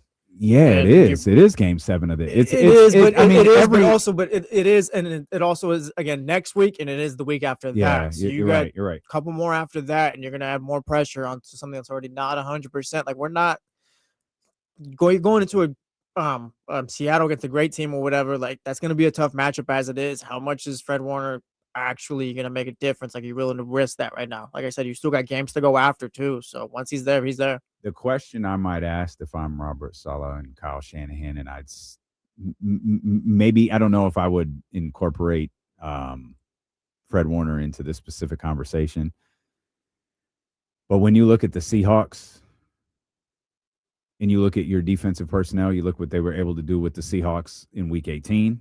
You look what they were able to do against the Philadelphia Eagles in the wild card. Do you feel confident your guys can get it done one more time without Fred Warner against that offense? Every week is different. Sam Darnold could put up 40. Yeah. But again, I can't get past the 12-year-old's analysis of football. Why would I think he could do that? He hasn't done it. And I think sometimes the simplest view of sports is the outsider view. That's not what they do. You can probably survive with what has been a really good defense against that particular offense. Now, you go into an NFC championship game, you take care of business against Seattle, you go into an NFC championship game against Chicago or Los Angeles, I feel very different. Both of those teams are very, very different offensively than both the Philadelphia Eagles and the Seattle Seahawks are. I don't know, man. I don't know. I don't know what I would do. I really don't. It's hard for me to say. Fred Warner says he's healthy. Doctors say he's healthy. That I tell him, no. Yeah, and that's. But I also say you got to save players from themselves sometimes. I'd be concerned, but you know where I kind of land on those situations. Like if he wants to play, I don't agree with that. Divisional round is not worth the risk. I need a non 49ers affiliated doctor to say this is incredible. I've never seen anything like this. He can absolutely play football right now. Yeah, I want someone who has never watched football before to say, I don't know who this man is, but based on the injury status, he looks great. Yeah. I want that because Fred probably thought he could play the week after his ankle was turned the wrong way. He was like, well, if I just do this and do this, I could probably pull it off. Like that's just the way athletes are. That's the way that they're built. Their minds are different. It's why Daniel Jones, hey, I know I can get us there. I'm not 100%, but I can get us there. I think the playoffs are different, though. Oh, the playoffs are absolutely different because of what Jesse just said. It's not a 7-game series. Every game is game 7. Mm-hmm. It's the final. Well, this is it. You lose, you go home. You lose, you go home. You lose, you go home. And I'm here. I can go. I don't know. It's hard to say like, no, man, you can't. Well, is he here and he's 80%, or is he here and he's 100? Because again, like Tyrese risked it for one game. He risked it for one game, and then he didn't. He risked it for two. And this is what we talked about. This is what we talked about at Game 6. It's like if you survive Game 6, you have to do it again. And that's where that's where that heartbreaking moment came from. I just don't view the divisional round as one of those. Like, I understand. Game 6 and Game 7 finals. Would you next week? Yeah, if he's like, I got it, then yeah, we're in the NFC championship. Like, yeah, it's real I understand. There. No, I understand. But you got 2 more after this. If he does come back for this one, a lot of risk. I don't know, and I'm paranoid with injuries and coming back from. I'm not saying like I'd play him because, oh man, Fred gonna like turn up. Like, I don't think Fred is gonna be anywhere close to Fred Warner. But Willis Reed. Yeah. Willis Reed had 2 points or whatever it was. Like, give me that in the pick and roll. Give me that moment. There's Maddox says at this point, none of these guys are 100% talking to me. Yeah, but you're trying to keep Fred from doing something catastrophic. Yeah. Yeah, I mean, yeah, I get it. It's just one of those things where it's like it's what they play for. It's almost like, and they just kind of ran him and threw him out there. I don't know what happened there, but it's like T.O. T.O. was actually a little closer. Like that was crazy. T.O. is insane. We looked it up. What was it? 7 weeks? Yeah, that's insane. But he's like, this is what I play for. This is what I've dreamt about my entire life. I want to try it. But that was the Super Bowl. It is. That was the Super Bowl. Yeah. And Tyrese was the finals. Mm-hmm. I mean, I guess I think this was the conversation with Tyrese Halliburton. It was certainly the conversation with somebody. If you sit down and you're having a conversation with the athlete and it's like, okay, you are healthy enough to play. You haven't played competitive football in a while. You're probably going to be likely to favor your stronger leg, which is the non-surgical one, which is going to be the one more prone to injury. If you're comfortable with that and you understand the potential catastrophic ramifications, then you'll be fine. Yeah. And it's essentially there's no ramp up period. As long as you understand the ramifications of going right into a high stakes football game, meaning you could be gone all of next year. I can't tell you not to. Yeah. I can't tell you that's going to happen. I can't promise you that's not going to happen. It's not the same as Tyrese's thing. Tyrese's thing, there's no way a doctor said, hey, man, you're going to be fine. It's like, no, you are in severe risk of shredding your Achilles. And, I still don't know that I agree with allowing the player to make that decision because the player's always going to say yes. I had my feelings, I think, about Rick Carlisle at the time. Like, someone had to step in and say, you can't do this. Well, someone had to stop sending me these pictures. Someone had to step in and say, Ty, like, you can't. Like, it's not safe. Like, it is just not safe. Yeah.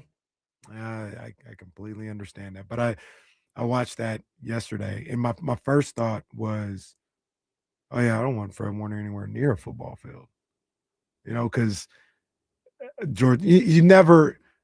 It's all a little bit of an educated guess. Like you never know if that's why he got hurt or why the Achilles went out. I believe it was the same one, so I don't know if that's necessarily overcompensation. I think it was the right ankle that was a problem, and he tore the right Achilles. So, and maybe that's a stability issue, or I don't. Ty? No, George Kittle. Oh. I think it was the same ankle. Okay. That just might mean it was weakened. Because once all of that stuff is connected, it all meets at the bottom. And it could have just happened. Sure, absolutely. Absolutely. But I was like, man, I don't want Fred. We're already going to lose Kittle. We might not ever see Kittle in a 49er uniform again. I hope I'm wrong, but, you already lost him. I don't want to lose Fred that way as well. But. Well, you said we might not see Brandon Ayuk in a 49er uniform again, and boy, were you right. Not for the reason you expected, but boy, were you right. Does adding Fred Warner to this game make it a 50-50 toss-up for the 49ers? I don't know that it's not now. Like, the Vegas stuff is not my thing. I think going into it, like Seattle's the favorite. Yeah, it's like 6.5, right? Well, I'm not talking about points, but they're just the better team. Like the 49ers lost Kittle. Like I know it's 13-3, week 18 or whatever, but if Seattle cleans it up, it's not even close. Yeah, that's a team that's one game better than San Francisco, right? Yeah. I don't think it's all the same. I think Seattle's played better football. They have, but like and I think like you lost Kittle already. You're without Bosa. You've been without Warner. You're without Pierce. So like you're without a lot of guys. No, like you're right. You're kind of overcoming all the obstacles right now. Like it's not. There does feel like we're gonna hit a point. There does feel like a point where you can't do this anymore. And I'm sorry, but like we can't be like, oh yeah, the Niners are gonna win because they just do it. Like if you look at it, like them against Seattle right now, it's looking kind of tough. You add Fred there, like does that even really give you like a real chance? Other than like, hey, maybe if things go your way again this time. I do want to point out the Rams essentially, the Seahawks essentially beat the same teams the 49ers did. They did. Like this idea that they're playing so much better football, I don't necessarily agree with. They have the same win percentage against. But they're not playing with their 7th and 8th. No, no. 100%. You're right. But at the same time, like I'm of the belief none of these games are related. Like we could talk about how like the Seahawks left points on the field and all this other stuff in that 49ers game, but they were coming off wasn't the game before where they couldn't put together 2 first downs against the Colts at home, and in the game before that they put up 38 against the Rams. Mm-hmm. Like none of these games are related, and all these games are their own entity. It's the game after, but it was the game. Which one? The Colts was first in the Rams. Colts first, yeah. So yeah, I mean, still like they couldn't score against the Colts, then they put up 38 against the team that they think is the best in the game on short rest, right? And then they go against the Niners who are depleted and they only put up 13. So I personally don't think Fred Warner coming back makes it a 50-50 game just because how I feel about guys coming back off injury. Like Fred Warner don't get in there and I'm looking at him like he's Fred Warner of 2023. It's just like, hey, it's good that he's there. Whatever he can give us is cool. I don't think it moves the needle football wise. I think from an emotional standpoint, you just Jameis Winston him and put him out there in uniform and have him run out, and Kyle has to grab him and says, "What are you doing, man? Like, what are you doing? Go stand on the sideline in full uniform." I don't know. Jameis got suspended and came out for warm-ups. It was hilarious. Coach literally grabbed him. Hey, man, what are you doing? Get out of here.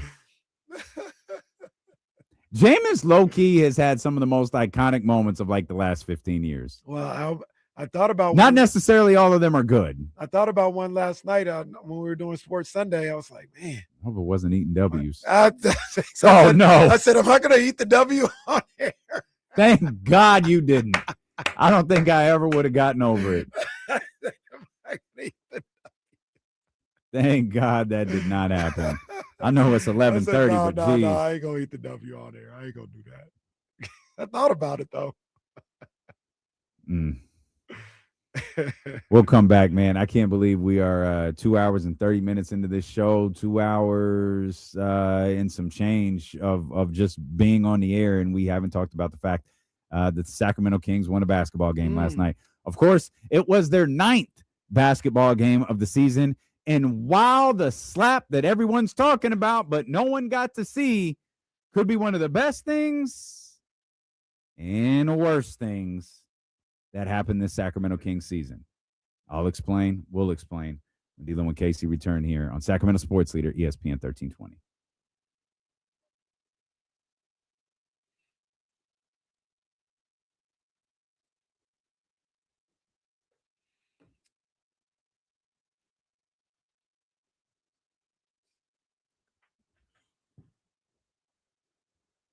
Man, I sure hope so, Miss P. I sure hope so. Also, I don't know if I read the tea leaves the right or the wrong way. I don't really know. Was Miss P in the city limits? Was she in city limits recently? I don't know. I was reading some tea leaves. I don't know. I don't know. You tell me. If she was in city limits and she didn't holler at D-Lo and KC, we got a problem.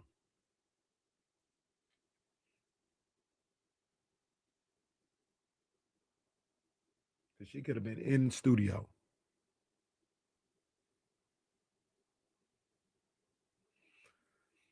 '13th round is coming on Wednesday. Oh, okay. All right. I'm just checking. I ain't know. That's what the streets were alluding to. That's what the streets were alluding to. That's hilarious. I mean, I guess so. He is from Baltimore. He lived in Baltimore. Did you see that thing with the Orioles giving away a Tupac bobblehead? Yeah, I saw that. Yeah, he's from Baltimore. Well, not from Baltimore. He lived in Baltimore. I think he went to like school in Baltimore. It's from Baltimore, New York, Oakland, and LA, depending on who you ask. He was born in New York. I believe Brooklyn, to be precise.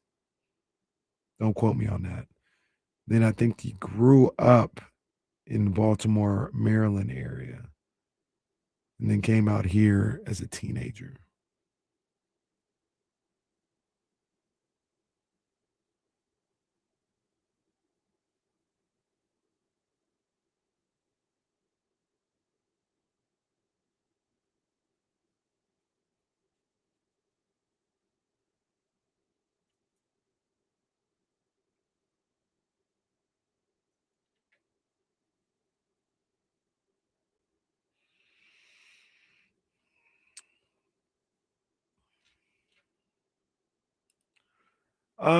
Man, the atmosphere was great. They only had like 2 close games. The McClatchy game ended up being close. Sac High beat the brakes off of whoever they played. There was 2 games earlier in the day that were close. Monterey Trail, they had a rough go of it against Vanden. Vanden looks really good. But the event as a whole was great. It was really cool to see. Shout out to my man, Coach Fields. And him putting that on there, Battle at the Trail, was fantastic.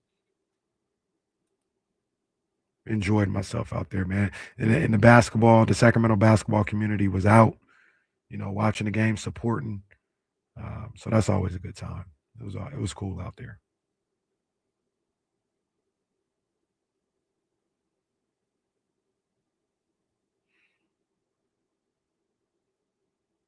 Yeah, all right. Did you?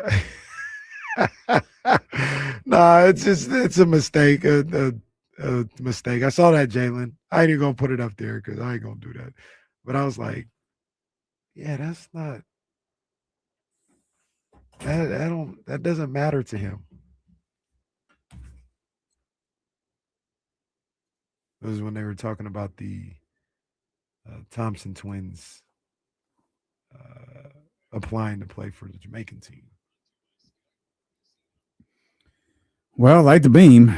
Yeah. Sacramento Kings. Come on, a little something. Come on, a little something. No. Come on, you can't do. Man. No, we always play just a little something. It's been 2 hours. Come on, go ahead, man. Go ahead. Just a little something. Hey. That's it.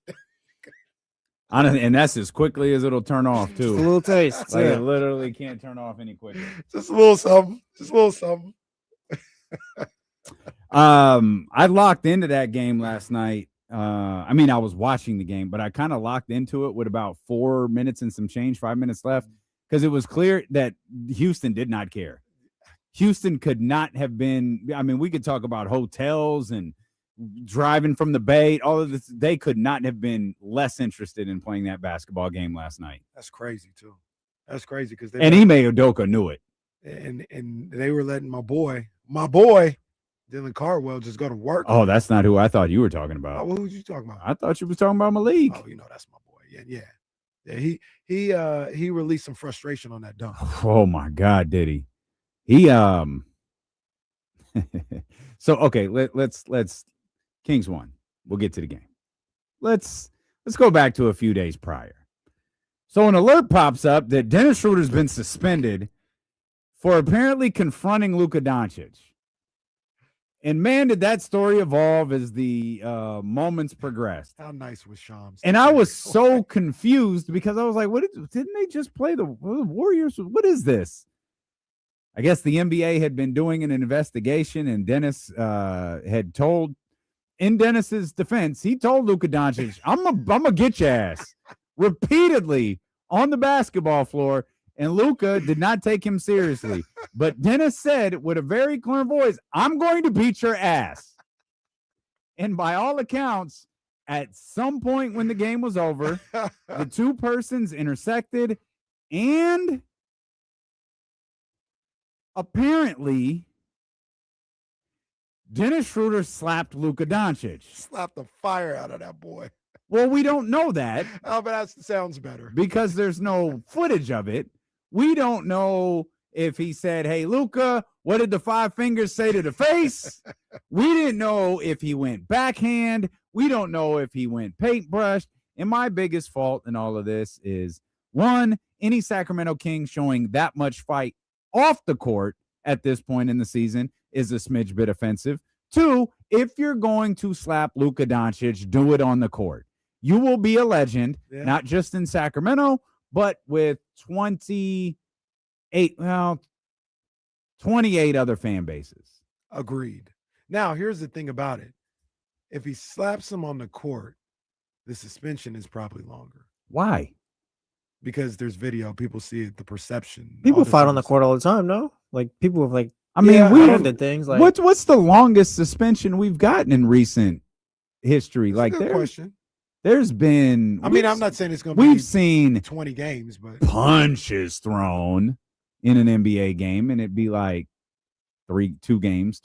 Yeah, I can't even think of a 3-game suspension because I remember reading the tweet like, "What did Dennis do? 3 games?" Like Draymond Green was never really like. Well, yeah.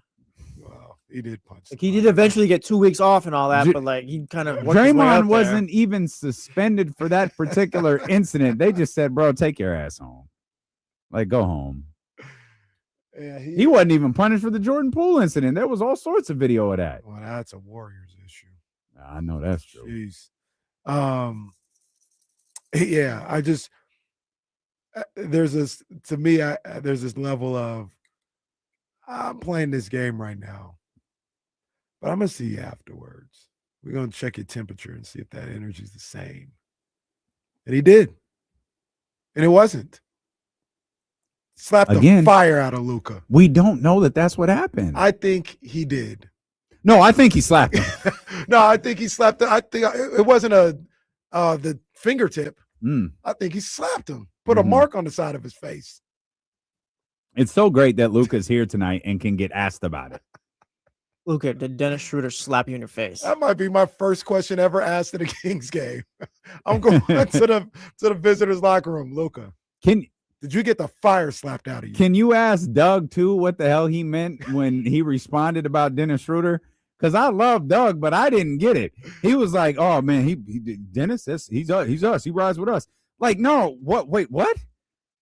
Luka didn't call the Sacramento Kings a bitch. He called Dennis Schroder a bitch. This doesn't have anything to do with the Kings. That, and this is all speculation, but that leads to more of, I think slapped the fire. I'm being a little dramatic, but I think it was a good slap. It wasn't no little tiptoe. Hey, I'm gonna mush him in the face. See, that's what I was wondering. Did he get a little pie face? Nah, he slapped him because Doug knows what happened, and Doug, without saying too much, is like, "Yeah, that's what we do." That You can't video's trust Doug. Doug's punched a person or two. That video's got to exist, right?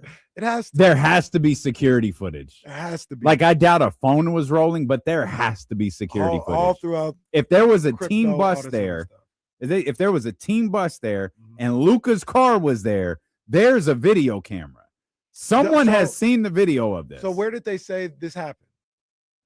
I believe in the loading dock. Okay. Because I think because isn't the follow-up I can't remember who pulled Dennis back. Was it Precious? I can't remember who it was. Ayton. Oh, DeAndre, that's right. Yeah. And then security intervened. They got Dennis on the bus and Luka got in the car. So I'm assuming those two areas where the visitor team bus is and the players parking is generally in every arena I've been in, including Staples Center. It's the same area. Mm-hmm. I call it the dock. I don't know what it's called, but there are cameras there. Yeah. Those are the players' cars. That's how we saw Carmelo and KG. That's right. Well, no, that was a phone, wasn't it? No, it was. I don't. Maybe. I thought, or maybe not. Maybe it looked not like a phone. security cam. Oh, because okay. it was kind of high up a little bit. Okay. So but to your point, their cars are there. Like there's security cameras all the time in those areas. Be at the press conference. Hey, Luka, does your face still sting from when Dennis hit you? Hey, Luka, on a scale from 1 to 10, how hard did Dennis hit you? No, I got it. Scott Moak. Hey, our boy Mo. And 6'8", 6'8" guard from Slovenia, Luka Doncic. What did the 5 fingers say to the face? Play it, Scott. Play it. Oh man! Come on, Mo. Come on, Maurice. I know you're listening, man. Play it. I saw Mo at he was at the Battle of the Trail. He teed up somebody. Mo be outside. He was reffing? Yeah, he teed somebody. Oh, coach was doing too much. Teed him up. Yeah, Maurice ain't here for your nonsense. Yeah, Luka. Somebody need to slap Luka. Well, yeah, I just wish they had done it for us to all enjoy. Honestly, it was selfish of Dennis. Dennis did it to where he got to enjoy it and nobody else. You know how much the only thing that would ever beat the Twitter run that the Luka Doncic trade got would be the Luka Doncic slap. If Luka said, yeah, whatever, you little bitch, boom, and he gets slapped. Are you serious? That would get run for eternity. Dennis, you failed us. You failed all of us. Damn it, Dennis. Damn it. It was right there at the free throw line. Just pop. He could have done it. Now, Tell you one other thing. What's that? This Dennis signing is looking worse and worse.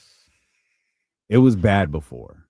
And this is admittedly someone who, when Dennis signed, obviously this was pre-Westbrook. I was like, this works. Like, I get why they did it. Like, I understand.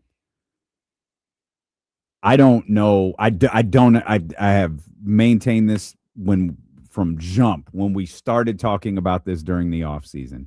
I don't know why nor what could have happened that your first order of business in Sacramento would be to think you have to get Malik Monk out of here. But with Dennis being out of the lineup last night, tonight, and against the Knicks on Wednesday, you had a chance to put Malik Monk out there. And Malik Monk gave everybody a nice little reminder of who he can be and who I think he is as a basketball player. And he slid right back into that backup point guard role that he did so often last year. And while Malik has had moments where he has a game like that, and he could follow it up with nothing tonight, he could follow it up with a 28-point outing on Wednesday. You said something about Dennis letting out some frustrations. I think, Malik letting out some frustrations on that dunk. I feel like Malik, I think he has a point to prove. And just watching him last night, I was really disappointed. Not in Malik, but in the organization. And it's not my job to understand, but I just don't get it. I wish I knew, because I just don't get it. You've said this 3 years ago, and was true then. It's as true today as it was during the Beam Team year. When Malik Monk hits a three at the Golden One Center, it sounds different. Last night, perfect reminder of that. Not only did he hit back-to-back threes, he hit them in a moment that essentially sealed the game. Now, it would have been loud if Russ did it.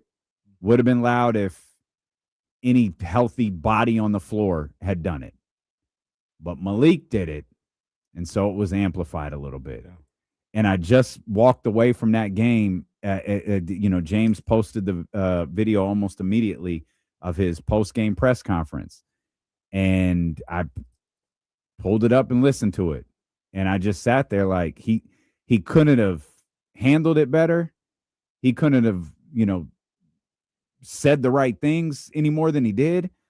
And I just closed the video and just sat there like I wish I understood, because I don't. I'm with you, man. I'm with you. I just don't get it. I don't understand why that's the case with Malik Monk. It feels like Malik kind of gives you everything that he has when he's out there on the floor. And that's what you've been looking for. And for whatever reason, that's not enough. And I'm not even here to say that their reasoning is wrong, because I don't know what it is. So I'm not gonna be like, oh, they're wrong for not doing this. If we know the story, if we found out the story, they could be 100% valid. Mm-hmm. I have no idea. But just from the outside looking in, like you said, I don't get it. It's not registering with me. Mm-hmm. And the Dennis signing, I mean, I'm looking at his numbers right now, and you think about it, like Dennis has actually probably been fine. Like, he's been who he's always been. He's 13 and about 6 assists a night. He got hurt for a little bit, but 13 and 6, that's about what you're getting from Dennis Schroder on a regular basis for his career. The fact that they paid the money they did, though, and seeing how this how this season is played out. They paid the money they did, and they log jammed that part of the court the way that they did. I mean, it's not like, oh, if they didn't spend this money on Dennis, they could have done this. Mm-hmm. No, I don't think that that's true. The money would just be sitting there in an escrow account doing it. Like, it wouldn't be. It's not like they could have done. No, like they couldn't have. But Russ would have been the starting point guard. You could have kept Malik there. You could utilize Keon Ellis a little. It feels like there's so much more that you could have done had you not made the Dennis Schroder signing. And when they made the switch, when Dennis started coming off the bench, Russell Westbrook went to the starting lineup. It was like, okay, like not the best, but really not the biggest deal. You need a backup point guard. Like, it's fine. Then you recognize, well, Keon's not really in the lineup. And then, like, Malik's not really in the lineup. And then the Malik one was like, okay, wait a minute. What are we doing here? And now with Dennis out, Malik back in, you see your paying fan base reacting the way that they are. He gets an ovation every time he gets up off the bench. And I think part of it is those fans don't know if they're going to see him the next game. It's the last time we're going to see him. Whether it's the last time we see him because it's the last time he's in uniform, or we just don't see him again because Doug doesn't play him that day. And it was, I don't know, man. It was pretty, like, it's not like I was going to be overly excited about them avoiding having the worst record in the league last night, which is what they did by beating Houston. So I was like, what is the story from this? And to me, it's Malik and the failed signing of Dennis Schroder, which I'll point out again. Scott Perry's hands are not clean on this season. So let me ask you this about the Dennis Schroder signing. just giving a alternate thought, because I'm not even here to argue or say that you're wrong. But if the Dennis Schroder signing leads to either a young player or both, a young player or draft picks, and I'm not talking like something major, I'm talking like second rounders, 2 second rounders, something like that, would you still consider it a failure? And the only reason I ask that is those assets that you get in a Schroder trade, you wouldn't have been able to get for just $14 million right now. Like if you're able to do that right now, mm-hmm. No, like before the trade deadline. I wouldn't consider it a failure. I'll say right now today at 2:33 p.m. on Monday, January 12th, I think the signing is a failure. That's fair. It is 100% fair. And now I think it's got to be more about, if you're Scott Perry, about, okay, this didn't work out the way, at least I think they thought it would. What can we turn this into? How am I going to pivot here and get the most out of this? Because if you're able to get off the contract and get assets back in return, it's kind of no harm, no foul. Because I don't think Dennis being here would have changed, or not being here would have changed what this season would have been. So if you're able to trade him and get assets that you wouldn't have been able to get with just having $14 million, all right, see what you can do with that now.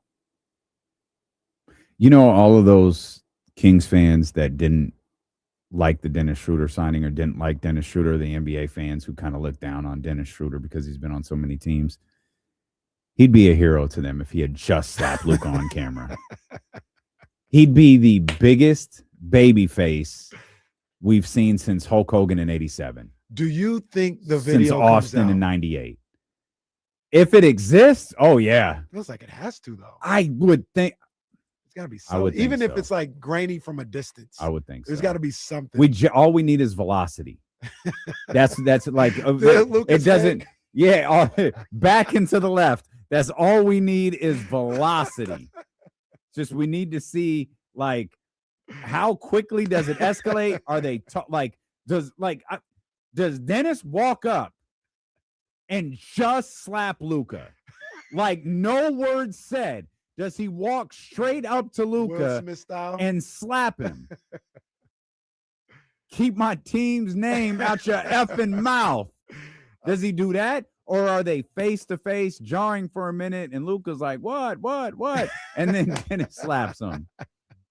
Which one is better? I feel like the second one. Oh, no. Walking up and slapping him is the one. Because it's essentially, boom, I told you I was going to beat your ass. Yeah, that's the move. Yeah, I don't know. But we don't know. Do you think he gets out? Shout out to Soren. Soren is very funny. He called it the Schroder film. That's very good. Well done, Soren. Let's just assume there is footage. Do you think he gets out? If there is footage, it gets out. Are we sure? Because the NBA's already done their investigation. The Draymond stuff leaked out before, like, they could get to it or whatever. Like, that was just out there. It's like, oh, hey, this happened. So do we think, did Silver and them get all the copies already after their investigation? Do we think they went Spygate and destroyed the tapes? Yes, that's what I'm talking about. I think Silver has like one copy in his safe in his office. Nah, they ain't destroyed the tapes. Nah, they I can't let this tape of our superstar in the league getting punched in his face. That'd be crazy. If the best player in the league gets slapped. No, it's gonna drop the Bad for the league. It's gonna drop the day before Luka gets his MVP award. Someone with a vendetta is gonna drop 30 minutes before he does the number one pick of the draft. I was about to say drop it on draft day. Shout out Larry Tunsil. I watched that randomly. It came on my timeline, that Will Smith moment the other day. Will was so out of pocket. Yeah. That in hindsight, like a couple years later, looking back at it now, I can't believe that happened. No, it's pretty crazy. Like, why did you do that? Was that his first opportunity to do something like that? I wonder, why he did that then. Because people have been talking about his wife for a while. Oh, I don't think he was well. Okay. That's why I think he did it. In the clip, I mean, everybody's already talked about it, but he's laughing along with the joke. And then I guess he looks at Jada and just in a split second starts walking up there to slap him. it looked like a work. I remember watching it live thinking that was weird. And then the network edit hit where all of the sound drowns and it's like, oh, maybe that was real. And then, but the way Chris handled it, it was like, I don't know. And then Twitter quickly got, here's the overseas feed. And you hear, keep my wife's name out your. It was like, he just slapped that man. And my God. With the advantage of hindsight, it was clear, like looking at it now, knowing Chris was like, bro, what? Mm-hmm. He said, bro, it was a joke. And then Will says what he said. He's like, all right, man. Like, all right, chill. I was like, damn. Yeah, I think there's I think we've definitely learned there's probably like a little bit more to it than that. But I just don't think Will was well. I'm still not sure Will is well. But whatever. I love Will Smith. An album song that came out last year. No, I think you were right. I think he had an album. Oh. Yeah. Went right there with the Kendrick Bourne single that dropped last week.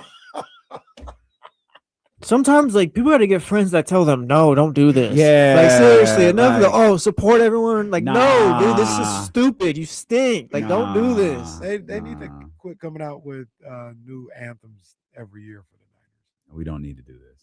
I saw somebody was like mixing all the anthems. There's like 5 of them.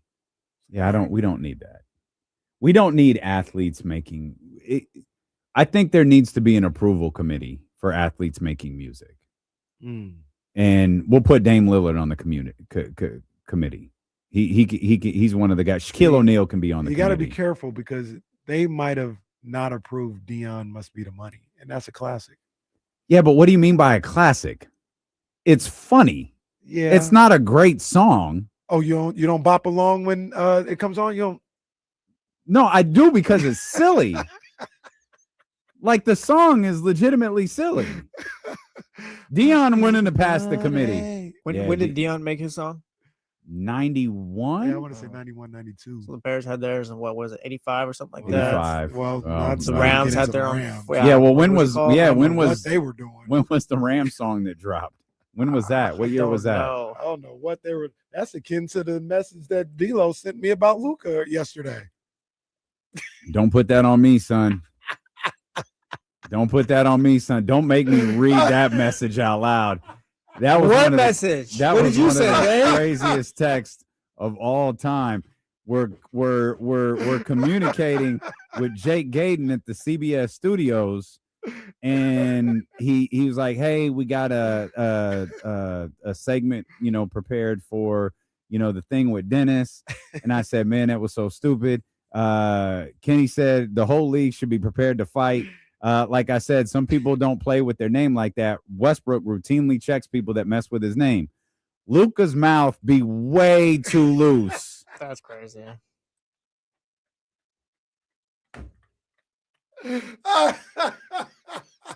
Hey, man. That's between Luka and himself. Oh, man. That's hilarious. Yeah, well, I caught myself as soon as I pressed send too. I was like, oh no. Edit. I need to go edit. How do I edit this? Oh, nah, too late. Kings play the Lakers tonight. So Luka's here, so KC can ask him questions. Yeah, I'm gonna ask him. I'll be at the game tonight, representing the Westfield Gallery at Roseville. Look for the big QR code that's going to pop up on the screen. You can win prizes. I think we're going to have a table set up as well. So I might not be over by the media area. I just might be hanging out with the people at Westfield Galleria. So come through and win some prizes, man. Lots of them, including a chance to win a $250 gift card to celebrate 25 years of the Westfield Gallery. And who knows, maybe you'll have the opportunity to ask Luka Doncic, how hard did Dennis Schroder slap you? I got it's not random, but a little side question when we come back. Okay. And that reminds me too, we got to pay off. Man, there's so much we haven't gotten to yet. Jesus. No, the weekend was popping. We've got to pay off the LeBron thing how LeBron is going to get the question tonight that he gets every year but why there might be a good reason for it tonight. So we'll talk about that. Of course, James Ham at the top of the hour, and we'll touch on a few other things that happened in the NFL that we just haven't had a chance to get to yet. It's D'Lo and KC on Sacramento Sports Leader, ESPN 1320.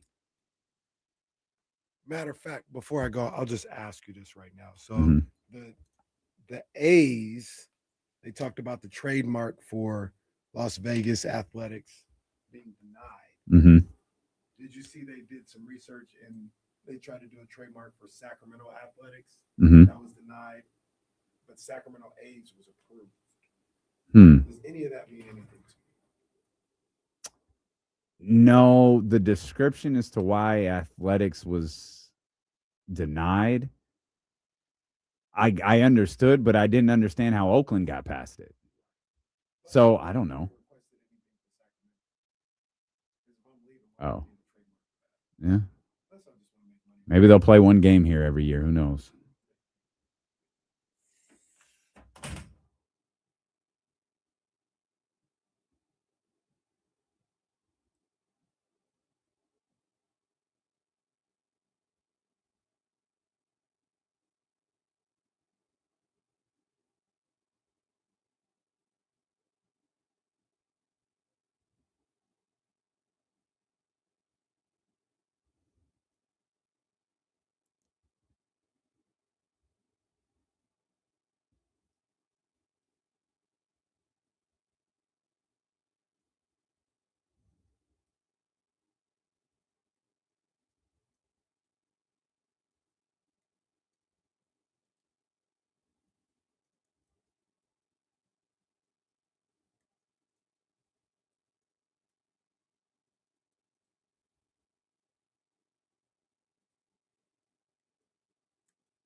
I got a weird feeling the Steelers are winning today.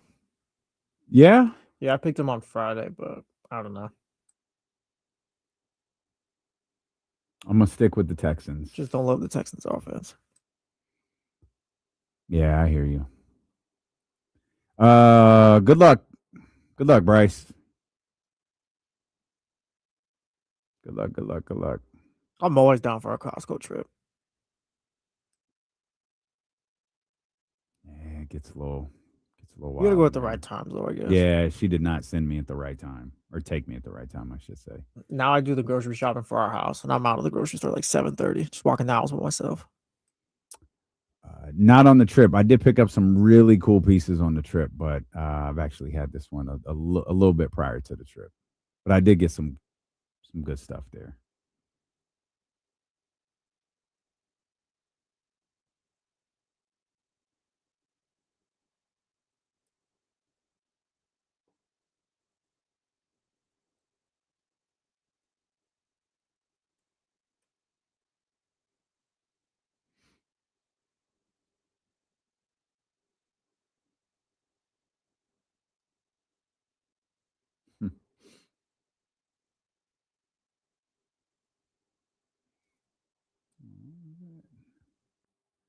Yeah. And yeah, I get there. You guys kind of got me amped up for it. I do want to see it. I just don't watch a ton of TV that's not sports, so it gets tough. But I'll get to it. That's funny, man. That's funny. That's one of the nicknames for it.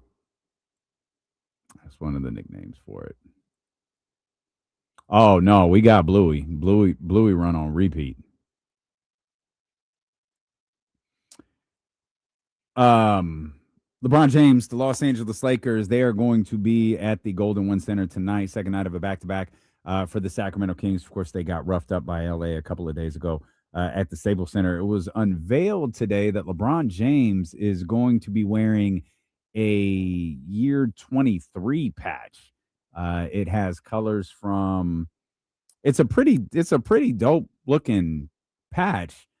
It has like Cavs colors, Lakers colors, Heat colors. It has the outline of him doing the chalk toss, and it says 23. It's going to be on his jersey tonight. And I guess they waited for the game in Sacramento because obviously this is where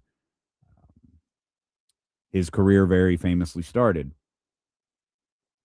And so begins the yearly tradition in which media, both of Sacramento and of Los Angeles, but mostly of Sacramento, will ask LeBron James about how it feels to be back here for the 23rd time after starting his career 23 years ago. They ask him, hey, what's the difference between today and then tell us your memories of the old Arc Arena. It happens virtually every year, but the patch is going to give everyone an extra excuse to ask LeBron James about debuting in Sacramento 23 seasons ago. I wonder the patch is pretty fire. It is dope. It's really cool. I wonder why they decided to do this just now. Like, why wouldn't they do it at the beginning of the season? I wondered if there was a Sacramento tie to it, and if you recall, he didn't play the first time that they were here. Yeah. Maybe the plan was to unveil it earlier in the season. But I won't lie to you, that was the first thing I thought of. It's like, why did you wait to January 12th to do it? But hey, who knows? And as John Bull points out, 23 years of LeBron in Sacramento, one playoff series. Jesse, do me a favor. Ask LeBron, right here on the air. Ask LeBron, like, why is the patch going on right now? LeBron, why is the patch going on right now? Well, 23 years. It's one like of those things Shaq. that, You sound like Shaq. You just look, I'm day to day. I'm 41 years old, and we all just come in here. We play hard every time. This is Shaq, worse. what are you doing here? This is worse. What are you doing? This is worse than your impression of The Rock. That was No, that terrible. was gold. Everybody knows that one. That was terrible. That was awful. As a matter of fact, tell him. What do I get out of 10? I'm not going to steal your gimmick, but That's a tell zero, him. Yeah. What? You don't A get to- zero? Yeah, LeBron doesn't get the trot for this team. Oh, Complex office and back. Like, Yeah. what are you doing? Matter of fact, let's clean that up. What do you think The Rock would say about LeBron's retirement? It's interesting. It's interesting when you talk about LeBron James. This isn't good. You're talking about Dwayne Johnson. You're talking about Michael Jordan. You're talking about the greats. This is awful. And if I had 6 weeks, I'd make sure that all these guys that would get to the Golden One Awful. Center would know that you need to stay at the Kimpton Sawyer.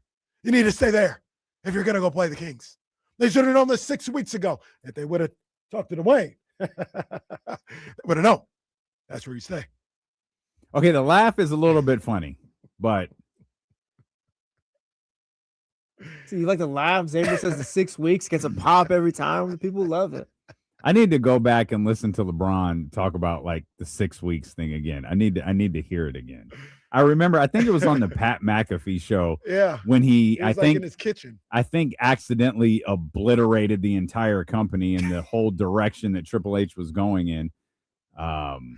Triple H on the sideline for the 49ers yesterday. Random. Was he really? I completely missed that. I tweeted it out. Kenny. Oh, yeah. Why do we have to go over this every time? My bad. Yeah, I'm blocked. But yeah, I tweeted it out. Not Triple H. It was more like a double H, if anything. A double H. Double H is hilarious. Yeah, he was standing right next to Mac Jones. It's crazy. That was crazy. I wonder what he was there for. No, it wasn't really Triple H. Look alike. I'm trying to pull the picture up. Oh, I was like, I completely missed this. I said, is that Triple H? He was like, he's got Niner gear on and a headset. It's like, is that Triple H standing next to Mac Jones? Oh, now I really need to see it. Look at Trips.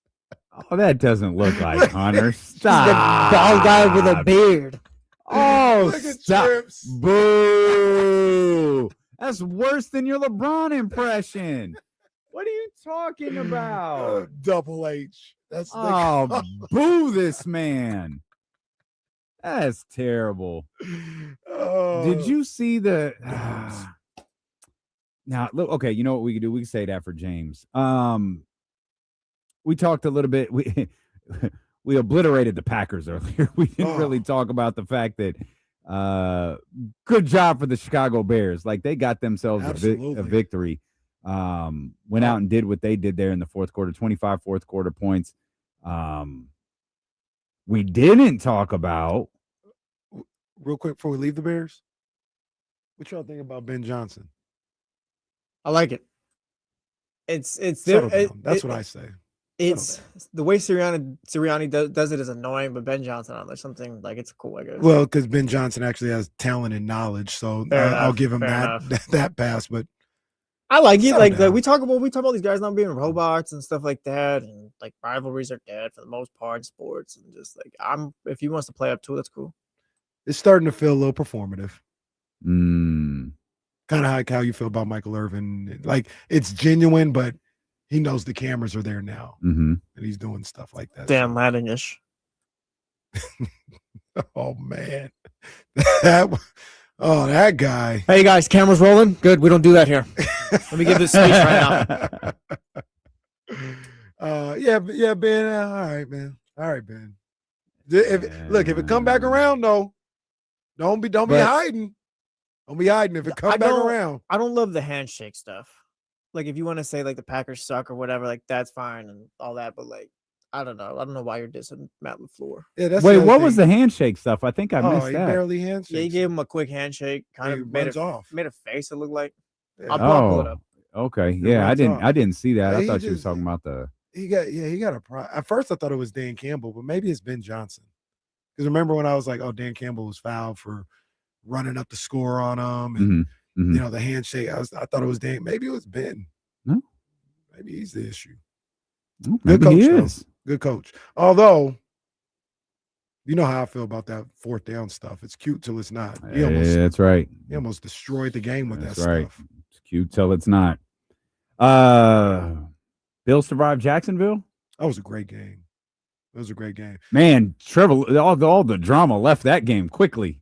You're like, man, this could legit be. Oh, okay. Here's the footage of the handshake. There's Matt LaFleur going in for the handshake. Hey, and I'm out of here. All right. What did Matt LaFleur do to you?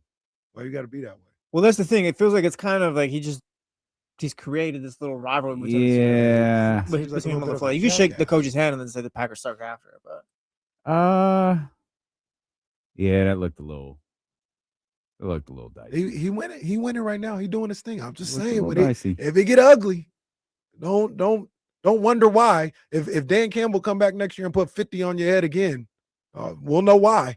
A couple of people in the chat have said that LaFleur actually started the first handshake drive-by, so we got a handshake off now. Handshake off. All right. So I guess for LaFleur, it's what goes around comes around. Yeah, him too. How long does a post-game handshake have to be? It should be a dap. And at least like I saw 3 seconds. Like just like you said, the dap. Second. 1,000, 2 1,000, 3 1,000 break. The half hug is the move now for some of the younger coaches. Like, oh, good game, baby. Yeah. Half hug. There's got to be an embrace. Okay. So it's got to be more than a handshake. Well, no, like the handshake, but like it can't be like nothing like loosey goosey, like the embrace like that. Like you know, like you got to actually shake his hand. Okay. I think the embrace pat on the back is the move. See, but then what was it? Harbaugh or Schwartz did it too tough? That was close. And Jim Harbaugh he was a jerk. Said, hey, like, look, he was my jerk. He was my head coach, but yeah, he was a jerk. Was that the one that didn't Schwartz chase him down? Yeah. Like, hey. Yeah. What's your problem, pal? Unnecessary. Yeah. Oh man. Trevor Lawrence was facing, like, I was thinking, like, this is his moment. Like, this is a career defining moment right here. I don't blame him. It was picked off on the first. Literally the first pass. It was like, oh. Felt like a bit of a letdown. Oh, for sure. Like yeah, no, it absolutely was. You got no drama. The Jags defense got to wear that one. You're supposed to be, this big bad defense, takeaways, all this other stuff. And Trevor Lawrence did his job to a certain degree. He did his job. Yeah. He gave you the lead. Yeah. Now I'm putting it on my defense to close this thing out. Back. and you give it up and give up the win. So they've got to wear that. Sean McDermott, he almost blew it. He almost blew it. Did you see what I saw? Told you what I said. What? He almost blew it. The ball is at the 1 yard line. The Bills, I think, have all 3 timeouts. At the very least, they have 1, but I think they got all 3. Mm-hmm. There's 1:04 left. The Jags have no timeouts. And Sean McDermott calls for the tush push and for him to score. Why would you do that? And the Jags, realizing the situation, let him score because the only chance we have is if we let him score and get the ball back. Yeah. You're on the 1. You can take a knee at the 1. Yeah, I don't agree with that, though. I hear you. I just don't agree with it. You got to get the points. You can get the point. You got 3 timeouts. You got to get the points. Do it on second down. You got to get the points. Like, if they're going to give it to you, you have to get the points. So I'll tell you, if they're going to give it to you then, they're going to give it to you with 30 seconds left. I don't know that they knew they were giving it to him. I don't know that Buffalo knew that I don't know that Buffalo knew that they were giving it to him. That's just, once again, that's coaching. That's bad awareness. Nah, I don't think I don't think it is. What's the only way the Jags can win that game or have a chance to win that game? You want to get the ball back. That's it.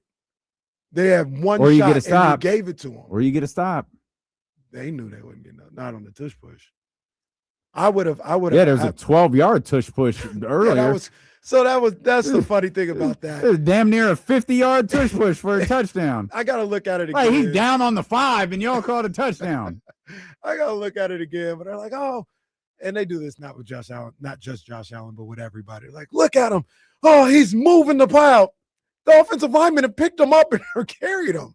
And I don't think that happened here. The offensive linemen were pushing him. Oh no, they definitely were pushing him. Yeah. Yeah, they didn't pick him up though. Because I was like, they're not going to count that. Like, there's no way they're going to count that. But he didn't stop moving, and I don't know if Jacksonville just thought the whistle was going to blow. But the rule is forward progress. It hadn't stopped, so they just kept pushing him. I don't know when. I always thought you weren't allowed to do that.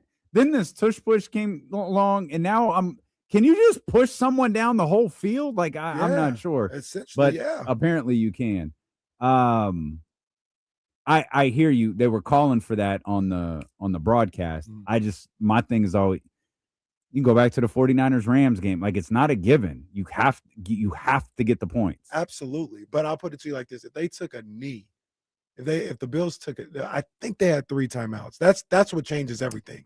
I think they did too. If you take a knee and concede first down and let 40 seconds run off, you're at the 1 with 2 timeouts and 20 seconds to go. Yeah, all right. But I got to get that time off. That's the only thing. And even if they let me score then, they're letting me score with 18 seconds left as opposed to 1:04. I hear you. I was thinking, I hear you. I knew that would be a thing, especially if they lost. I just thought you got to get the points. Luckily for him, he had nothing to worry about at all. As a matter of fact, the game was over 1 play later. So it was fine. It was perfectly fine. Shout out to Jacksonville. It was a hell of a season for them. My favorite game, I was sweating this one. My Los Angeles Rams. Man, Stafford did it again in the fourth quarter. I was like, man, these dudes were right about the Panthers. They're really about to get this one. I'm texting my mom. My mom is frantic. She's a Rams fan. She was like, we're making so many mistakes. We've done this to ourselves. I was like, I don't know, Mom. Matt Stafford's pretty nasty in the fourth quarter. And he got the job done one more time. That was almost really bad. I'm sorry, but the Panthers, I wanted no part of them in the divisional round. Yeah, they would have got that would have been destroyed. Tough. In the next that would have round. been tough. Now, something that I noticed watching that game, it was one play in particular, and I think maybe it was watching Jacksonville. I wanted to ask you guys this question. We get on like the quarterback play, and we noticed it when Phillip Rivers came back, right? Just we talked about Phillip Rivers came in there and was like, it's real quarterbacking right there. Yep. Real quarterbacking. Yep. Some of these throws that these quarterbacks make are crazy. That touchdown from Bryce Young's touchdown, that throw was insane. Yeah. That was crazy. The touch, the precision, all this other stuff was crazy. I didn't think he had that in him. And that was crazy. And I think that's his best pass as a professional quarterback. I think so too. And then it was just like a random play in the second quarter where it was like a layer throw where Trevor Lawrence had to get it over a linebacker, get it in front of a safety, drop it in the box. I was like, these guys may not be able to like read defenses at the line but the quarterbacking is crazy. Yeah, like Caleb the way they Williams can had throw another the on ball fourth is down crazy. too in the Spring Packers. James Oh, that man. pass was insane. Spring That James pass was sick. You're listening to D'Lo and Casey on KIFM West Sacramento, KRX QHD2 Sacramento, ESPN 1320. Always live on the free Odyssey app as we welcome in our insider from the Insiders, our man James Ham, as we gear up for a second night of a back-to-back for the Kings Hammer. Los Angeles Lakers are in town. There is so much regarding the Sacramento Kings that we really haven't spent a ton of time covering. Let's go to a name that we haven't mentioned, but we have been eager to, Hammer, and it's Dylan Cardwell, who is very clearly the Golden One Center's new favorite player. Yeah, man, I've never seen anyone walk in the door and just be such a showman and try to get the crowd on their feet like intentionally the entire time. He's so much fun to watch. You know, he had the play last night where he got clocked. He fell down. He did like a somersault and popped up like he was Willy Wonka. Like you're like, bro, what are you doing? Like that just weird. And he's got his hands up in the air and the crowd's cheering. Meanwhile, I Malik think is nose to nose with the guy who just fouled him directly behind him, and he has no clue what's going on. yeah, so I love this aspect of him, but I love the player that he is. You know, going out there and getting 9 rebounds, getting 9 or 10 rebounds, 9 points. Like between him and Max, they were incredibly effective. And so I think people should be really excited about this year's draft. The Kings did a really good job in this year's draft of finding not only Neat Clifford, who looks like, you know, worst case scenario, he's a guy on the back end of your bench. Best case scenario, he fights his way into the rotation and is a rotational guy when you do sort of turn the corner. But the Reynaud and Cardwell finds are both turning into like really, really interesting players that have instantly played Drew Eubanks right off the court. I love what we see from Dylan Cardwell. Absolutely love it. I think I don't want to say it's all they need, but he's the prototype. The way he plays is part of what I think Doug Christie's looking for this franchise and Scott Perry's looking for this franchise. You need way more skilled players to come along the way if you're going to be a good team. But just the baseline of, hey, I'm going to come in here. I'm going to be physical. I'm going to give you everything I got. And I'm not going to back down from anything. That's what the foundation of what they want this franchise to be. And it stands out like a sore thumb when you see him out there. Nobody else seems to be doing that type of stuff. I thoroughly enjoy watching him play out there. Yeah, and you know what? It goes to show that there are types of players. Like it's not every position, it's not every type, like skill set, but there are types of players that you can either find as unrestricted free agents or undrafted players or G League players, or that you can draft and put in the G League and develop to become better at those skills.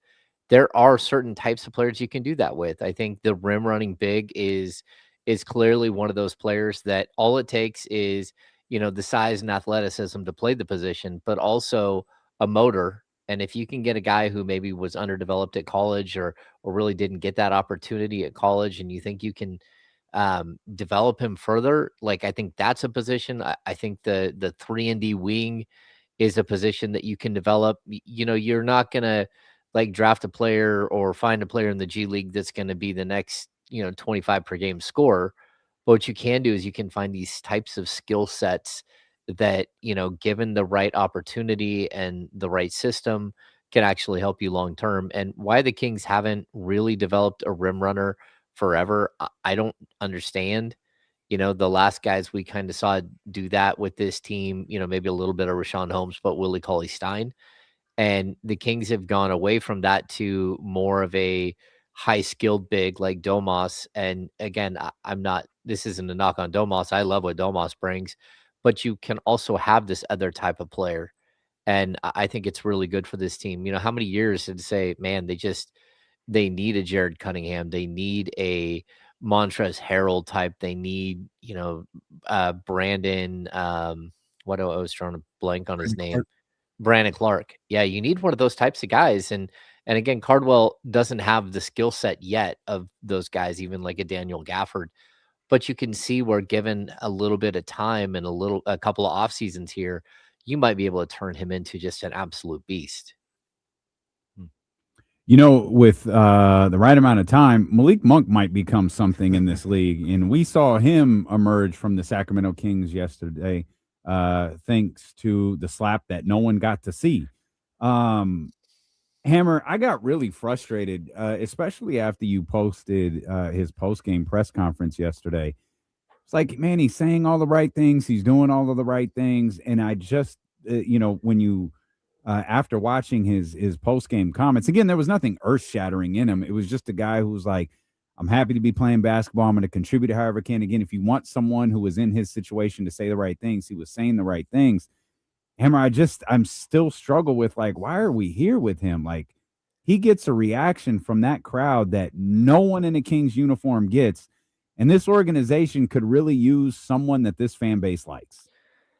No, I totally agree. They need that guy who just gives you the pop, like they brings the energy and that changes like like all of the energy on the court. They need it so badly. But at the same time, like, look, I think like when it's all said and done, we'll get the full story here, a little bit more of the full story. But when you're trying to develop some sort of culture and you're trying to, you have this list of things that you're looking for and you're demanding from your players. If players don't want to listen or don't want to be part of that or don't want to take it serious, then like sometimes the only recourse you have is to take away the one thing they love, because like, look, it doesn't matter what you do, Malik Monk's still going to make 18 million bucks this year. He can make 18 million somewhere else, like for a different team on the same contract. But like the only way you can really impact, like somebody who, like that runs a little hot sometimes is to take away their minutes, to take away whatever it is they love.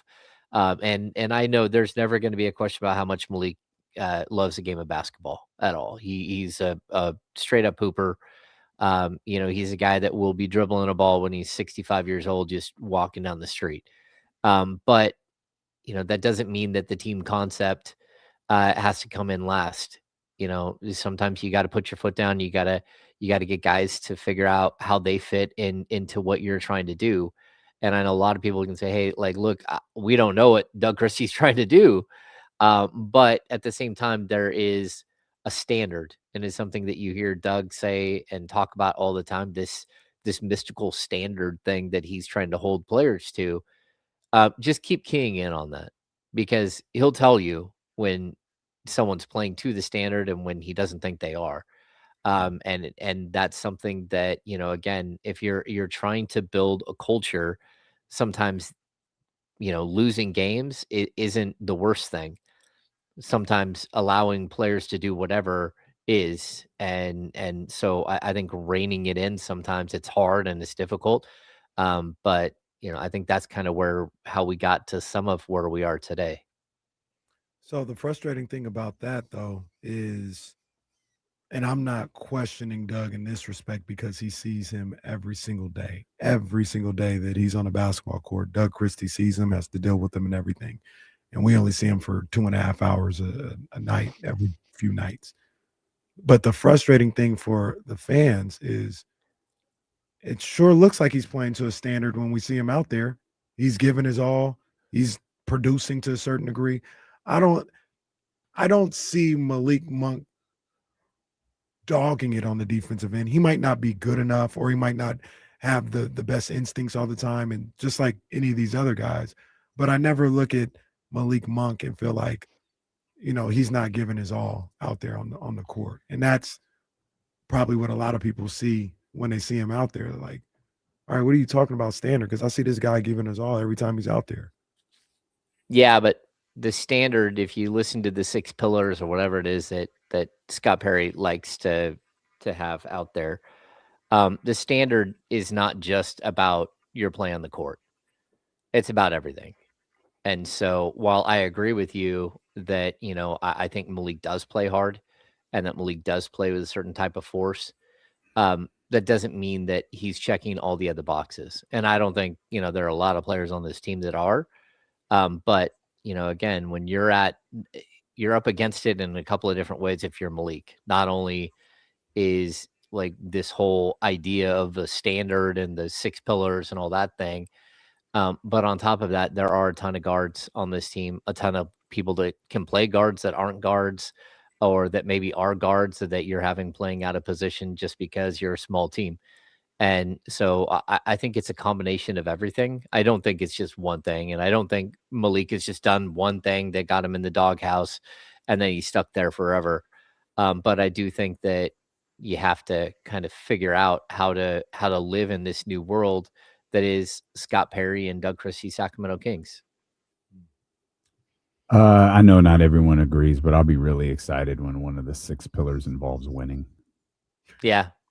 That'll be pretty awesome.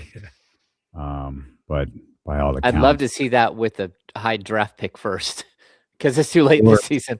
Well, yeah, no, this season is definitely let lost. this one go. In all the Sacramento Kings' 9th win in 39 tries did yesterday was avoid them having the worst record in the league, because that's what they were looking at. They would have had the worst record in the league, or they would have been tied, I believe, with the Pacers had they wound up losing that game to the Houston Rockets, Hammer, who were completely disinterested in playing that basketball game last night. Fourth quarter came along. They could not have been more bored.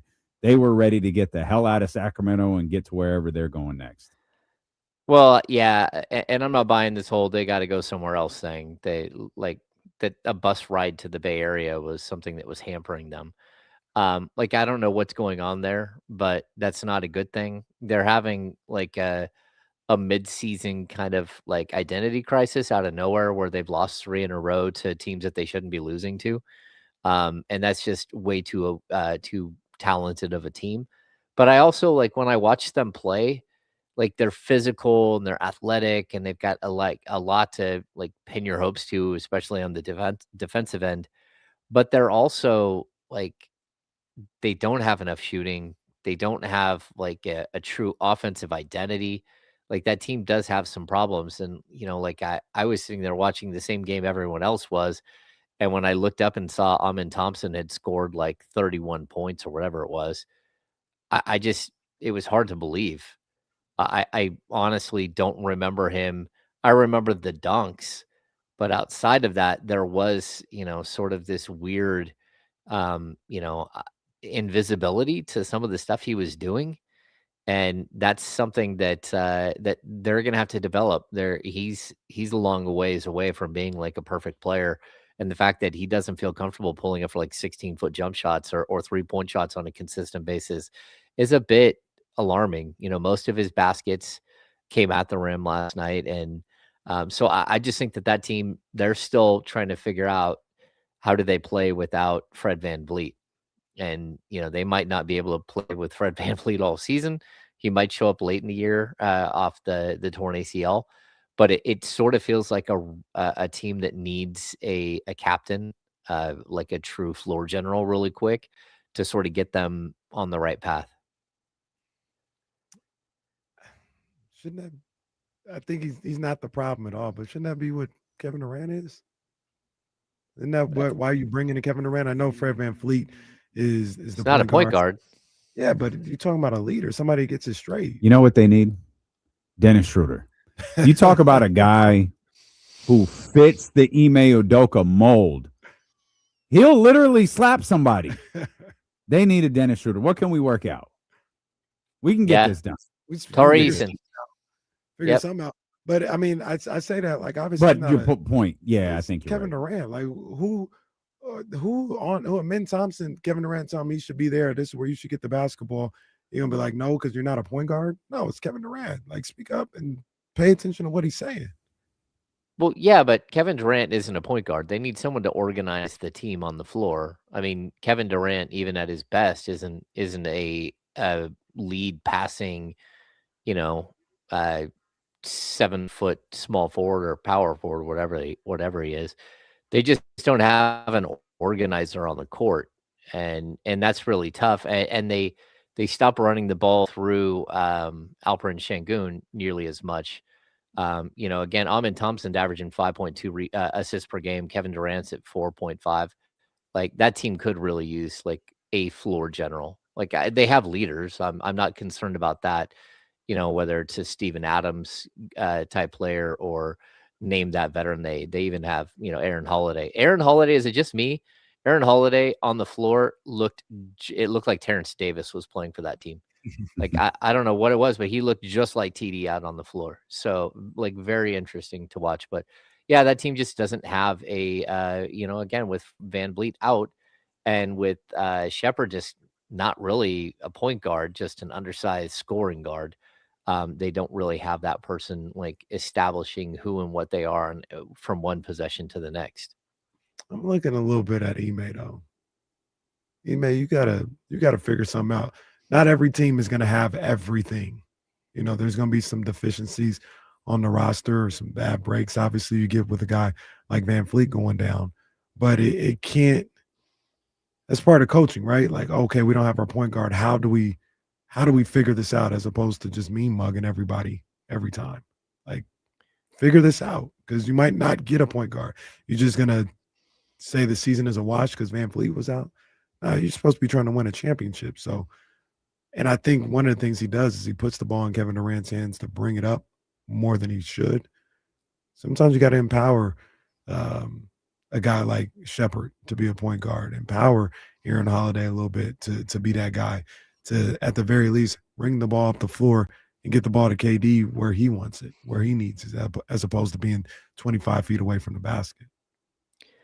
Yeah, and again, I think that they will figure it all out. But asking Amin Thompson to be your starting point guard, he's more of like a Ron Artest style small forward than he is a point guard in my book. I mean, clearly more athletic than Ron, but just sort of the mauler. And he's got a lot of growing to do as a player. And again, Reed Shepard, like I don't think that I've seen a player get picked on defensively like Reed Shepard does since maybe like Jimmer. Like people just look at him and think, oh man, I'm going to go right at him. And then you watch some of the tape and it's like, holy cow, man, you're not even in the ballpark of what it is to be an NBA defender. Really tough. As the Rockets beat continues with James Ham here on ESPN 1320. Hammer, I just posed a fictitious trade of Dennis Schroder to the Houston Rockets. What do you know about what went on at crypto.com a few days ago? I guess it's a few weeks at this point. I heard that Dennis made his way to where the Lakers were hanging out. Like, I don't think I don't know if it was in the locker room or it was in the hallway. I don't exactly know what happened there. But I was watching that game and thinking, Dennis Schroder keeps telling him he'll meet him after the game. Like you could see Dennis doing it. He was heated. And from everything I've heard is that Luka like incessantly called him the B word the entire game. That would be a bitch for those that are unaware. Yes. Like repeatedly all game long just kept calling him that.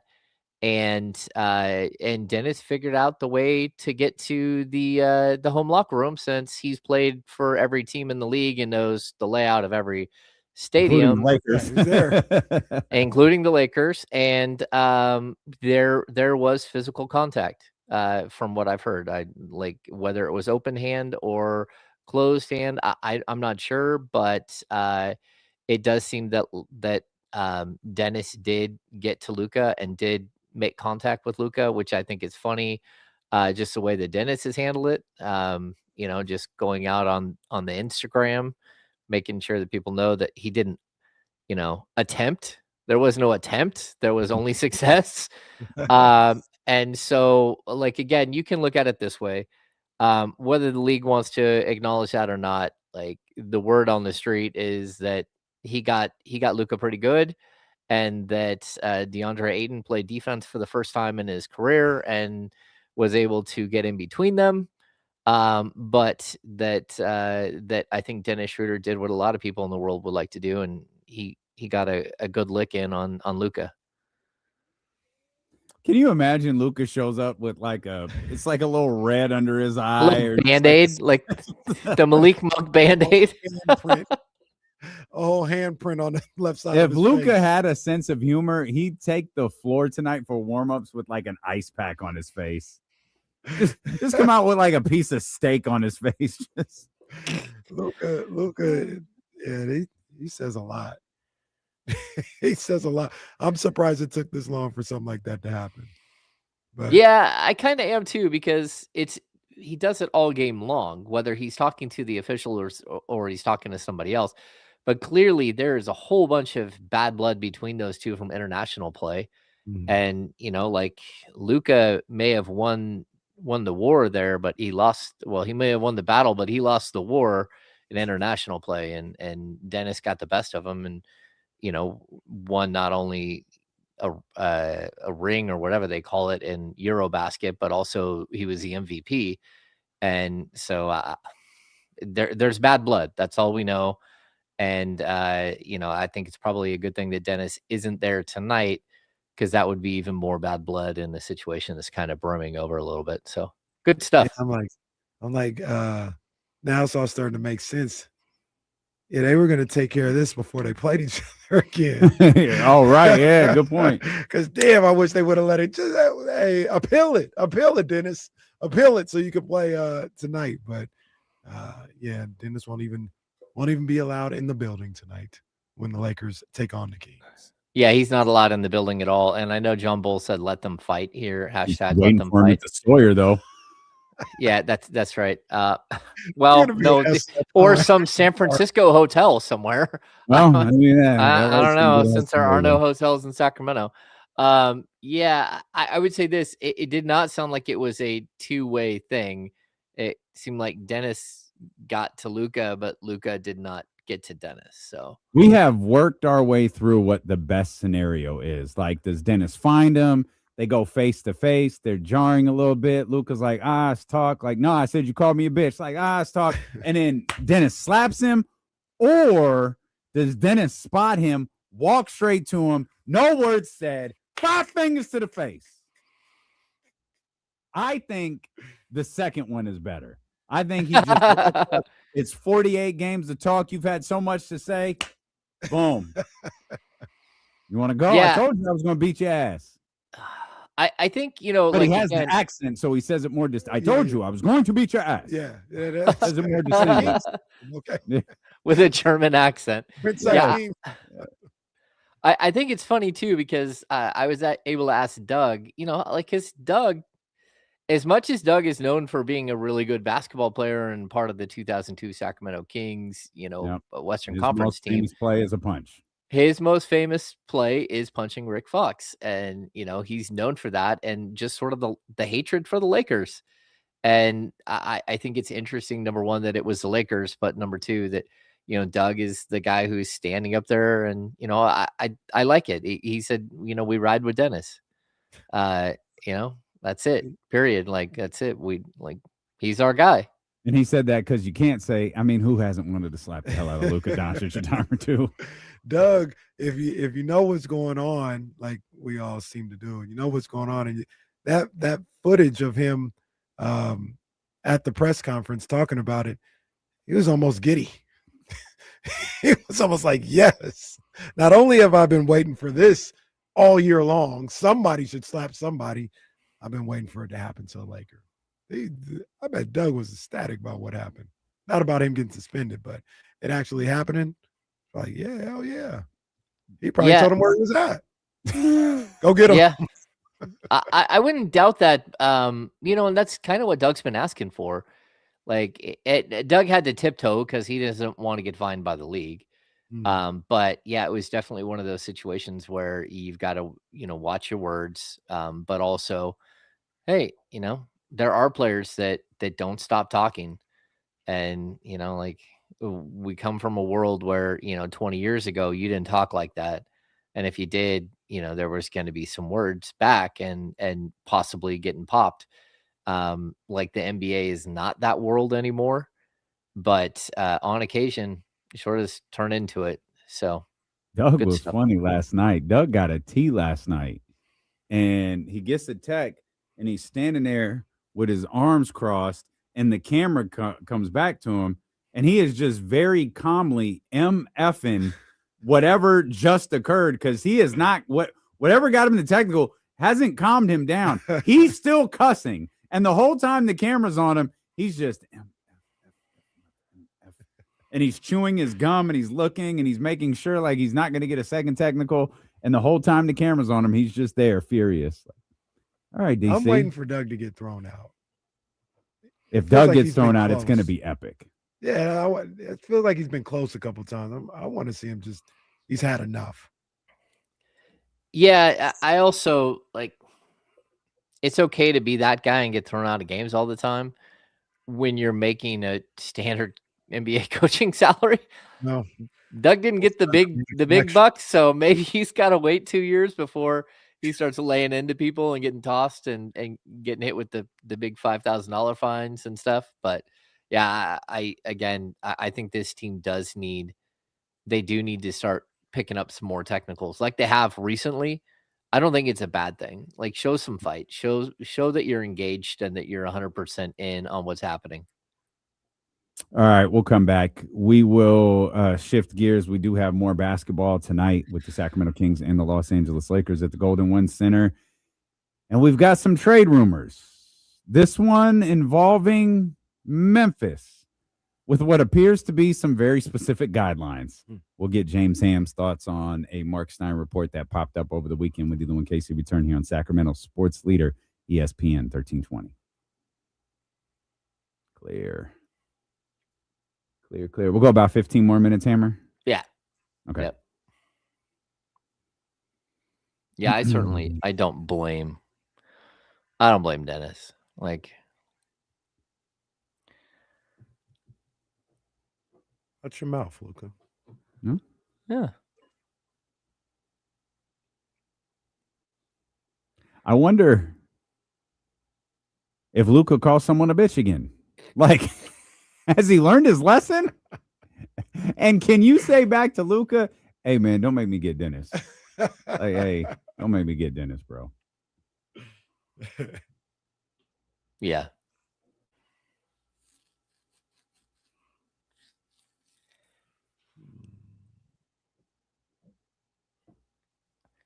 Yeah. Outside of just the fact that he's one of the great pure scorers ever, there aren't a lot of redeeming qualities to Luka.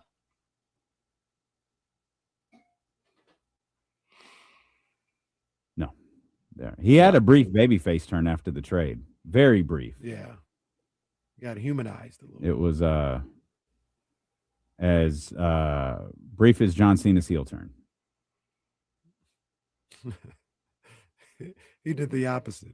He went back. It's like, no, actually, guys, I am a jackass. Yeah. So what happened with the snack shack?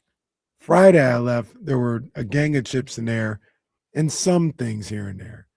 Today, everything's gone. I refuse to believe that everybody just ate everything up. I think you might be wrong. We have a bunch of kids in the promotions department. You know how kids eat, man. Like, they're all kids. Were they here on Saturday and Sunday? They might have been. Bro, are you taking 5 bags of chips in your pocket? Yeah, there's nothing there but like ketchup. Nobody taking the Crystal Light, though. Hang on, man. Some of y'all hoes be on your way out going, you know what? Let me grab a little bag for the road. Well, I don't know. I don't know who that is. That ain't me. I do it. Do you know how many times? Look, do you know how many times I would have to do that to clear the whole thing? I'm just saying there's 4 or 5 of them over there. What are you siding with them for? I'm not siding with them. No, I'm offering, no. I don't like that. I'm not siding with anybody. I'm offering a potential explanation as to where all the chips went. I think all them kids over there eat them all. No, I think they got. And as well, maybe they did that too. as someone who for 2 years plus filled up the Fortress of Snackitude and watched it get emptied out by the dude wearing number 80 over there, I'm not sure that you're the guy who should be asking who ate all the chips. I will say whatever I want to. And I'm not even really tripping. I'm just saying there was James, I didn't wipe it out in a day. There was like 20 packs of chips in there. Me and Casey used to get accused of stealing for snacks being gone over the course of a week. Yeah. Now it's one day. Yeah. That's funny. And once again, I don't think that's what happened. I think they got Yeah, I rid don't of know what those happened. Maybe they did that too. because there's nothing but packs of ketchup in there. Well, if the kids took it, they'll be gone this weekend too. What are you eating right now? It's the ketchup packet. That's all we got. That and the zero sugar Sprite. Oh, see, there's Leezy getting in here. Joe Brazil would never. Leezy was probably with him. You were probably accomplished, Leezy. I think Joe Brazil provides the snacks now. Well, he needs to get back to work. Yeah. That's the big boss man, Joe Brazil. Shout out Cam. Shout out Kim always. She's not dead. I think Gio is the one. That's it. I think Gio is who orders all the snacks. We're coming back, Hammer. All right. Pretty eventful commercial break over there on YouTube if you want to go catch up on that. Lots of yelling. Lines were drawn. Yeah, you're standing on the wrong side for some reason. No, I didn't even take a side. No, you're out here just trying to give explanations and forced to be just like, oh yeah, let's go get him. And now it's just like, oh, let's hear him out.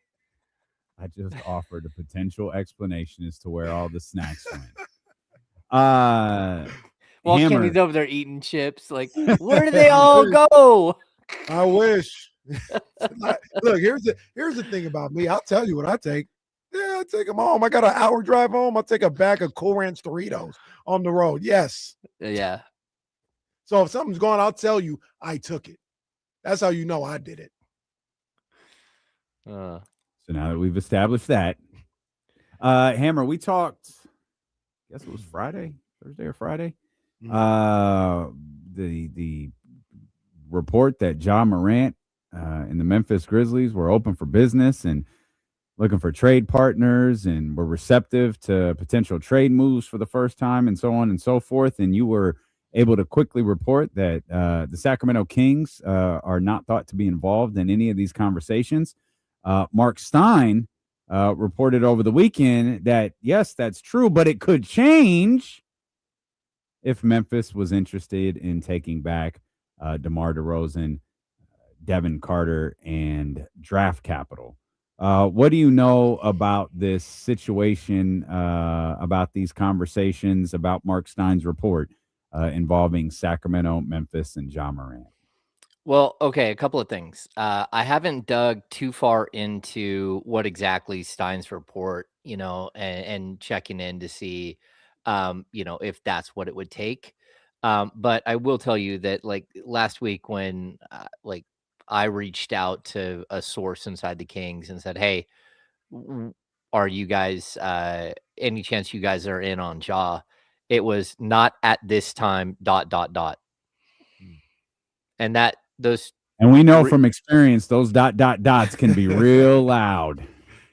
They can, especially when used by 95.7 The Game. But in this situation, the ... told me, well, we're not right now, but for the right price, the Kings are open for business. And I think the biggest thing you should read into that report is that the Kings believe they have something else cooking that would require them to move DeMar DeRozan after the fact. And so that's where I kind of go with that report, that it's nice and all that, if they would listen to DeMar DeRozan and Devin Carter and, maybe a couple of future firsts, that's one thing. But the fact that the Kings are in the market where, again, we've heard like forever that everyone's available, but that's more specific. Like, the Kings have already made other moves and there is no longer a need for DeMar DeRozan at the small forward spot. That's how I read that. Now, I don't know if that's going to be the case or not, but like the Kuminga rumors just won't go away. And the fact that the Kings are the only ones that are intrigued by Kuminga, and the fact that you hear this weird little, oh, well, the Warriors might hold on to Kuminga till after the February 5th deadline. Like, whatever. Like you guys are long past being able to play any games with this situation. Like, everyone knows that you don't want him. Everyone knows that he doesn't want to be there. Everyone knows that it's gotten to a point where you lost more than you gained by him playing this season. So, like, I would still not be surprised if the Sacramento Kings end up with Jonathan Kuminga and, maybe as part of like some 3-team trade or maybe part of some much bigger deal. But that would open the door for the potential for you to like look for a new spot for DeMar DeRozan as well. Just because it's either that or he moves to the bench if you're going all in on a young front court. So run that by me one more time, not the whole thing, but like your read is they think that they've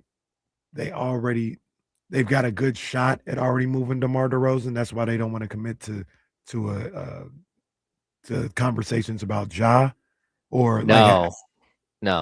What I'm saying is that I think that there's a good chance that they already have conversations about Jonathan Kuminga walking in the door in the near future. And so, yeah, they're willing to listen to Ja Morant conversations if Memphis is going to start, if they're willing to take, a package that includes DeMar DeRozan and Devin Carter. Gotcha. So, I mean, we got 3 days until January 15th. And unlike December 15th, I actually think this one will matter where, a guy like Jonathan Kuminga cannot be traded until January 15th. Once that hits, I think there's a very good chance that he gets moved very quickly if they can move him. Or are they going to keep trying to do like this big game hunting and they're going to need Kuminga all the way up until the deadline? That might happen as well. But it just depends on, the team and whether the Kings want to stick around and wait another month for Jonathan Kuminga like they already have for like the last 4 or 5 months. Well, there's no reason they can't.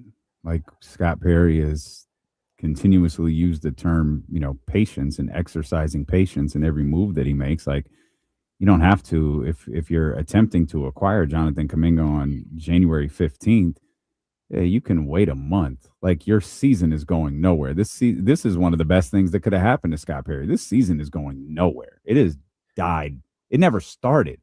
It died out the gate. Like, yeah, you can be patient as long as you execute something. As long as you execute something, I don't think anybody's going to fault. Oh, well, you couldn't acquire Jonathan Kuminga on January 15th, but you got him on February 5th. Like, no one's going to care because no one's thinking about Jonathan Kuminga this year. They're thinking about Jonathan Kuminga next year in the lottery pick and whatever remains of this franchise once those two things are in place. Nick and Max, obviously, and Dylan.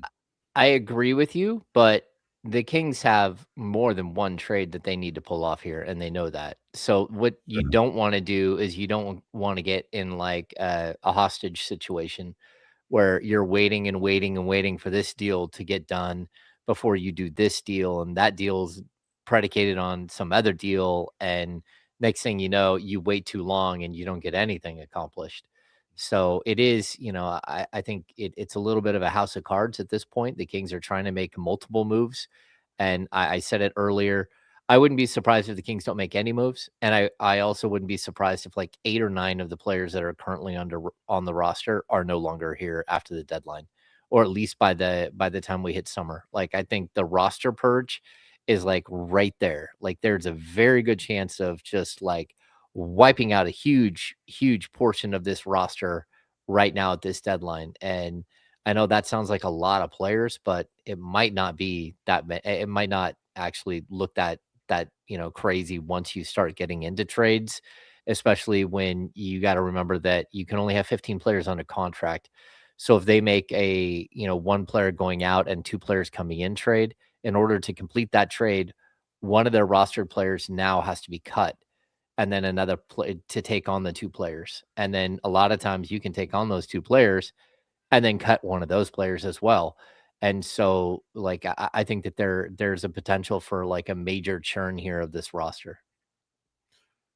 James, do you think it's as simple as Scott Perry doesn't necessarily want to do anything as far as moves go until he gets some finality on Jonathan Kuminga?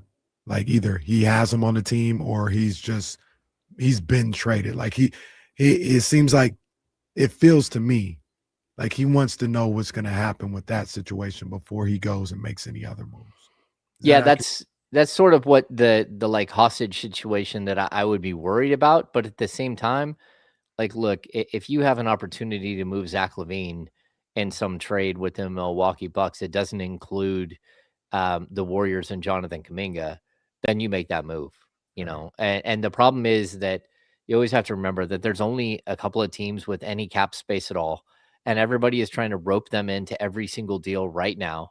And so what you don't want to do is do the whole, you know, like what musical chairs thing, where all of a sudden, you know, they keep removing chairs and all of a sudden you go to sit down and somebody pulls the chair out from underneath you and you're the one who hits the floor, because that's always a possibility. And you don't want to be that team that waited too long, or they got tied up in this deal and then got kicked out of this deal because, you know, they couldn't get it done fast enough.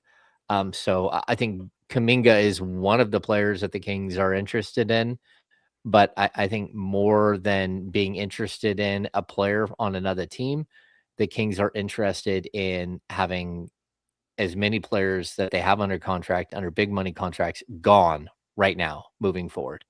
And so I think, yeah, if Kuminga ends up being a King, it's because it all worked out in the end. If he isn't, it's because they were trying to work other deals and had bigger fish to fry. And the bigger fish to fry is trying to clear out as much contract as possible so you can actually reset this thing at some point in the near future. And I think that's also why you keep hearing these trade rumors where it's like, hey, you know, Toronto's really interested in Domantas Sabonis, but the Kings have told them, well, that's fine, but go ahead and find a third party, because we're not taking Jakob Poeltl and we're not taking who's their point guard.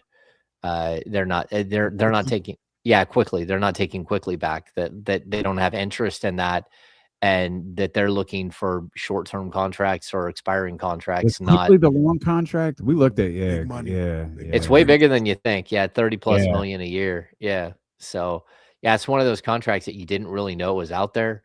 And then you look at it, you're like, man, I really like Quickly, but not at that dollar amount. And again, he's not a natural point guard.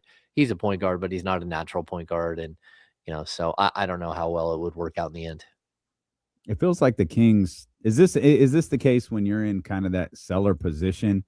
You're just kind of at the mercy of the rest of the league. Like, do they see Zach LaVine as valuable? Do they see DeMar DeRozan as valuable? Do they see Domantas Sabonis or anyone else in a Kings uniform as valuable? And the Kings really just have to work with that market. And there's not really a lot else that they could do because they're the sellers versus the buyers. Yeah. I mean, it just depends on if your players actually, you know, are wanted or not, you know, like, because it feels like, again, this isn't, for me, it's not me being disrespectful to Zach, but like when you hear the comments that, you know, the Bucks are playing in this weird pool of players who have negative value, but they think can work for them and be good players for them. They just don't want to give up any draft capital. If you're a negative value player that literally, you know, isn't going to yield anything back to your team except for maybe expiring contracts, you know, that's not great. But there's also like 5 of those players that the Bucks are looking at. It's not just Zach. It's, you know, maybe it's Jeremy Grant, maybe it's Wiggins, you know, like there are other players that are making 30 to 40+ million that other teams are trying to move off of and having a tough time doing it. And the Bucks are sitting there like, okay, we would do this. And the Kings are looking at it like, okay, well, that's fine, but we don't really want Bobby Portis for another 2 or 3 years, if that might be the case. Or we don't want we'll take 2 years of Kyle Kuzma like this year and next year, but we're not taking on anything other than that, like beyond next year's salary. So yeah, it's a tough spot to be in because again, we talk about this all the time, but every team in the NBA is looking for something different. And they're all in different situations, whether it's win-loss total or whether it's draft capital or whether it's, just salary cap situations. Everybody has something that they want out of the trade deadline. And you've got to, kind of be something for everybody if you're a team like the Kings and who are selling. Okay. Well, that's what business is picking up. I don't know that that's true at all. I think it is. I'm hearing like a ton of rumors, but who knows? Who knows? I mean, I wonder how quickly a Ja trade comes into play because we feel like there was a similar playbook run with the Trae Young stuff where we had heard rumors about Trae Young all year. And then all of a sudden it becomes, Trae Young in Atlanta, they're working together to find a new destination. And then all of a sudden the destinations are named. Like it all happened relatively quickly, which led a lot of us, including me, to believe that you're probably in a similar situation with Ja. For that to get public, you're probably far along in a conversation somewhere. Maybe you're inviting in some new voices, but you've had some pretty loud conversations already. But obviously, here we are on Monday. I think it's only 5 days later from when the original report broke, and nothing has happened yet. And as Hammer mentioned, we're 3 days away from the Kuminga date of January 15th, which I think he's one of one. I don't think there's anyone else who's living on that January 15th start date. Is it the Cam Thomases, the Giddies? Is that group? I don't know because he signed his so late. The other guys didn't. Right. Who was it? Grimes, Quentin Grimes. Yeah. And then you, of course, you have the trade deadline coming up on February 6th. Now the Lakers, there's rumblings. I think this was Jake Fisher who had the Lakers monitoring Jonathan Kuminga. The Lakers always kind of aim for big, so it'll be interesting to see if that's the route that they wind up going. But again, much like the offseason, it feels like Jonathan Kuminga is kind of the center of a lot of things going on right now. I don't know if Ja is. I can't put my finger on the Ja Morant situation. Like I'm not quite. I don't know how the league feels about him. I think they think higher of him than they do Trae Young, but I can't tell you why because of we've outlined it so many times, the decline in play, the decline in games played, and his desire to be Ja. Like he's not changing who he is. He's not changing his celebrations. He's not changing his mannerisms. And that's something that a new team has to be willing to take on. And what's that cost you? Like I think Stein reported, well, they're hoping for a first-round pick. And it's crazy to think, wow, Ja Morant can net you 1 first-round pick. Desmond Bane netted you 4. And the idea that Ja can net you 1 is, you hope he nets you 1, is pretty interesting.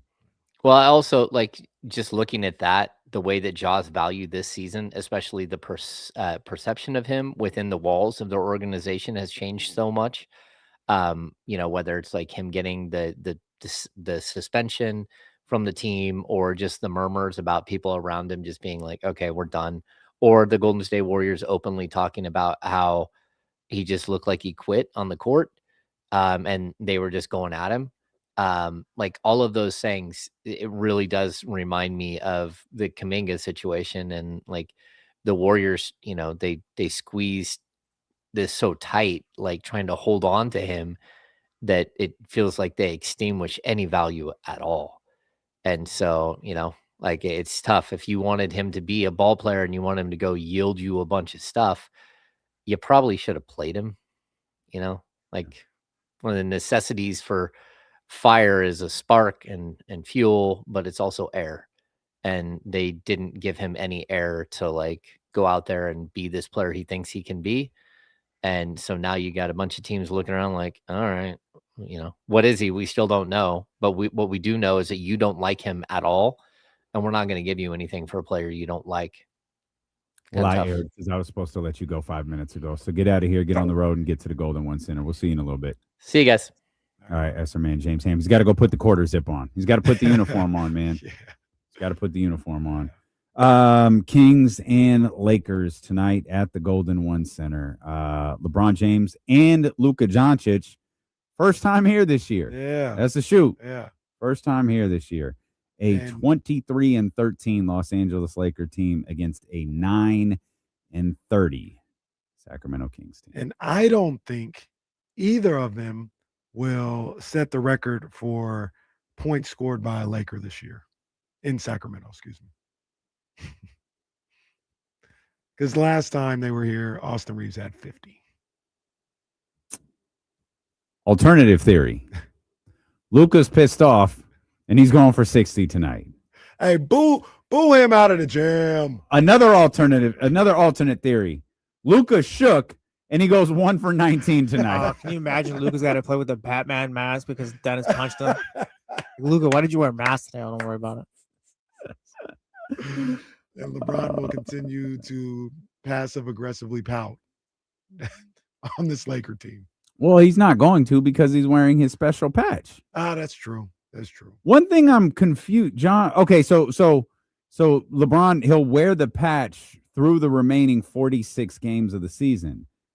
I'm trying to, after every game James plays, the patch will be removed from his jersey by the Lakers equipment manager, dated and shipped to Topps production facility in Dallas, where it would be authenticated and later inserted into a trading card. I saw that on, I think, LeBron's Instagram account, Twitter account. Lakers coach. I'm trying to figure out if they specifically targeted Sacramento. There's no word from Dave McMenamin whether that was the case or not, though the article does start when LeBron James takes the court Monday in the city his NBA career started in 2003. His Los Angeles Lakers uniform will look a little different. It's a dope patch. It is. I like the patch a lot. Is he the only one wearing it? Yeah. Like it's literally supposed to be like signify him playing in year 23. It's literally the LeBron James patch. Yeah. Has this ever happened before? Nah, I don't even think they did it for Jordan. That was one of my first retirement thoughts. antennas? Something like that. Yeah. I don't think so. They're trying to hide it as him playing in his 23rd season, blah, blah, blah. So, like, that's what it signifies. And It does seem stuff, like but- 23 would be fitting. But this is like a random time to Why? start it, no? Why? Yeah. This is his number. Wasn't always his number. Well, he can't retire 6 years into his career, so like I'm just coming up with something else. And I don't even know what number is he right now. 20. He's 23 right now. 23, but like it's also weird. Right? Like, I think. what are we doing a patch for the 23 though? I don't know. That's why I'm asking. I don't Are we advancing know. antennas here? It's a record, right? 23 is a record. Maybe that's why. Maybe so. Maybe so. It's always extra when it's LeBron. I don't know. I remember I did hear it was just a belief, not like a report. Stop. Shea has an MVP patch. Evan Mobley has a Defensive Player of the Year patch. Steph has a Rookie of the Year patch. You see, none of these. So LeBron just wanted to be part of the crew. No, wait, what? LeBron created his own patch. Bro, this ain't got nothing to do with They the got awards. rookies wearing a debut patch on their uniform for their I have first seen game that. last season. And they wear a special a gold NBA logo on their back, and that gets inserted into the trading card. So I'm just looking at SGA's MVP. He wears this every game this year? I don't know. I feel like I ain't never seen it. We got to go. Maybe you just never know. All right. Jesse says the show is over. We'll see you guys tomorrow beginning at 10 a.m. with the Insiders on Sacramento Sports Leader, ESPN 1320. Vamos 49ers. 49ers don't play tonight? They deserve that. They deserve Wow. that. Wow. Speaking How far have the Kings fallen? They don't even get a almost like the beam or Well, whatever. They'll get one when they play on Wednesday. What if they win 2 in a row? Oh, we're playing first verse. You ain't giving them a vamos. They're playing your Knicks on I Wednesday. absolutely am. I'm Kings before Yeah, Knicks it's gonna always. be disingenuous. Can't say So the same thing about Schroder. got to go back to the Garden. I had to go see the sorry ass Kings play there. Speaking of the Niners don't play today. I would be hella mad. Hey, we're at the Garden. Who's playing tonight? The Kings. This is when they were goodish. Wasn't this last year? Yeah. Yeah. Fox was still here though, I think. Oh. So they were good-ish. Let's get back to wild card weekend having 3 games a day, 2 days. We don't need to stretch this out to Monday. Oh yeah, I don't like this either. Yeah, I'm with you. We don't need to stretch this to Monday. I'm with you. 3 on Saturday, 3 on Sunday. All right, loved ones. Very much still a thing, Stephen Brown. Very much still a thing. Oh, that's big time, man. So who we got tonight? Steelers or Texans? I see Texans, no doubt. I say Steelers take it. Steelers. Jesse's going Steelers. Have you guys seen the guy on Instagram and Twitter who does the Aaron Rodgers impression? I've not. Like, oh, he's spot on. It's spot. I want to see your guys' reaction to this with the people. So if you don't mind, give me a minute and a half. I'm gonna text it to you guys. Gives me more time to cut James' video. He's hilarious. This guy's spot on. Let me see if I can find one of the better ones. I might not be able to find it. Yeah. We'll try this one. This doesn't really do it justice. Never mind, guys. Sorry. Oh no! Wow, what a disappointment. No, this is the one right here. This is the one. Let me see. Copy the link. This is hella funny. He does a fantastic job. And as I go through his Instagram, I think he's actually met Aaron Rodgers. Aaron showed him some love.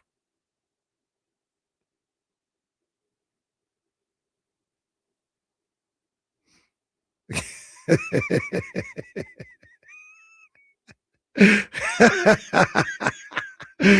gotta send you the second one.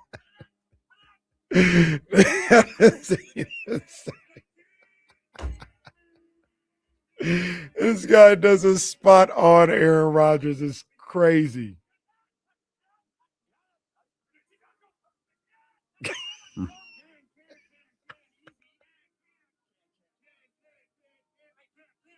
Okay, this looks like a really long video. I'm not watching. Yeah, don't worry those, about that. Watch good. the other one where he was. Oh, actually, this. Okay, I'm gonna send you the last one. This is the one I saw.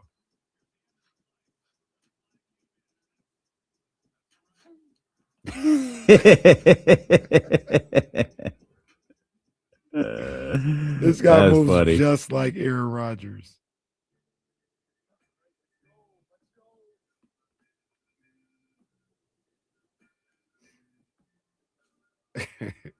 That leg kick is funny.